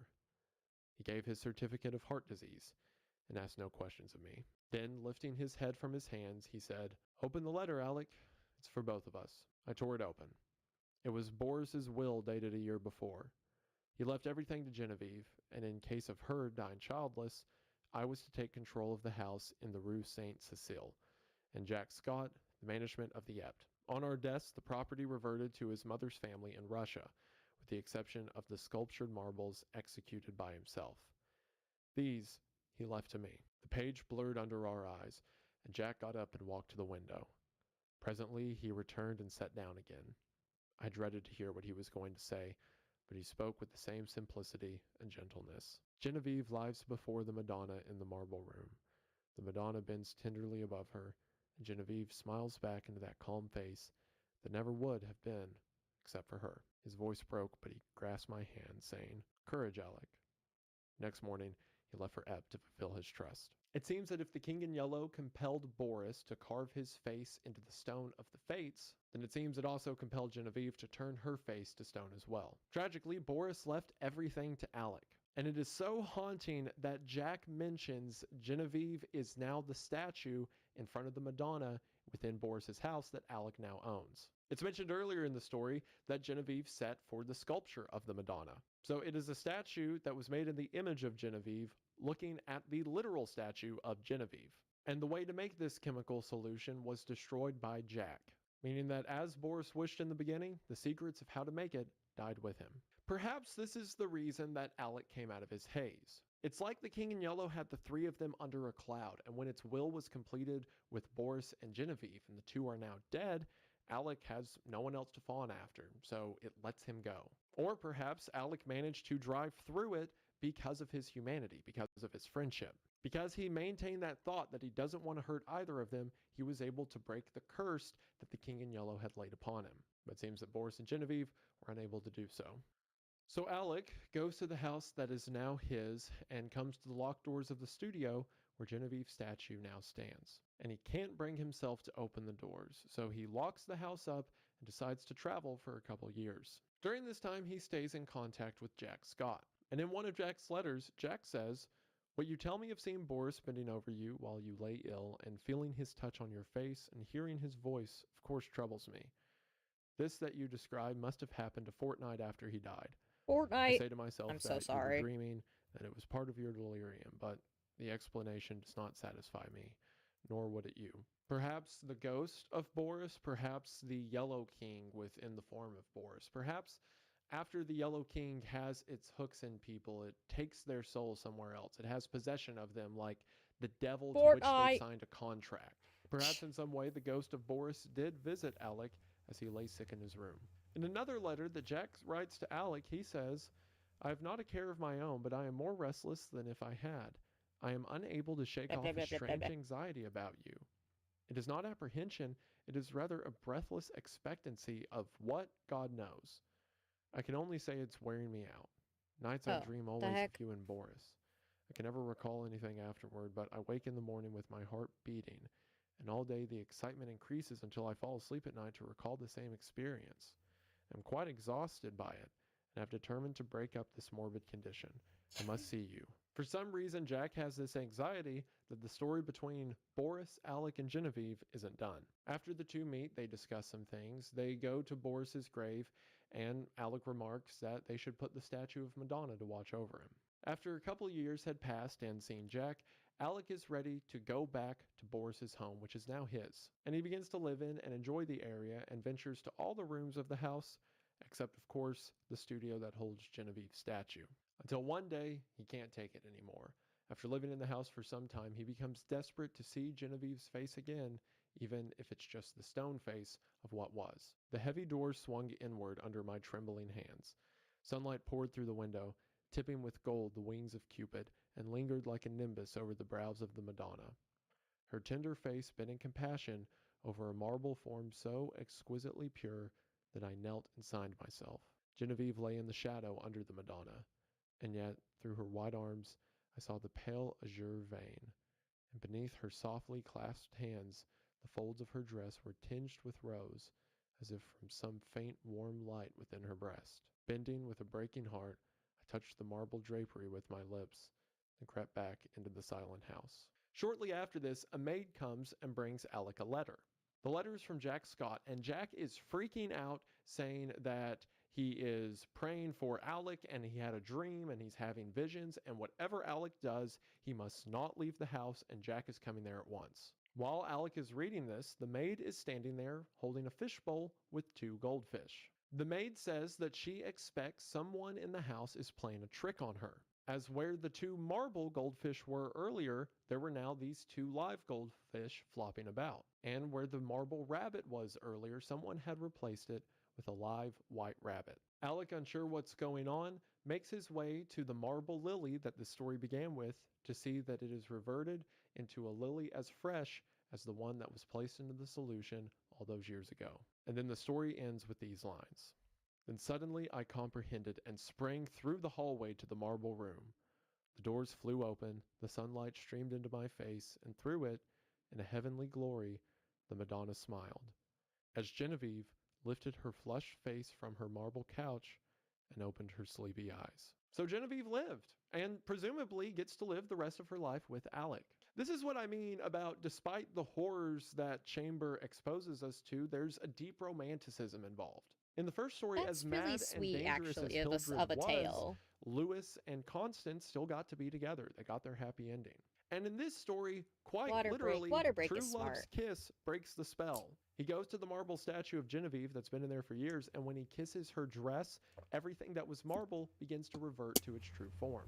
Now, this doesn't mean that the King in Yellow was without consequence. I mean, Boris did die. And perhaps, depending on how you interpret the story, before It's the because the way that I influence of the sit, King in I'm Yellow, all crunched Genevieve up. might have been It's happy kind to of live with uncomfortable. Boris and Alec as their close friend forever. But we know to some degree before the King's influence that she did care for Alec. now the two of them have each other. It's not that the love or humanity within the All story shrimped up. breaks I am in the fact influence or shrimped. the impact of the I King think in it's because Yellow. of the way that It just I makes it better. sit And it seemed that the slash visions Jack Scott relax was in my having were of chair. good things. He didn't know why he had this Ugh, anticipation for shrimpy. what Alec would do, but it turns out it's because Alec and Genevieve would be together again. This also furthers my belief that Boris coming up with the chemical idea in the first place was the direct influence of the King in Yellow, as it's not just a matter of alchemy to turn things to stone, it's a kind of curse. The mention in the goldfish and the flower and Genevieve statue all having a deep glow within its chest meant that they were still alive down there. And once again, when Alec kissed her statue, the curse was broken. So we see in this story what happens when the King in Yellow touches those of a sound mind. It doesn't necessarily hijack them, but it gives them temptation. Temptation to chase a forbidden science, or temptation to throw away a love to chase another. And while the curse was broken, it was not without its consequences. We saw that Alec was tempted with the idea of Genevieve, but he kept his mind solid on his love for Boris and was able to push through it. But we see that Boris didn't do the same thing for the chemical he had created. In the beginning of the story, he says it's awful and he should throw it away, but yet he makes more. Perhaps if Boris threw off this temptation, he could have gotten better as well. It's almost like the King in Yellow itself is representative of a lot of evils that enter the world. If you want to call it temptation, if you want to call it sickness, if you want to call it sin, it's like the play is a disease that rots the mind and drags you further away from your humanity into what the king would have you to do. And while yes, the play has literal features, we get more mentions of things like Casilda or Camilla or of the Lake of Hali, but its influence is the essence of that which wears away at the mind. With that, let's move into our third story, In the Court of the Dragon. In the Court of the Dragon is the shortest of the ones we're going to cover today, and it's also the most explicitly horror, I guess you could say. Maybe the fourth one beats it out, but the third is more standard of a horror story from the time. The quote reads, "O thou who burn'st in heart for those who burn in hell, whose fires thyself shall feed in turn. How long be crying, mercy on them, God? Why? Who art thou to teach, and he to learn?" Basically saying it is useless to take pity on the souls that are in hell, because for one, you'll join them one day, and two, who are you to tell God what morality is? The story opens with someone in the Church of St. Barnaby setting in for a church service. There's this really weird thing in the first paragraph when it's talking about the service, where it says, "Behind him came that eloquent preacher and good man, Monsieur C." And once you look at that, that looks to me like a redaction. Look at this, all the way back in 1895. Robert Chambers paving the way for modern internet horror stories by redacting the name of the Reverend. I wonder what SCP he was. In the beginning, our protagonist is talking about how beautiful the church is. He speaks of how he loves to come here and see the Catholic procession and hear the beautiful organ music, but today, the organ music is different. He says that today the organ music sounds sinister for some reason.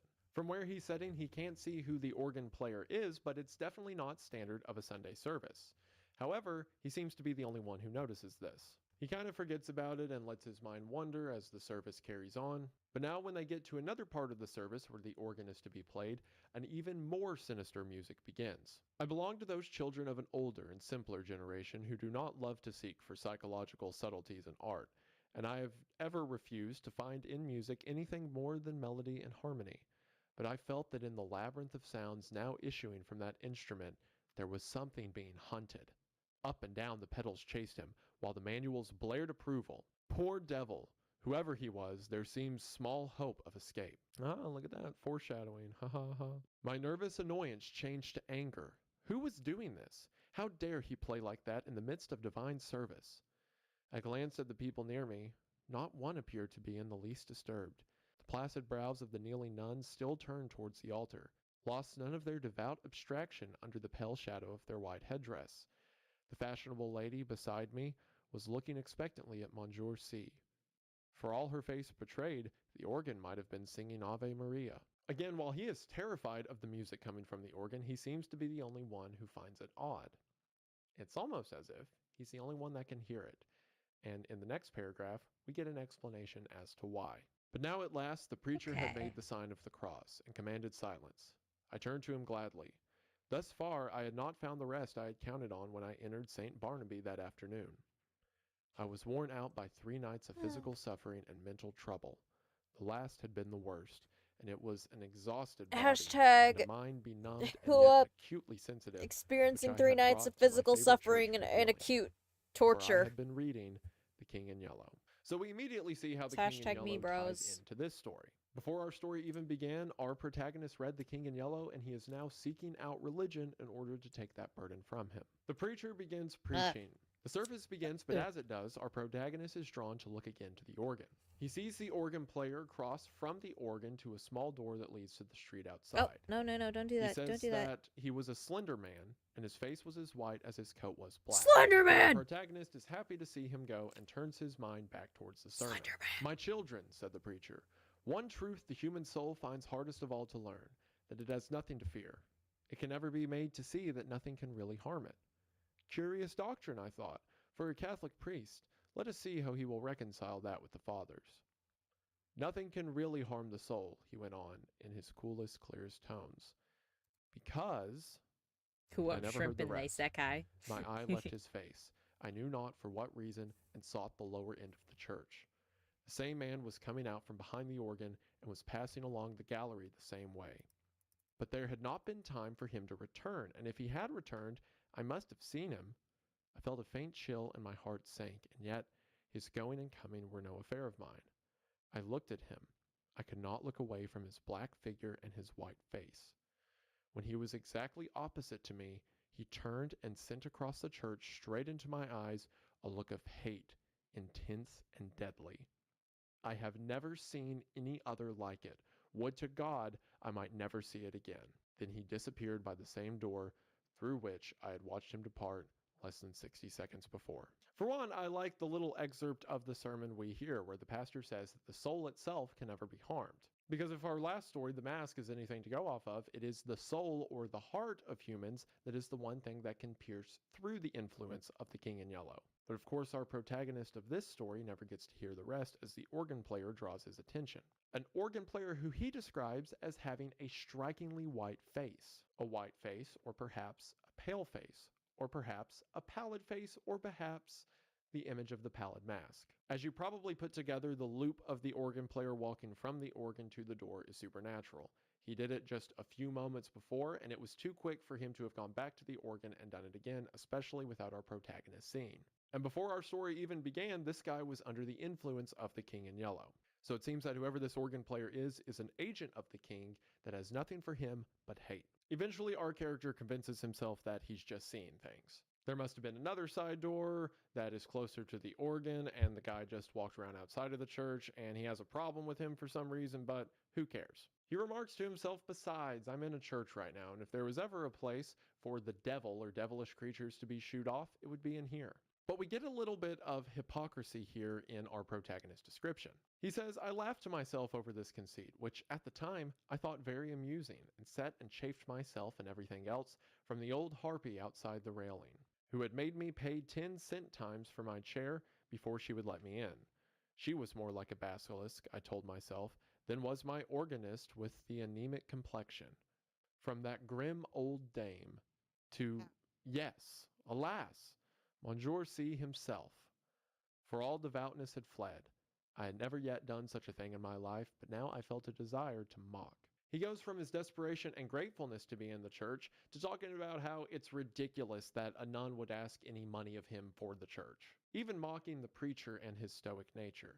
It seems that the guy who was so desperate for religious comfort, as soon as he's able to rationalize the organist in his mind, thinks the church foolish. He begins repeating a jingle to himself that says, the skirts of St. Paul has reached, having preached us those 6 Lent lectures, more unctuous than ever he preached. This is from an old poem called Up at a Villa Down in the City, and in the poem it's talking about a ridiculous church service. Now some have interpreted this story to be a criticism against religion. The organist at the church is the vessel of the King in Yellow, so it being there and the church not providing the safe haven the protagonist wants means that the church can't do anything for you. But I don't think that's the case for a couple reasons. For one, Robert Chambers was Catholic, and in a lot of his writings there seems to be positive things associated with Catholicism, so I don't think he's talking negatively about it here. And also, it seems that being in the church was the safe haven, at least for the time. There was the influence of the King in Yellow in the organ music and the organ player on the outskirts of the sanctuary, But the problems don't begin until our protagonist rejects the idea of the church he's setting within.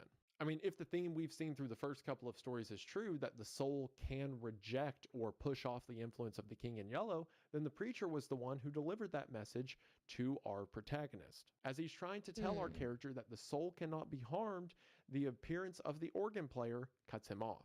And it's from there that our character begins to disregard the idea of the church. Just as the King in Yellow tried to incorporate the influence of rule and wealth in our first story, or of infidelity or alchemy in the second story, here it's trying to turn away the idea of outside help from religion or churches, instead leaving our character alone with his inner turmoil. After this, our character says, "It was no use to sit in there any longer.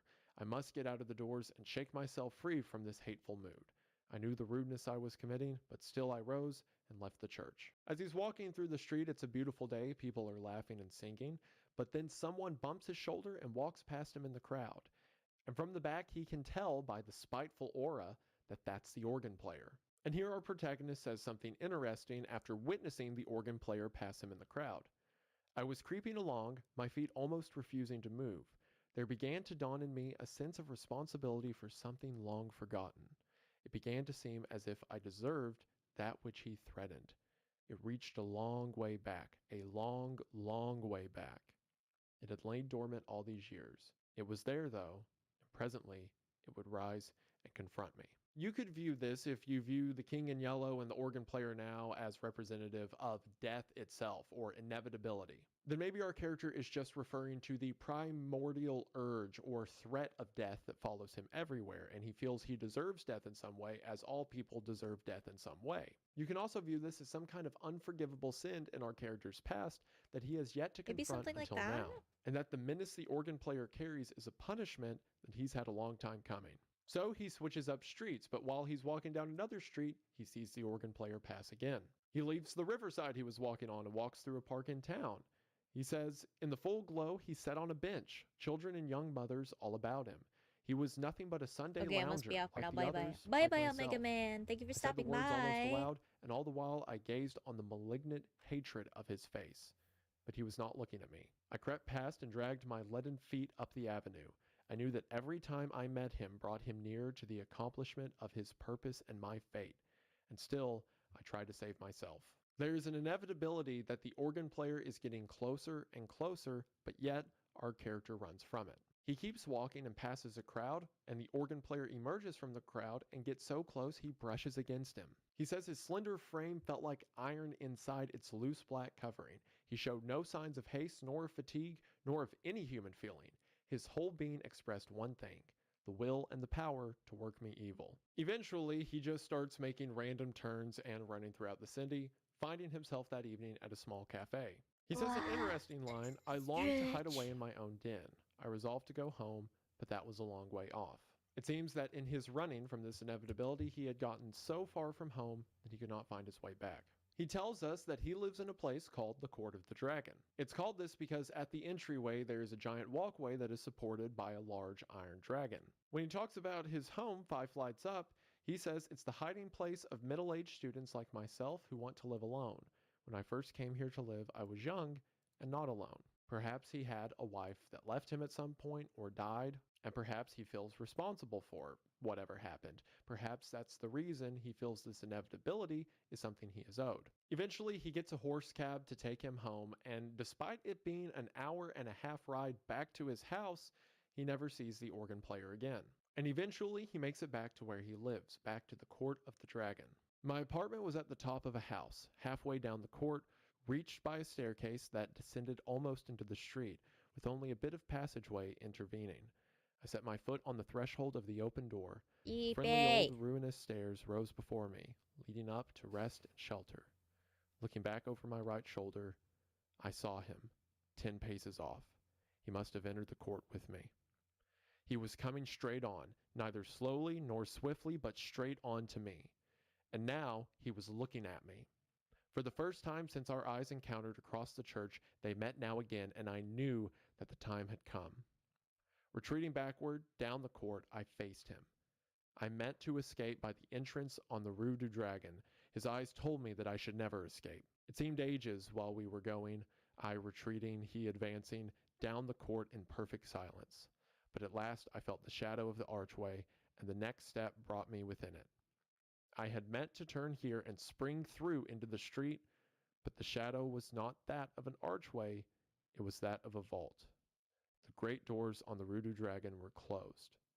I felt this by the blackness which surrounded me, and at the same instant I read it in his face. How his face gleamed in the darkness, drawing swiftly nearer. The deep vaults, the huge closed doors, their cold iron clamps were all on his side. The thing which he had threatened had arrived.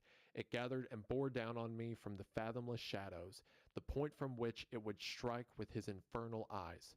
Hopeless, I set my back against the barred doors and defied him. So while our character thought he was outrunning the organ player was always going to be home when he got there. And as he tries to make his way back onto the street to continue his run again, the gates to the court are closed. And here our character succumbs to whatever the organ player has in store. Now, of course, within the story, the organ player is representative of too the bad. King in Yellow.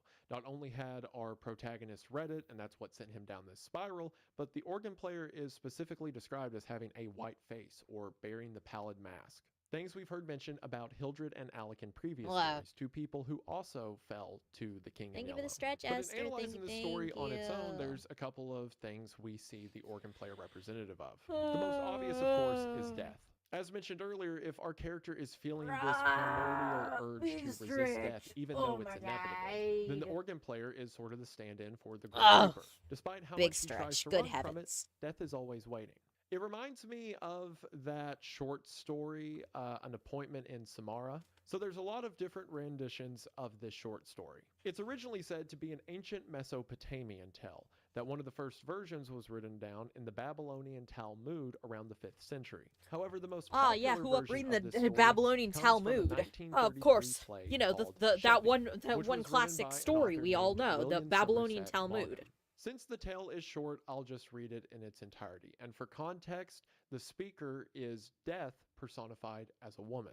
There was a merchant in Baghdad who sent his servant to market to buy provisions, and in a little while the servant came back, white and trembling, and said, "Master, just now when I was in the marketplace I was jostled by a woman in the crowd, and when I turned I saw it was death that jostled me.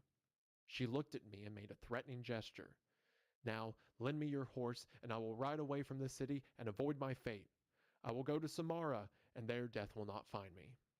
The merchant lent him his horse, and the servant mounted it, and he dug his spurs in its flanks, and as fast as the horse could gallop, he went. Then the merchant went down to the marketplace, and he saw me standing in the crowd, and he came to me and said, "Why did you make a threatening gesture to my servant when you saw him this morning?" "That was not a threatening gesture," I said. "It was only a start of surprise. I was astonished to see him in Baghdad, for I had an appointment with him tonight in Samara." Of course, the idea of the story being that one cannot outrun death. And as a matter of fact, it kind of has this menacing tone of predestination. The servant was always meant to die in Samara, but he wouldn't have been there had he not tried to run from the inevitable. And here we have our character who is confronted by the organ player beneath the Iron Dragon, which also leads back to interesting symbols earlier in the story. Right before our character begins to mock the notion of setting in church, while he is looking at the church longingly, he says this: "The clear-cut, reasonable face of Monsieur C, his collected manner and easy, graceful gestures, were they not just a little discouraging to the notion of a gruesome mystery?" I glanced above his head and almost laughed. That flyaway lady supporting one corner of the pulpit canopy, which looked like a fringed damask tablecloth in a high wind, at the first attempt of a basilisk to pose up there in the organ loft, she would point her gold trumpet at him and puff him out of existence. I laughed to myself over this conceit, which at the time I thought very amusing. And from there is when he leads to say that the nun was more of a basilisk than the organ player. A basilisk is a monster often mentioned in old mythologies that is most often depicted just got as done a with my giant collab. serpent or sometimes a dragon. How'd it go, Remy? So while sitting in the I'm church, sorry I he didn't sees the catch it. I visage ended of up this sleeping angel for a above the bit on pulpit stream, and says if actually. any kind of basilisk were to appear up there, the angel could simply point its trumpet at it and blow it away. But now in his attempt to run from the inevitable, there is no angel to save him,